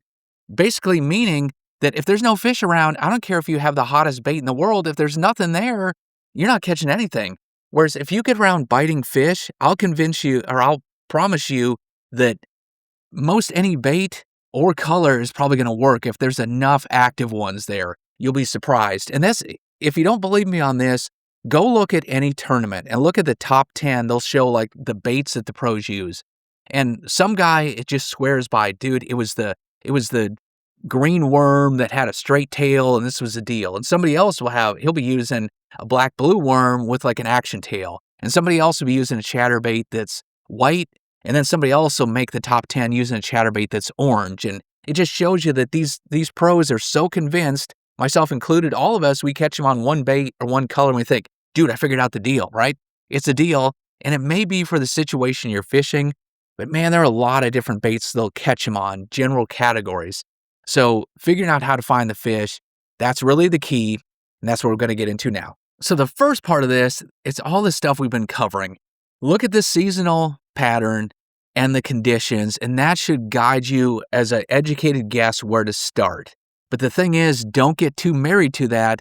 That's just an educated guess, so you kind of have to go through a process. But say it's pre-spawn. You've had a warming trend. The water's kind of stained muddy. What's that telling me right away? Well, pre-spawn, they're probably going to be in shallow areas towards the backs of creeks. It's a warming trend, so that's really going to be driving them back to the backs of creeks. The water's fairly muddy. That tells me they're going to be close to cover. And the shore, that's telling me I need to be fishing the bank and probably in the back part of creeks. But here's the thing. One part of the lake, one part of the pond may be warming up faster than another. So it may be working in one part of the lake, but not another. So under those conditions, what I'm going to do is I'll go try the backs of a creek in one area, thinking that's what the pattern's telling me. Get up shallow. They're probably moving to the bank and chasing a moving bait, I'm guessing. If I'm not getting bit on that, I'll probably go try another area because I might just be in the wrong. I went to the back of one creek. They're not going there. I'll go to another one to see, okay, maybe it was just that spot. By the time I get to the third one and I fish that tells me that, well, that was my educated guess, but they're not here. What most people do is they'll just like, man, I'm going to find, it's spring, it's warming, they should be on the bank. I'm just going to go to every single back of the creek on the entire lake until the end of the day, and sooner or later I'm going to run into them. And yeah, you might, but what the fish are telling you, hey, dude, you've tried 3 of these, we're not biting back here. That's probably telling you either dramatically change and go like miles away to a way different section of the lake where maybe it's totally different there, or, hey, dummy, like maybe even though they're saying that we should be in the back, how about try a little bit deeper? How about try a clearer section? How about try, steeper sections of it? Just because what it's telling you to do is what you're thinking they should do. That's after a while, you have to go ahead and try something different. So don't keep doing, that's the definition of insanity, right? Doing the same thing over and over and expecting different results. That's what we do as bass fishermen. It's sunny and it's warm and it's summertime. Man, and then there's a bunch of lily pads. I should be able to catch them on a frog. So I tie on a frog and I'm going to go do it. And I go to the second area pads, no bites. Go to the third one, no bites. Man, it's the summer. They got to be on them. I'm just going to go pad all around the lake. That's insanity, right? You need to go try something different. So start with that preconceived notion. Let that be an educated guess, but don't go down in flames in it. If that's not working, then think, what are some other scenarios? Where could have they been? Where are they maybe going to? Maybe they're farther along than I think. Maybe they're not as far along as I think. Don't go down in flames on just one educated guess. Now, another thing that helps is having different options.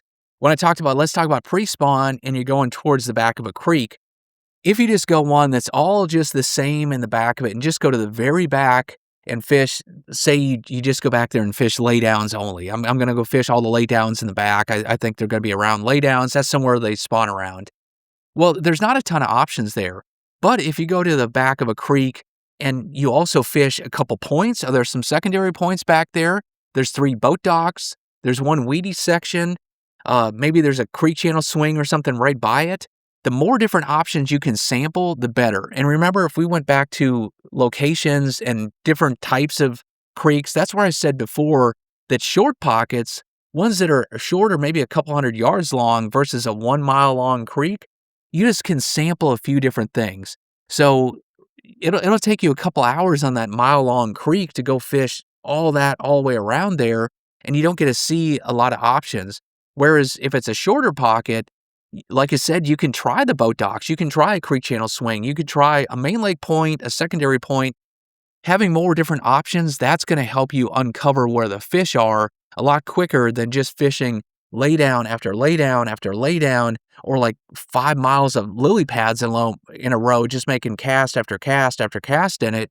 Yeah, maybe you'll find the secret section of it, but you're also just fishing the same thing over and over. So having a lot of different elements, that's going to help you find the fish a lot quicker too. And then we use our tools, our lures, to find the fish. What most people do, and this works most of the time, you're trying to find it's like having a bird dog or something. You're just trying to find one signal fish out there that, there's fish in the area.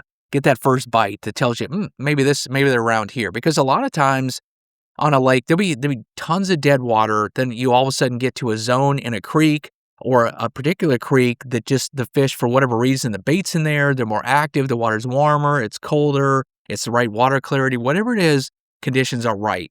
So you need to start covering some water and not spend too long in any time. And moving baits, all those ones like chatterbaits, spinnerbaits, crankbaits, swim jigs, topwaters, you can cover a lot of water quickly. And that's if you're in a boat or if you're pond fishing, instead of just standing in one spot, bank fishing, pond fishing the whole time. Keep walking along, keep moving around, sampling in the boat, keep moving down the bank at a pretty good clip and fish along until you find an area where there's fish. Don't slow down and spend too much time in an area. So moving baits are what most guys normally use. But sometimes they're not going to chase. You're going to need a worm or a jig, and you're going to have to pick apart like laydowns. Maybe they won't come out for spinnerbaits, and you could fish around a whole cove with a bunch of laydowns, throw a spinnerbait around all of them and swear there's not a single fish. Whereas if there's a guy in the back of your boat, he's throwing a worm or a jig, or somebody else coming through that's fishing that, they catch them on every third laydown. And it's like, wow, this is great. So it doesn't always necessarily mean going fast, but it also, you can't go to each laydown and throw a bait in there and just make cast after cast after cast to it and pick it apart. Yeah, that might be the deal, but usually if there's enough fish there, it's going to give you an idea. You're going to get a bite or two that tells you to slow down. So even if you like to fish a worm or a jig and you're going through an area, that means making to a laydown tree or a clump of grass or a boat dock. It doesn't mean making 20, 30 casts to it. It means hit 2, 3 casts to it from the right side, from the left side, right down the middle of it, and then go to the next one. Even though you're fishing a slow-moving bait, you're fishing slowly, but slowly fast. Don't fish it all the way back to the boat. If the laydown's here and it's a long cast to the shore, fish it through the tree. As soon as you get out of that tree, reel it in and cast back in. Don't work it all the way back to the boat and that dead water between you and the laydown. Just work it right in there. If it's a boat dock, throw it underneath that boat dock, fish around the dock, and then in the water in between, zip it in, cast it in again. So fishing slowly fast, that's kind of a technique as well.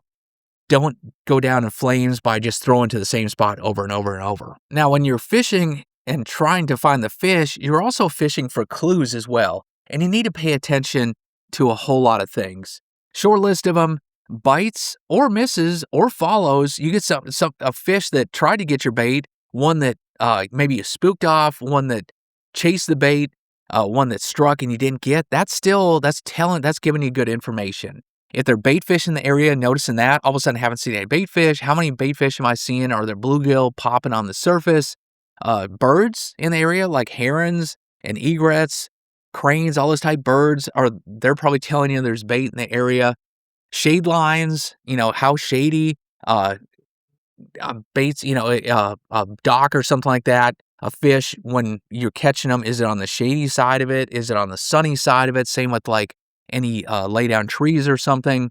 Water clarity, paying attention that, man, all of a sudden it turned from muddy water to all of a sudden it kind of cleared up when I got into the back here. And then like the depth that you're in, if it's all of a sudden it's getting shallower, did the bottom change from rocky to gravel, all that type stuff. So basically you don't want to, if you catch one on a worm, that's not that much information. Oh, I caught one on a worm. But if you figure out, I caught one on a worm and he was on the shady side of a dock and it was like right where it had gone from 10 feet to getting really shallow. And I noticed there also it was starting to get rocky right there. And, it's where the wind, the wind's blowing in there more, whereas we were in a more protected area. All those things are little clues. Just because you catch one fish doesn't mean that's the magic deal, but it's also giving you clues. You need to pay attention to all these fine details, because this is going to help you put together the pattern and find more fish. So always be paying attention to all these little clues and noticing that, yeah, I'm getting a little shallower here. Oop, the water's getting a little muddier here. Oh, the wind's picked up. It's blowing against this bank and it's starting to get stirred up. All those little details, they add up to really big differences. Now, when to go and when to stay, this is really important, and people struggle with this. Even the pros struggle with it. It's the hardest thing to figure out in fishing. You don't know that, man, if I keep fishing here and I just change the color of my worm, or I change a bait, or the conditions change a little bit, maybe they start biting. But a lot of times that's not the case. And most of us are guilty of, man, this place looks so good, and you just keep on fishing it. Like, man, they got to be here. Maybe I'll just keep on 5 more docks or 5 more laydowns. Maybe they're in here. And especially if you get a bite or two, you often think, man, there's got to be more fish here. So maybe if I slow down and go to a finesse bait, I'm going to catch more. Basically, let the fish tell you. And you need to, if you get a couple bites, you're crazy if you don't turn around and go back through there. If you've gone 3 hours and the whole morning so far, you haven't had a bite, all of a sudden you get an area and you get 2 quick bites, maybe there's more in there. Maybe they're loaded because I'm not catching them anywhere else. If I caught those on a spinnerbait, I'm probably going to turn around and go to a finesse presentation, a jig, a worm, drop shot, something like that, see if there's more there. And all of a sudden those 2 spinnerbait bites might turn into 15 drop shot bites. But it also might turn into 2 spinnerbait bites and 0 worm bites and 0 drop shot bites. And I don't care if it's a pink worm or a red worm or a green one, there's just not more fish there. So definitely slow down and see if that helps you get more bites. But if you're not getting more bites, give it a couple little changes and set a time limit. Give yourself like 15, 20 more minutes there to really thoroughly pick it apart. But a lot of people, as soon as they get a bite or two, they're convinced that, man, this is the deal. On the flip side of it, if you get like 1 bite on a spinnerbait or 1 on a worm, most people are like, oh, that's the deal. It's the worm, and it's watermelon with red flake. It's not green pumpkin or any other color. I put on the one with the red flake in it. Now I got bit. That's the deal for today. No, it might just be that fish was really aggressive and you happen to throw it in there. That's not necessarily the deal. It lay down might not be the deal that day, even though you caught him out of a lay down. So people also get sucked in pretty quickly when they catch one fish. So don't let one fish determine the whole rest of your day. Still keep an open mind. and don't spend too long after you catch a couple thinking that they all live there, because maybe it was the only 2 fish that are there. And basically that leads you to figuring out for the day, usually one day to the next, it's going to be more dominated by covering a lot of water, and the more water you cover, you just run into a fish here and there, or it's going to be a day where you have to pick apart an area and stay in one area.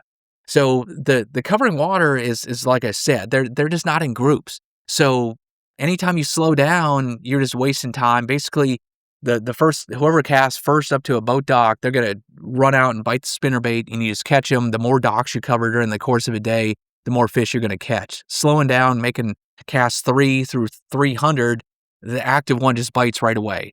So a lot of days that's the deal. Other days, it's kind of like when they're spawning or something, or it's a cold front, there's going to be a few key areas, and it's 99% dead water, and those key areas are the deal. You want to anchor or power pull down, or just stand there on the bank and throw to that same spot over and over, and that's going to be, the spot is way more important. So you need to figure out as quickly as you can, is it more of a spot day, or is this more of a moving day? And typically, like cold front conditions, if it's the middle of a spawn where it's real area specific, tough conditions, a lot of times that's going to be more, spot dictated, where it's this individual spot. When it's biting type conditions, a lot of times that leads you, there's going to be active fish, and the more places I go, the active ones are going to initially bite as soon as they see the bait. So that leads me to covering water, but there's no hard rules on there. It's usually one way or another during the day. Just keep that in the back of your mind, that it's probably going to be one or the other. The quicker you can figure out if I'm going to need to camp in areas or move, the better that's going to help you dial in what you need to do the rest of the day and start doing that. So once you find that first fish, once you find some fish, turning that into catching a fish into catching all the fish on a lake, that's when you figure out a pattern, and you can call your next spot, and you can run around the entire lake and catch them everywhere you go. So that's section 8. That's my favorite part, pattern fishing, and we'll get into that next. So section 8 is pattern fishing, and a lot of anglers catch a couple fish and they just think they have a good spot, and they don't realize they could actually be catching fish all over the lake based on what they learned from that. Now, the flip side is a lot of people will catch a single fish, think they understand what the best spot, the best lure is, and then they go down in flames because they use that to falsely fish the whole rest of the day, and they get the wrong clues. So let's talk about how to develop a pattern and how catching a couple fish on one spot can help you unlock the entire lake and catch them all over the lake. So what is pattern fishing? A pattern is basically figuring out a repeatable set of conditions that when you find that, you get a bite. And a few factors: location, depth, cover, the structure, the bait, the type of presentation, how you're working it, the conditions, and the time of day. So basically, what a pattern would look like, and all of these are going to be a little bit different, and it's going to vary as you kind of dial them in. Some are really specific, some are less specific, but it's basically like I catch them on jigs, on boat docks. It's the last boat dock in a creek, on the shady side of the dock, on areas that are flat, that have rock on them. Something like that. It tells you that, man, I can run around the lake, and anytime I find that, there's going to be a fish there. It might be, I can just throw a jig on the last dock of every creek. It seems like that's the key dock. I catch them on almost every one of those docks. Or it can be really specific. It's got to be on the last dock if it's rocky and the bank's really flat and the water is totally clear. It can't be muddy. It has to be bright sunny out, and they're up underneath the dock. They're on the last post of the dock where the walkway starts, on the shady side of it. It can get really specific, or it can be more generalized. But that's what you're really trying to do when you catch fish, is figure out those details so I can go to the next spot and I can instantly look at an entire cove, an entire bay, and say, no, no, no, yes, definitely yes. So, instead of fishing all these 20 spots over here, I know the 1 or 2 spots that's where they're living. I can instantly call my shot. So we'll break down each of these components on the pattern, but basically the main thing you do is you get one of these characteristics, and we'll start off with location. location pattern. So let's say that's on the very upper end of the lake, or it's in the back third of pockets, or it's on the the main lake point of pockets.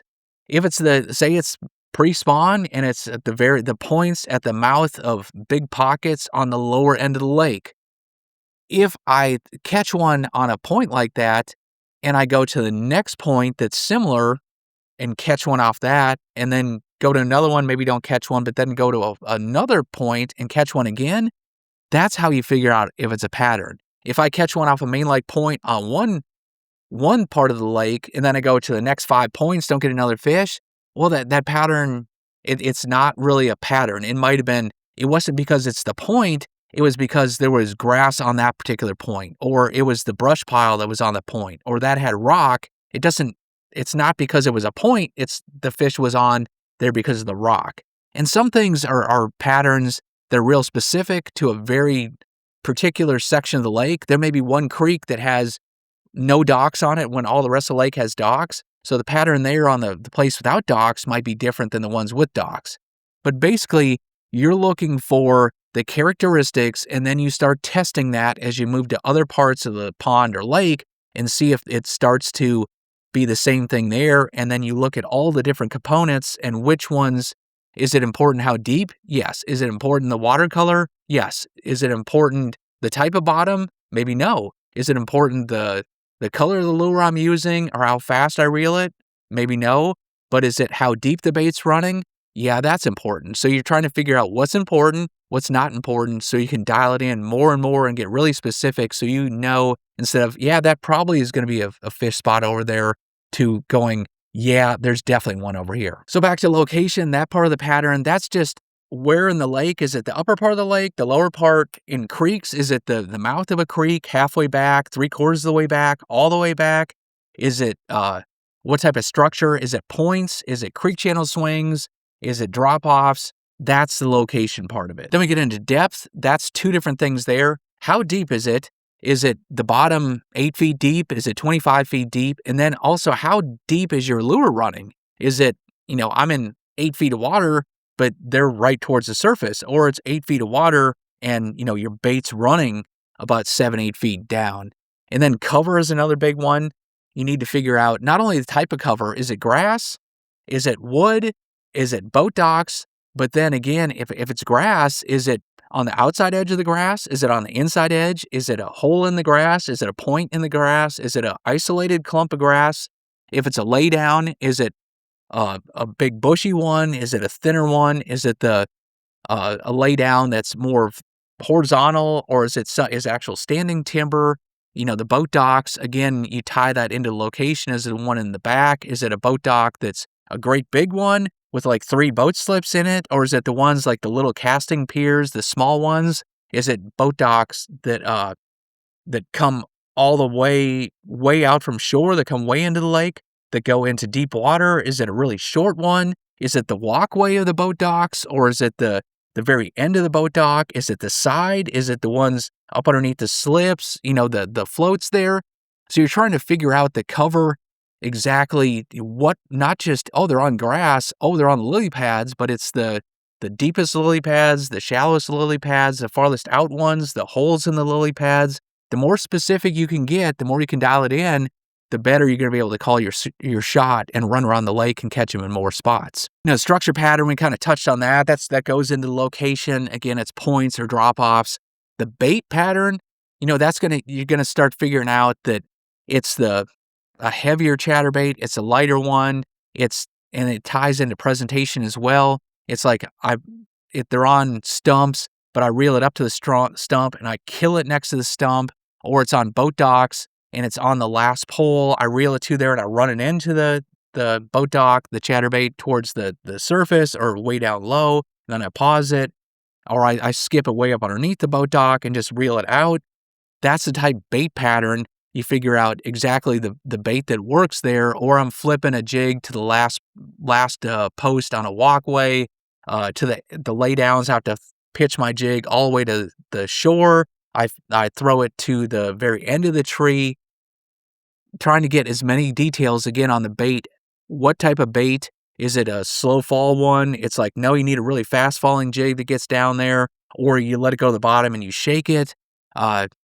Colors, all that type stuff, the presentation, you're trying to dial in your lure exactly, not just the lure, not just the color, but how you're working it as well. And then finally, conditions. This is a huge part of it. It's something like, say it's spinnerbaits or something on boat docks. It may be only works in muddy water and only works when the sun is out, versus something else might be, well, a jerkbait pattern's working when it's cloudy and on the windy bank, and it has to be really clear water. So all those conditions, you need to take that into account on your pattern as well. Now, how many bites make a pattern? And you have to figure out if something is a spot or it's a pattern, because some lakes are more spot lakes. That means they're just key areas where the fish seem to be grouped up, and you can't run around, use the same lure all around the lake. There are just a few key spots that have them. Other lakes are very, very much pattern lakes where it's like there's no particular key spot. It's just go to every wind-blowing point on the lake and throw a spinnerbait across that wind-blowing point, and every third one you come to, you're going to catch fish on.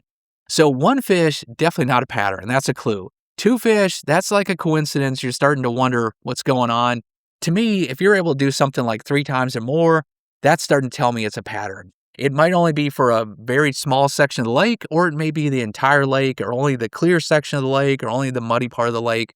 But that's what you have to dial in and figure out. And some lakes, you may figure out that, man, any muddy creek I go to, I can throw a spinnerbait on the last boat dock and catch them. Well, there might only be 3 muddy creeks in the whole lake. So sometimes the pattern's more limited versus it's a muddy lake. And it's like every creek's muddy, so yeah, I can go to the back of every single creek there because they're all muddy and it works everywhere. But you need to have a few fish, and once you're able to run this and go to like 3 spots or more, to me, it's definitely a pattern at that point. Now, the flip side, like I said, it can be a spot lake, and a lot of times we try to force the pattern. We catch 3 fish in a spot on a green worm with red flake on it, that watermelon, red flake, and we're convinced that, man, that's the hot lure, and I caught him out of laydowns, and that's the deal. And you run around and you just don't catch him anywhere else you do it. And we try to force it, though. In our mind, right away, it's that watermelon red's the key color, laydowns are the deal. However, we catch in the first couple fish of the day we catch, that's how we fish the rest of the day. And that's a trap, and trying to force a pattern. So you want to try to build a pattern, but you also need to be objectively looking at it and saying, is this actually a pattern, or was I just in one key area? Or maybe they bit at that spot because it was the very first thing in the morning and the fish were just active. By 9 o'clock, the bite's already over, and I don't care how many other spots. I can go tomorrow morning and maybe do it in another spot, but I can only do it then. So we get into the trap of trying to force patterns. And the other thing is you just have to realize that sometimes it's just spots. You caught those 3 fish on laydowns. You try to run laydowns in other spots. It didn't work. Maybe you need to go back to the spot and fish every laydown there really thoroughly, because that spot's just loaded. Those fish are moving up. They're spawning. It's one of the best parts of the lake. Maybe it's an area where they stock fish in. Maybe it's a release area where a lot of tournaments go out of there and fish get released, so there's just a big population in that area. Maybe it's the only area of the lake that has good clean water. Maybe it's the only area of the lake that has a lot of grass in it, more habitat. There may be a reason. So those are spot type lakes. So also keep in the back of your mind, patterns are great when you can run around the lake, but also realize something could be a spot, and then you need to check it are they loaded there? By the same token, thinking a place is the hot spot, that can be a trap as well. So if you spend some extra time there, maybe you just caught a few fish, so don't think it's the only hot spot on the lake. There may be other good spots around the lake. Now, once you do have the pattern and it's worked in a few spots, you know it's a pattern, you want to expand on it. So at that point, that means that I'm going to try to run it around similar places of the lake and see if I can make this work. Keep in mind, though, you may have to make just a small tweak to it as you move to different parts of the lake. Say the pattern is it's the last boat dock, it's the shallowest boat dock in any creek. And it's all places, it's with muddy water. So I can throw a spinnerbait around those boat docks on the walkways of the boat docks, and I can catch anytime I find this. Well, you start working your way down the lake, and all of a sudden the water gets clearer and clearer. They may still be on that last boat dock, but they might not come after a spinnerbait. They still may be on the walkways, but you may have to throw like a fluke in there, or throw a worm in there, or a drop shot, because those fish aren't going to chase for a spinnerbait. So 90% of your pattern, the last boat dock, being on the walkways, that might hold. It might be the last 10% of it, though. Instead of using a chartreuse spinnerbait, I need to go to a translucent one, more of a shad color, or I have to go to a more natural colored worm. So you might have to make some tweaks on it as you start to expand your pattern and you fish more and more areas. Don't totally abandon it. If it's been working pretty well, you may just have to tweak one thing or another, or the fish in that clear water may go from being on the walkways to maybe they're on the deeper part of the docks. Maybe they're a little bit farther out. Maybe I just have to change the lure and the part of the dock I'm fishing. So maybe you have to change two things. So you may have to tweak it. Just keep that in mind. Or as it gets bright sunnier during the day, they may go from, they're on that last boat dock, but first thing in the morning, they're really shallow on it. As the sun gets higher, I have to fish farther out in the boat dock. They're on the ends of it. So that could be the conditions changing a little bit. They're still on the same type of docks in the very backs of creeks. The way you fish it just changed a little bit. And then finally, you also have to keep in mind sometimes that sooner or later the pattern's going to die. The conditions are changing. Maybe it's, like I said, in the morning, it starts to get bright enough that they're just not on docks anymore, or the fish that are there aren't going to bite during the middle of the day. Or you've had enough of a cold front, it's finally chased them off those docks, or maybe they're moving off the docks to go up and spawn. So over the course of several days, or different conditions, or even just the course of one day, sooner or later the pattern is going to die. So I was saying before, you can expand the pattern, you can make small tweaks to it, but also know that no pattern is going to last forever. It's, something isn't, you can't fish the same on the 1st of June until the end of August. The patterns, even in the summertime, stuff's going to change. So keep in mind that the patterns are fleeting, that you're going to have to look for the next pattern. Try to keep in mind, you don't have to necessarily go back to stage one and start all over. They were on those docks, so where could they go? Maybe the next pattern is moving to the little bit deeper water or a little bit shallower water and developing a new pattern. Don't go out to the middle of the lake 100 miles away all of a sudden when you had this good pattern. But understand, sooner or later the patterns, it's just that the nature of things, sooner or later it's going to change. And keep in mind that after you've run it, I don't care how good it was the last couple of days, but if you're not getting bit, you run dock after dock or point after point that was on your pattern before. Instead of keep doing that, people get so, they'll get so enamored with what they were catching them on before, they just can't give it up. So understand, sooner or later, patterns are going away and you're going to have to start over again, make tweaks and do something else.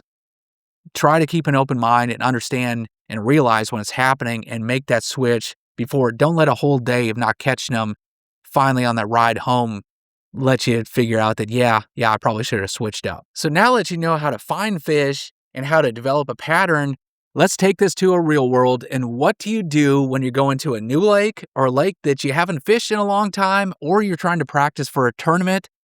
That's section 9.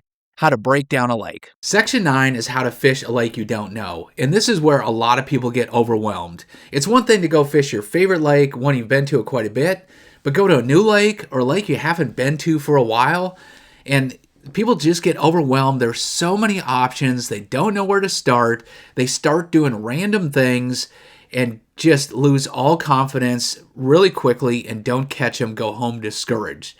So what I'm going to do is give you a plan to break down new lakes, but by the same token, you don't get so locked into something where you have this rigid plan where you're not taking into account what the lake is actually telling you. And even on our favorite lakes, this is something that we have to do on a regular basis, because when conditions change on your lake, you get a cold front, all of a sudden it rains and it turns muddy.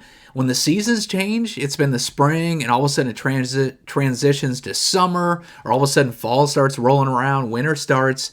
The lake just changes. So even on our favorite lakes, this changes. And this becomes a bigger deal when you go on vacation to a new lake, a lake you fished a few years ago, but all of a sudden you go back there and there was a lot of grass. There was a lot of grass in the lake the last time you fished it. Now there's none. It used to be really clear. Now it's kind of muddy.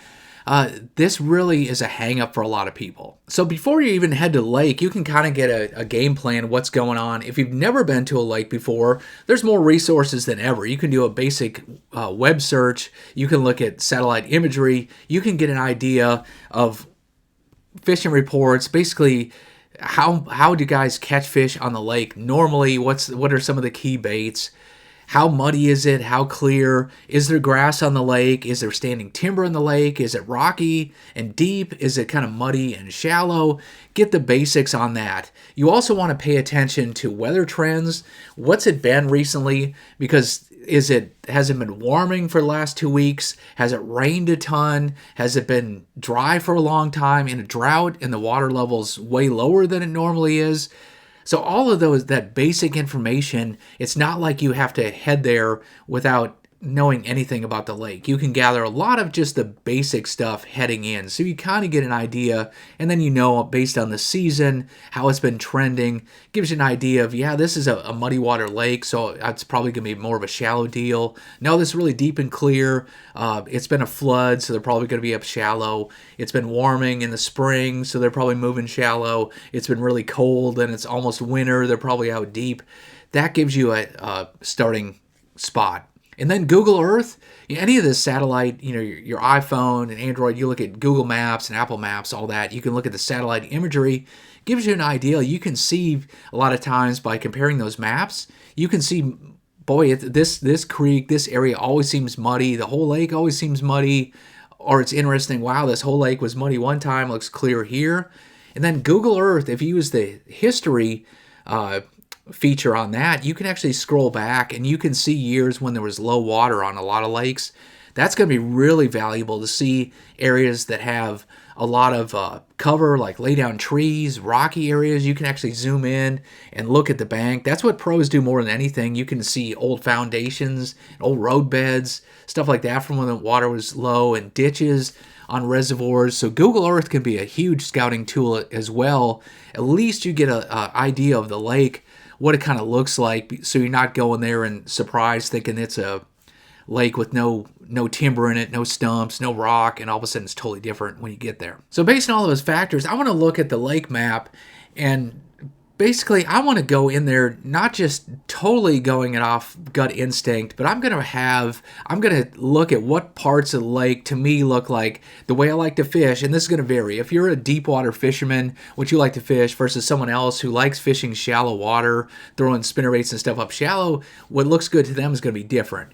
But you want to go in there and say, okay, these couple coves here, or this section of the lake, this sets up good to the way I like to fish. I like fishing docks. There's tons in this section of the lake, and there's a big marina too. Or I like fishing the muddy section of the lake. This area looks like these creeks kind of stay muddy. Let me start over here.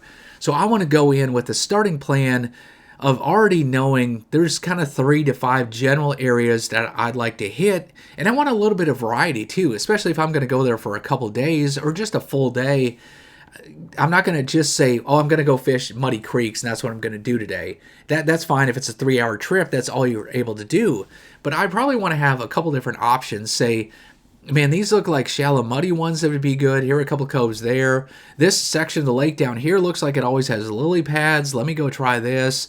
And this spot over here looks like clear, rocky areas. That's probably really good for cranking if they're more on the clear water stuff and they're a little bit less along, they're more out in deep water, maybe I can try over here. So try to have a general game plan going in of 3 to 5 spots that, man, these look good. These are probably areas I need to hit.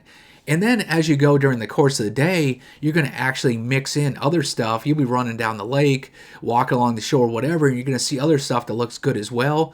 But at least you have in your mind a sample of kind of the better areas that you want to hit going in. Now, the next thing is a lot of people like to rig up a ton of rods, and especially if you've been to a lake before or you kind of have a general idea, a lot of guys love to rig up and tie on all this stuff. But typically what I find when I go there, I like to have my rods rigged, with fresh line and have my moving bait rods ready, my jig and worm rods and my finesse stuff ready. And maybe I'll actually put like on a Texas rig or something, I'll get the hook and sinker already on. But what I find usually when I go to a lake, all of a sudden it's muddier than I thought it was going to be. It's clearer than I thought it was going to be. Wow, there's a lot more flooded cover than I thought there was going to be. There's actually no flooded cover here. It's just the Chatterbait. I tied on one thinking it's going to be muddy water, so I have this red-orange one. Actually, it's really clear here, so I want more natural one. So a lot of times, to me, that's kind of wasted. It's nice to have a couple things tied on when you first get there, so you're not spending the first 30 minutes of your trip tying stuff on. But what I typically find, I tie on all this stuff, and as soon as I get there, I cut it off and have to switch to something else, or I have like a certain color tied on, and then I know that's probably not the better one. Like I have that orange chatterbait on, and I know I need to go to a clear one, but I'm kind of lazy, and I'm going to go 15-20 minutes before I'm get up the energy to actually cut it off and tie the other one on. So sometimes that works against you, and you just go in with that mindset of here's what I'm going to throw, or here's what I went there 3 years ago and I caught them really good on an orange chatterbait. Well, guess what? Again, that was in the spring and the water's muddy. Now it's clear. You have the wrong thing. So to me, tying on a whole bunch of baits before you go, it's kind of overrated, and a lot of times it kind of leads you down the wrong path because you're not using what you actually do for the conditions. Get there, see what tools it suggests, say this is what you're going to need, and then actually tie it on that. Now the big pitfall that happens, we get to the lake, we go there, we start fishing, and I talked about 3 to 5 spots you're going to hit, and I'm as guilty of this as anybody, and all pros will tell you this, anybody that fishes. You get into an area, I'm going to hit 5 spots today, I'm going to go up to the upper end, the lower end, whatever. You go to the first spot, and you start fishing around, and you fish it a while, and maybe you catch a fish or not, and then there's, those boat docks over there look good, there's some lily pads over here, and you just start fishing and fishing. The next thing you know, you've got 1 bite, no bites, 3 bites, and you look at your watch, and wow, it's like noon already. You spent half the day in an area. So you kind of have to set a timer. And when I'm tournament fishing, when I'm pre-fishing, I'll be pretty rigid. I'll set like a look at the area, and I'll give myself 15 minutes, 30 minutes, an hour, depending on how much the area is. But like, look, I'm going to have a goal. I'm going to try all the boat docks in the back of this creek, or I'm going to try fish this entire lily pad field, or I'm going to try every lay down on this right bank over here. What we often do is we drop the trolling motor, we start fishing on the bank, and we just go all the way down one side and all the way down the other. Basically, if you made it half the way down one side or all the way down the one full side, you probably don't need to fish the other side as well. It's told you, I haven't gotten a single bite on this side. Maybe this side's better and I get 1 or 2, but it's probably, what I'm doing is probably not going. So it's good to have at least a mental clock, or just on your phone, set a timer, and you can hit the snooze alarm like sleeping, but you can't hit it time after time. If you fish 30 minutes, your alarm goes off, and you're like, yeah, I fished most of the docks, but I want to fish these couple ones in the back. Yeah, hit the snooze alarm, give it another 10 or 15 minutes. But don't waste 2 hours in there. If you're not getting bit, it might just not be the area. You need to go try other ones. So give yourself a bit of a time limit there. Otherwise you'll waste so much time in an area, and you don't end up giving yourself a chance to see if other areas are going well, other cover is working better, and that can really derail your trip. Now, obviously, if you start catching fish, then that's time to start building a pattern and see if you can run a pattern and go to other areas of the lake. Or if that spot's really good, see if you can just catch a whole bunch of fish. And if you stumble onto a hot pad field right off the bat, and they're pretty good sized fish, then catch them all, or take that pattern and try to run it in other areas of the lake. The other thing that people get into is they get really rigid, and they say, I'm going to fish this lily pad section over here, and then I've caught them on these boat docks over here before, and this spot over here I'm going to go spend another hour in the back of this creek, and they get really rigid, and then they follow the plan exactly, but then they don't take into account just the stuff that you see during the course of a day. So keep an open mind, and it's worth trying just about anything. And if you have a buddy along, the two of you in the boat, and you don't like fishing lily pads, but you go running down the lake, and all of a sudden he said, oh, those pads over there look good. Don't spend the whole day there, but you don't like fishing pads, or maybe you fished them before and they haven't been in there. Maybe they are today. So I would say it's worth trying just about anything for at least a short period, 15 to 30 minutes. Give it an honest try. Go over there. I don't know, maybe they weren't in paths before, but right now the season's different. The conditions are right. Maybe it's worth trying. And also, so many of the best spots I find are when I'm traveling from one spot to another, where I'm going up the lake up here, and I'm going to fish this spot, and I'm running down the lake, and all of a sudden you just look over there and say, man, those laydowns look perfect. I haven't fished laydowns at all. It's the only part of the lake I've seen with laydowns. I wasn't planning on fishing that, but I'm going to whip in there and I'm going to fish like 3 or 4 of them and see if I get bit. And I can't tell you how many times that's like the spot the best you do in a tournament, the part that saves your day, that all of a sudden you figure out the pattern. Keeping an open mind and trying stuff when it looks right, giving it a try is definitely worth doing. Now, what a lot of people do is the pitfall is they've been fishing boat docks and they fish dock, and then they go to another cove and fish docks, and they've gone to 5 different spots. Okay, I'm gonna go try lily pads now. And then they get run up the lake and say, oh man, those docks over there, maybe they're on those ones. Those ones look pretty good. Maybe, but you also fish like 5 other spots with boat docks. You got to force yourself, even though it's your favorite thing to do, it seems like it's not going today. Force yourself to go do some other stuff. Go try the lily pads, go crank some rock, fish some deeper structure, do something different. Then if all that other stuff's not working either, yeah, go back to the boat docks and maybe it's a different section of docks. But don't just keep on doing what you like to do best and forcing that over and over. Keep an open mind and try to mix it up and sample the lake. Try different things in the lake, different cover, different sections of the lake, spots that are muddier versus clear, the windy side, shaded banks versus sunny. You need to keep on trying different things. Sooner or later, you're going to stumble on to what's working. It seems really hopeless for a long time, but sooner or later, just by luck or just being persistent, sooner or later, you figure it out, and then all of a sudden it clicks. It's like, oh, I've been fishing shady banks the whole time. I finally got in the sun here. Or I was fishing too far out in the main lake. I finally got far enough back in the creeks. Oh, that's where they're at. Sooner or later, you'll figure it out. Some days it takes a long time. Sometimes you struggle a whole day and it takes the next day until you figure it out. But sooner or later, if you keep on trying different things, you're going to run into the fish and start catching them. Now, I'm going to touch briefly on pre-fishing for a tournament because that's a little bit different. And I know a lot of you don't tournament fish, but if you are interested in this part, it's a little bit different game. You're not trying to catch fish the day before the tournament or the week before. You're trying to get an idea of where there's concentrations of fish and what patterns are working. So that's the biggest takeaway on this. You're not trying to catch a bunch, you're just trying to get a feel for where the fish are at and the patterns that are working. So what most people do is they get so worried about dialing it in on the day of practice that they waste all their time trying to figure out, okay, I figure out they're on chatterbaits, they're on main lake points, but I'm using white with a clear trailer. What if I go to an orange trailer on the back? Or what if I try a craw trailer versus a minnow trailer versus a boot tail trailer? And what if I go 3/8 versus half ounce? And what you're going to find, fishing rarely is the same day after day. It's almost always changing. So trying to max out how you can catch them on a practice day, that's where you waste time. And what you should be doing is figuring out other patterns, other places that are good. You want to have as many different options for tournament day as possible. So trying to figure out the exact color of the bait and the exact retrieve, everything that can max out your practice day, not a good idea. Once you figure out they're biting a chatterbait on main lake points and you've run it for 3 or 4 points, putting that at the back of your head, you don't need to run anymore.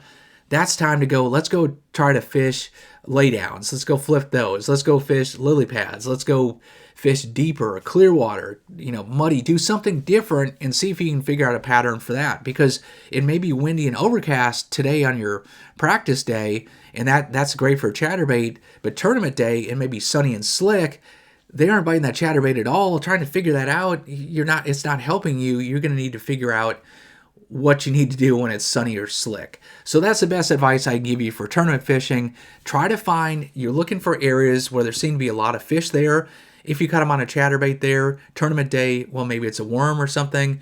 And then also figure out patterns that are working. So you get a pattern on windy banks, you get a pattern on sunny banks, you get a pattern that's working for muddy water, for clear water. The more options you have, then on tournament day, basically then you can try those different options and say, yeah, it's not windy at all today, but man, I've got a good muddy water, calm and sunny pattern. Well, you can go do that. So you're just trying to get options, and then on tournament day, adjust from there. Not fish exactly like you did during practice. And that's the trap that people get in is, man, I killed him on a red lipless crankbait, throwing this in the back of creeks in practice, and then they get so just stuck on that conditions change during the tournament and you just keep on trying to push it. Remember, it changes from day to day, so that just told you there were fish in the back of the creek. It's colder now, it's brighter now, so I probably need to move a little deeper, and maybe I need to go from a red lipless crankbait to like a gold or a chrome one, some different color, or maybe I need to fish to a jig. So always adjust. You're getting ready to adjust before the tournament when you practice, and during the practice or during the tournament, you're adjusting from what you found in practice, not duplicating it, not doing the same thing. And then after the trip, this is the part that most people don't do, but you need to, on your drive home or a couple days after, you need to kind of analyze what you did. What did I do right? You know, I wasn't catching them one way, but then I switched up. That saved my day. Figure out what actually worked for you, and then also figure out what you did wrong. Say, yeah, man, in hindsight, I probably did stay in my first spot too long, or maybe I didn't give these particular areas enough. I probably should have fished them more thoroughly. In the morning, I fished it really quickly, and I figured out in the afternoon that fishing slower was better. Figure out what went right and went wrong. And one neat hack is, if there are fishing reports from a lake, if guides do reports, or if there's tournaments on the lake that you fish, it's a lot of times you can really learn a lot. If you spent the whole day and you were throwing moving baits, and then you see the tournament results, a lot of times they'll have an article online and they'll say what the winners did, and it'll be interesting to find out that you caught them okay on moving baits like a chatterbait, but wow, of all the top 5 guys, everybody was slowing down and fishing a jig, or they were fishing way out deep with the live scope or whatever. It helps you understand what you did. And then I keep a fishing log. I record basic information, the date, the time that I fished, the fish that I caught. I list the baits that worked, some of the stuff that didn't work. So that's all there. So I can look back at that in years going. I can look back to 2 years ago, 5 years ago, 10 years ago, and I can look at my March entries for a certain lake and say, wow, it's like I tend to notice that every time there's a big warming trend, spinnerbait's really good on this lake, but chatterbait's not that good, and the lipless crankbait bite goes away. And man, it always seems like the first 2 weeks of March have always been really good Senko time, or always been good on the upper end of the lake or lower end. The lakes that you fish on a regular basis, you can learn so much by keeping a log and then going back to it and looking back. You remember some, but it all kind of gets fuzzy, the details. I've learned so much by going back year after year, looking at that same week, that same month, and you can really start to see some big trends after a couple years. It's not going to help you as much immediately, but after a year, you can look back and see what you were doing last year, when that you remember, man, I had a good spinnerbait bite, but I can't remember, was it early March? Was it late March? Was I using a big heavy one? Was I using a Colorado blade or double willows? You'll forget some of that stuff. And after several years, that's where you can really start to draw patterns. So doing that review on the day home or the weekend after your trip is good. Keeping a log helps you really get some information out of it. So going to new lakes you haven't been for a while, I tell you what, I don't care who you are, I've heard this from every pro I've ever talked to. I've felt this myself time after time. It feels so helpless when you're not catching them. You're probably thinking, I don't know what to do. And if you have a plan, it's less random. Sooner or later, you figure it out. But it always feels like you have no hope. And then all of a sudden it clicks, and it's like a light switch goes off and you start catching them. So stick with the plan. Be willing to adjust as conditions change. Keep an open mind, but have that basic plan. Keep on changing the variables and do it in a kind of methodical order. And sooner or later, trust me, you're going to run into fish. That's how all the guys do it. You don't show up and just magically catch them. Every once in a while, you luck into the right spot from the start. But for 99% of the time, it's a struggle. You're not catching anything until all of a sudden it clicks.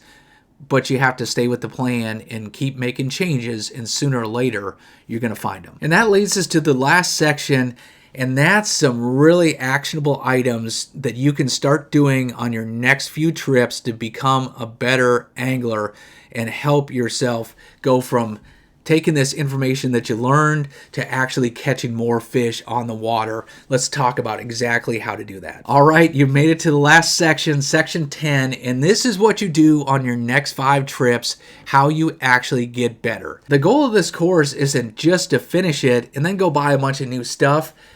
It's to actually take what you learned here and put it into action on the water, actually change the way that you fish. And this is how you do it on your next 5 trips. So one of the biggest lessons of this course you should have learned by now is the goal is not to get 30 new baits. It's to start fishing with less baits, but with more purpose and more intent, picking the right tool. So trip number 1 after this course, let's narrow the number of baits that you're using. Let's narrow it down to 3. 1 moving bait, 1 bottom bait, and 1 finesse bait. There's your 3 baits. And at that point, there's less decision fatigue. Lock in 3 different ones, and instead of playing around with the baits the whole time, try to figure out the right water where the fish are. Worry more about the location than actually changing the baits. Now, if you need to tweak the color, we can do simple changes on that. You know, if it's really muddy water versus it's clear water, sure, go ahead and change the color of your moving bait. But let's not play around with going from one type of bait to the next, tweaking it too much. The biggest thing here is I think you need to cover more water and actually get to places where the location where there's actually fish at, concentrate on that more so than changing the bait. This is going to force you to actually do that. So just getting these 3 baits, I think you're going to have to find where there's actually fish at, and you'll be surprised that those baits that you have, they're probably going to work once you get around the fish. This is going to force you to keep on fishing along until you find fish. And I think you're going to amaze yourself that once you get around the fish, these baits are going to work. One of the 3, and all 3 of them are probably going to work at some point during the day when you get around the right fish.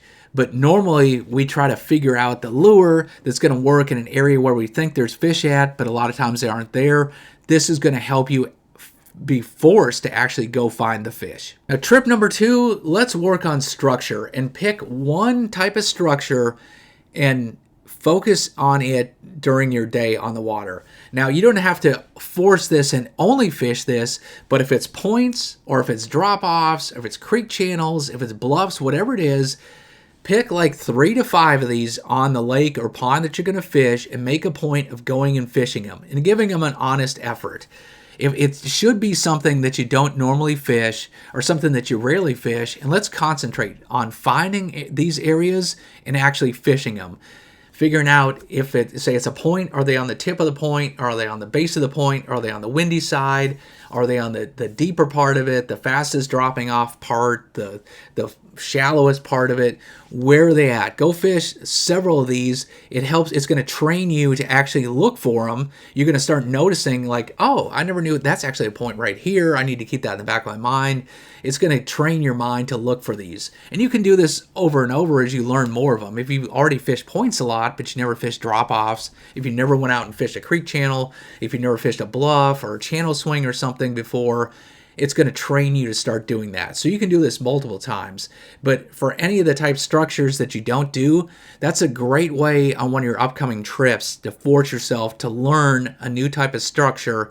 And if you do this on a regular basis, hey, your first trip it might not be working, but it's going to help you know where they are in future trips. And it's also a good way to learn how to fish each of these structures.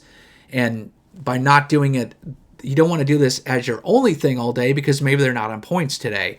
But it's going to help you understand points better. And when they are going, you're going to understand how to fish them. And then along the same lines, trip number 3, here's another one to learn. It's pick a specific type of cover and say, today I'm going to look for wood all around the lake, whether it's laydowns, whether it's stumps, whether it's brush piles, whatever it is. Or I don't really fish grass. I'm going to go concentrate on grass today, or I'm going to go fish at lily pads. You don't want to do something that's your favorite unless you don't really understand it very well. So I'm going to go redo this and I'm going to pay attention to whether I always fish grass, but I've never really fished the inside edge, the outside edge, the holes in it, stuff like that. You can do that. This is something, though, you want to sooner or later say, man, I hear that people catch them off brush piles them on the lake. I don't fish them. I'm going to make today a brush pile day. And again, you don't have to make it the only thing you fish during the day, but make it a point of emphasis that you're going to try to fish those today, or grass, or any other type of cover, boulders, rocks, you name it. But that's one good way of forcing yourself to concentrate on it for at least a majority of one day and really start to understand the nuance, and that forces you to kind of figure out all the intricacies. Like I said, weed beds, understanding the outside edge and the inside edge, the holes in it, the thicker spots, the isolated areas, the points, and the gaps in it.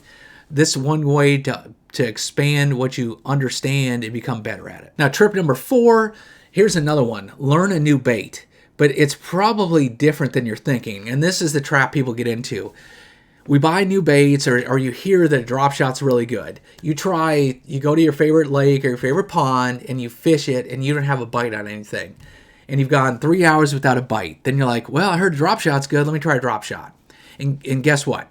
Maybe you catch them on a drop shot, but you're probably not going to. You know why? Because you tried all the other stuff that works. It's probably a day there, the area you're fishing or the conditions, it's not a very good bite. So yeah, maybe it's a magic lure. Maybe it works, but probably not. You're not giving it a good shake. And then what do? We fish 10 minutes with a drop shot and say, oh, this thing sucks. I know it's no good. I'm not good at this thing. I don't like it. I don't know what I'm doing. And you give up on it. You know, I've done the same thing. I've done that so many times. I'll buy new baits. I try them for 10 minutes and don't need this thing. And then you figure out like a month later, everybody's using it and they're killing them on it. And you didn't give it a fair opportunity. What you need to do is say, I'm going to fish new baits today. But what you need to do first is throw baits you have confidence in, you're good at, areas that you normally catch fish on, and say you're really good with the chatterbait. And you want to learn to fish a spinnerbait, don't use it, don't have any confidence in it. They're similar type baits. So fish the chatterbait, and then when you're starting to catch fish on it in an area, that's when you know, okay, there's a good chatterbait bite. Now I'm going to try the spinnerbait. Or I'm going to try, if you want to learn the drop shot, I'm going to throw the drop shot in the same area, because that's when you know, okay, the fish are biting. I know there's fish in the area. They seem to be on boat docks, or they seem to be on laydowns. I have a good idea that they're there. Now I'm giving that drop shot or the spinnerbait an honest test. I can learn. I can expect I'm going to get bites. I feel like I'm going to actually get some bites, and I'm going to get some confidence in the bait. So forcing yourself to put down your confidence bait and try something new, that's a great way to become good with it, but when you give it that fair shake on a day when they're already biting. So try to do related baits, something that's somewhat similar, like if you're catching them on a jig, a worm or a drop shot's probably going to work as well. If you don't have any confidence in a crankbait and you're catching them on a spinnerbait or a chatterbait, great time to try the crankbait. But try new baits when you're already catching fish, because the odds you're going to catch them on a new bait is a lot better.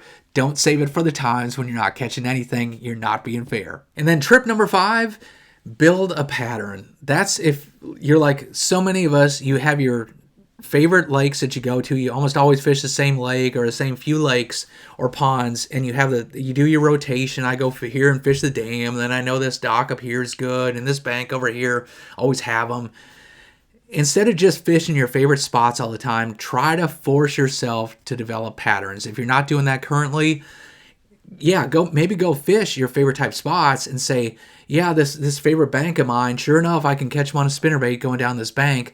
Analyze it. Okay, is that bank, is it steep? Is it flat? Am I catching them off the laydowns on it? Where am I catching them?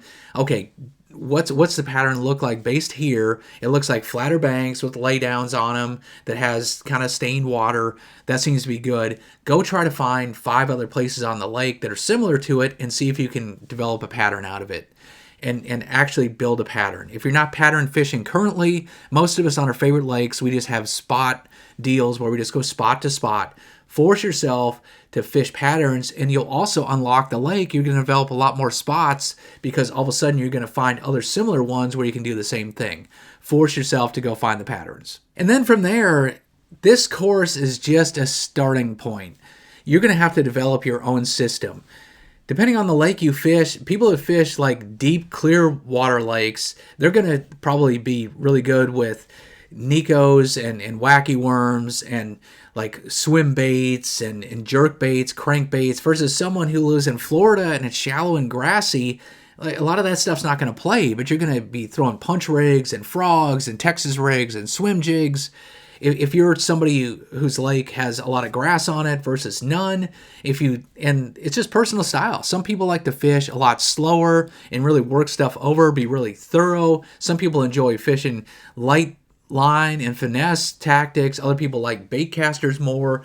It's just our own personalities, the way you like to fish. And you look at the successful pros, there's kind of categories they fall in, but everybody, they have their own preferences. There's certain baits they really like, they fit their style. If you just try to copy somebody else's style, it's not gonna, you're never hitting what you're best at, and it's not really tailored to the lakes that you fish. So what you have to keep in mind is your system is going to be different than my system. What works for you is going to be totally different, and it's based on how you like to fish and the lakes that you fish.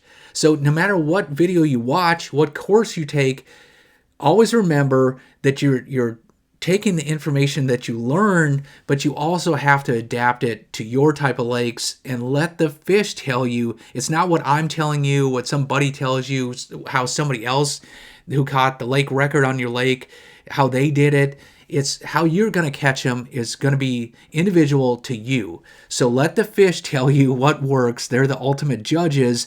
Sample it with them, try it, see what's catching you fish, and you're going to build your own system of your rods, your reels, your baits, your techniques, your locations that work best for you and your lakes. Now, if you made it this far, if you made it through the whole course, I appreciate you trusting enough in me to watch the whole thing. And I've watched a lot of anglers, guide customers develop over the years. I know if you take this basic plan and stop guessing, stop being random, and start to apply this, use the lures as tools, and just having more of a plan when you go fishing, trust me, you're going to become a better fisherman. You're going to start catching fish more consistently. Not every time out, not big fish every time, but over the course of time, you're going to more reliably catch them, and you're going to make better decisions on the water to be able to catch them more. Now, I've got tons of videos out there, and I do a podcast with top pros. If you want more information, like I said in the description, there's lots of videos that are deep dives. I get into electronics as well, and all these techniques. If a chatterbait or a crankbait, whatever is really big for you, I get into a lot more details than that. So if you want to do a deep dive, I encourage you to take a look at those. Plus, if you like the course, please share it with a friend and let them know that if they're struggling too, it might benefit them. Hopefully you can help them catch some more fish too.